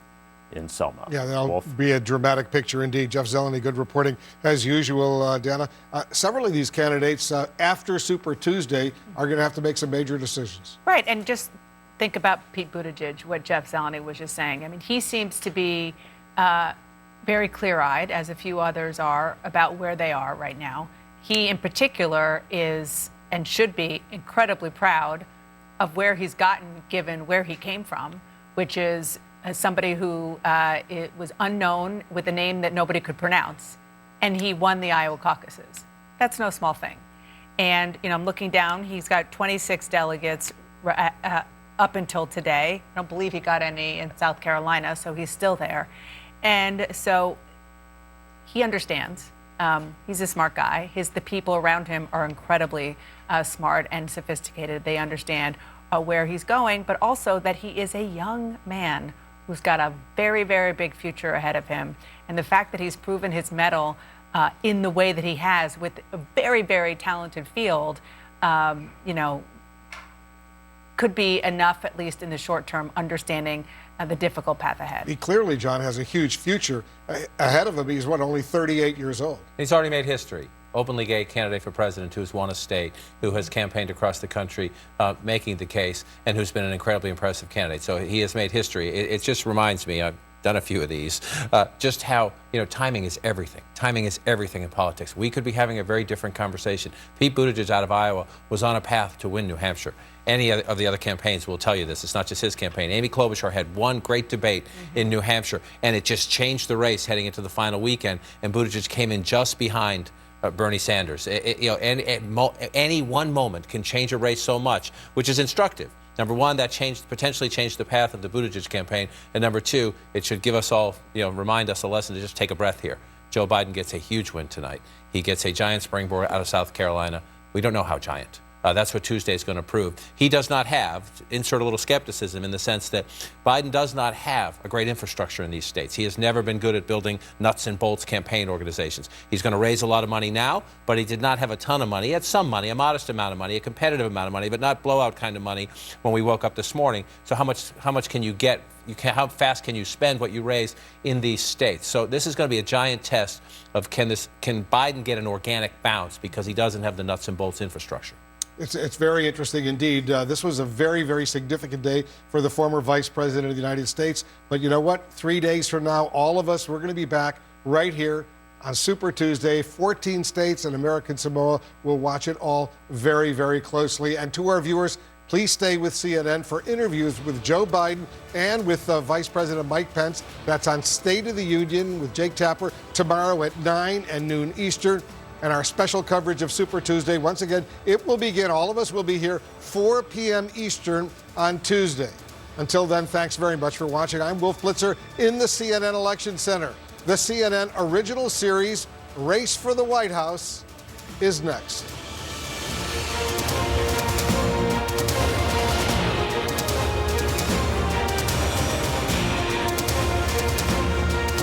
This BLT is delicious. Made it myself. I love this place. Made that myself too. Order up. Fries on the side. Right where I like them. Don't forget the grease fire. Burn, baby. Wait, what? I said grease fire. What are you doing on the counter? When owning a small business gets real, Sorry, can I get a to-go box? Progressive helps protect what you built with customizable coverage. This is Darling & Co., a small family-run business on Amazon. In 4 years, they've launched over 40 products, from skincare to affirmation cards. These are their beta testers. Having a business on Amazon, it's given us the freedom to be with our children. I want to empower our kids and others that look like them. More than half of everything sold on Amazon comes from small and medium-sized businesses like Darling & Co., and you can find them on Amazon. If you have moderate to severe psoriasis or psoriatic arthritis, little things can become your big moment. That's why there's Otezla. Otezla is not an injection or a cream. It's a pill that treats differently. For psoriasis, 75% clearer skin is achievable with reduced redness, thickness, and scaliness of plaques. For psoriatic arthritis, Otezla is proven to reduce joint swelling, tenderness, and pain, and the Otezla prescribing information has no requirement for routine lab monitoring. Don't use if you're allergic to Otezla. It may cause severe diarrhea, nausea, or vomiting. Otezla is associated with an increased risk of depression. Tell your doctor if you have a history of depression or suicidal thoughts, or if these feelings develop. Some people taking Otezla reported weight loss. Your doctor should monitor your weight and may stop treatment. Upper respiratory tract infection and headache may occur. Tell your doctor about your medicines and if you're pregnant or planning to be. Otezla, show more of you. We are present at the making of history. A new queen takes the throne. As private lives become the public's obsession. There is something going on between Princess Margaret and Peter Townsend. Even at the time, there were people asking questions about why the Duke of Edinburgh was away for so long. Was he trying to get away from the Queen? The new CNN original series, The Windsors, Inside the Royal Dynasty, tomorrow at 10 on CNN. His story is the American story. Jim Costa, son of immigrants, his family came here for a better life and have farmed in the valley for 112 years. Jim Costa works every day to ensure access to quality health care and to stop the skyrocketing costs of prescription drugs. Jim Costa has been a leader on providing a clean and reliable water supply for the valley. And he's championed comprehensive reform that keeps families together and protects the dreamers. He's secured funding to open the Fresno Veterans Home and worked to improve access for veterans' health care, improving roads, hiring police officers, funding schools and colleges. Congressman Jim Costa, third-generation family farmer, a lifelong San Joaquin Valley resident, and our friend. Cooperative of American Physicians Independent Expenditure Committee is responsible for the content of this advertising. Super Tuesday. Special coverage starts at 4 Eastern, live on CNN.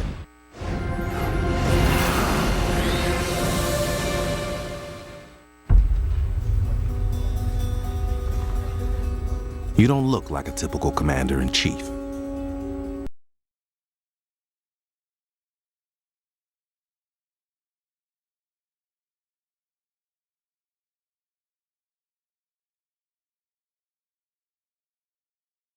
Hang on a minute, folks.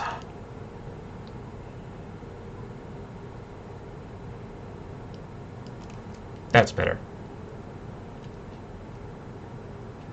Now, what did you think about Joe Biden winning South Carolina? Did he deserve it, or should it have gone to someone else like Bernie Sanders? And what are your thoughts about Tom Steyer dropping out? Those are the 3 questions I'm gonna ask you right now. So I'm gonna leave do my laundry for a bit and then get back to you.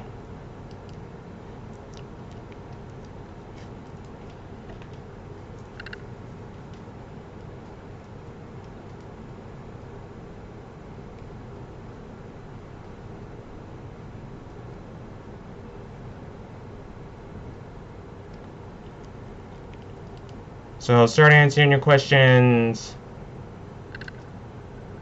now.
I'm back. Let's see what you got.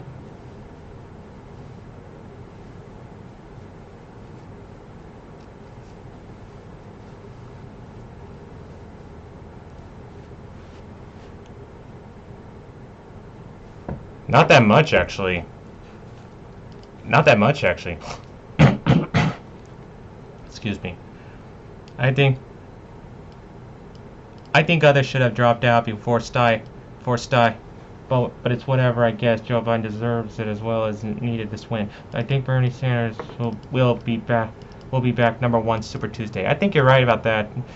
And I support Bernie but prefer Klobuchar over Biden and Biden over Buttigieg. So that's probably... Well, anyway, it's time to end this live stream. Thanks for watching. Now, don't forget to like, comment, subscribe, and leave a comment down below after this live stream. And if you can, I know we never achieved the goal, help this video reach 100+ views, and help me reach 1,000 subscribers. If you can before Super Tuesday, I think I might be able to do something special for you all. And if not, then I'll probably try to do something special this March 6th. Maybe, if I can. But don't give your hopes up. I'm trying to think about 1,000 subscribers special to do. So, until Super Tuesday. Oh wait, one last thing. After I end this live stream, I'm gonna upload three videos to my channel. So be ready for that. Alrighty. And until next time, this is Trevor Bartos saying, see you all on Super Tuesday. Until the next live stream on Super Tuesday, it's me saying, I.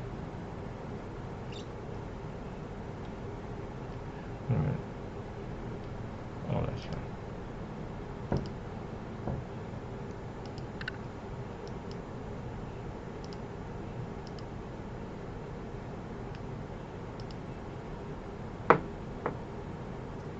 Till next time, I'm Jeb Bartol saying see you on Super Tuesday, and I'm signing off right now.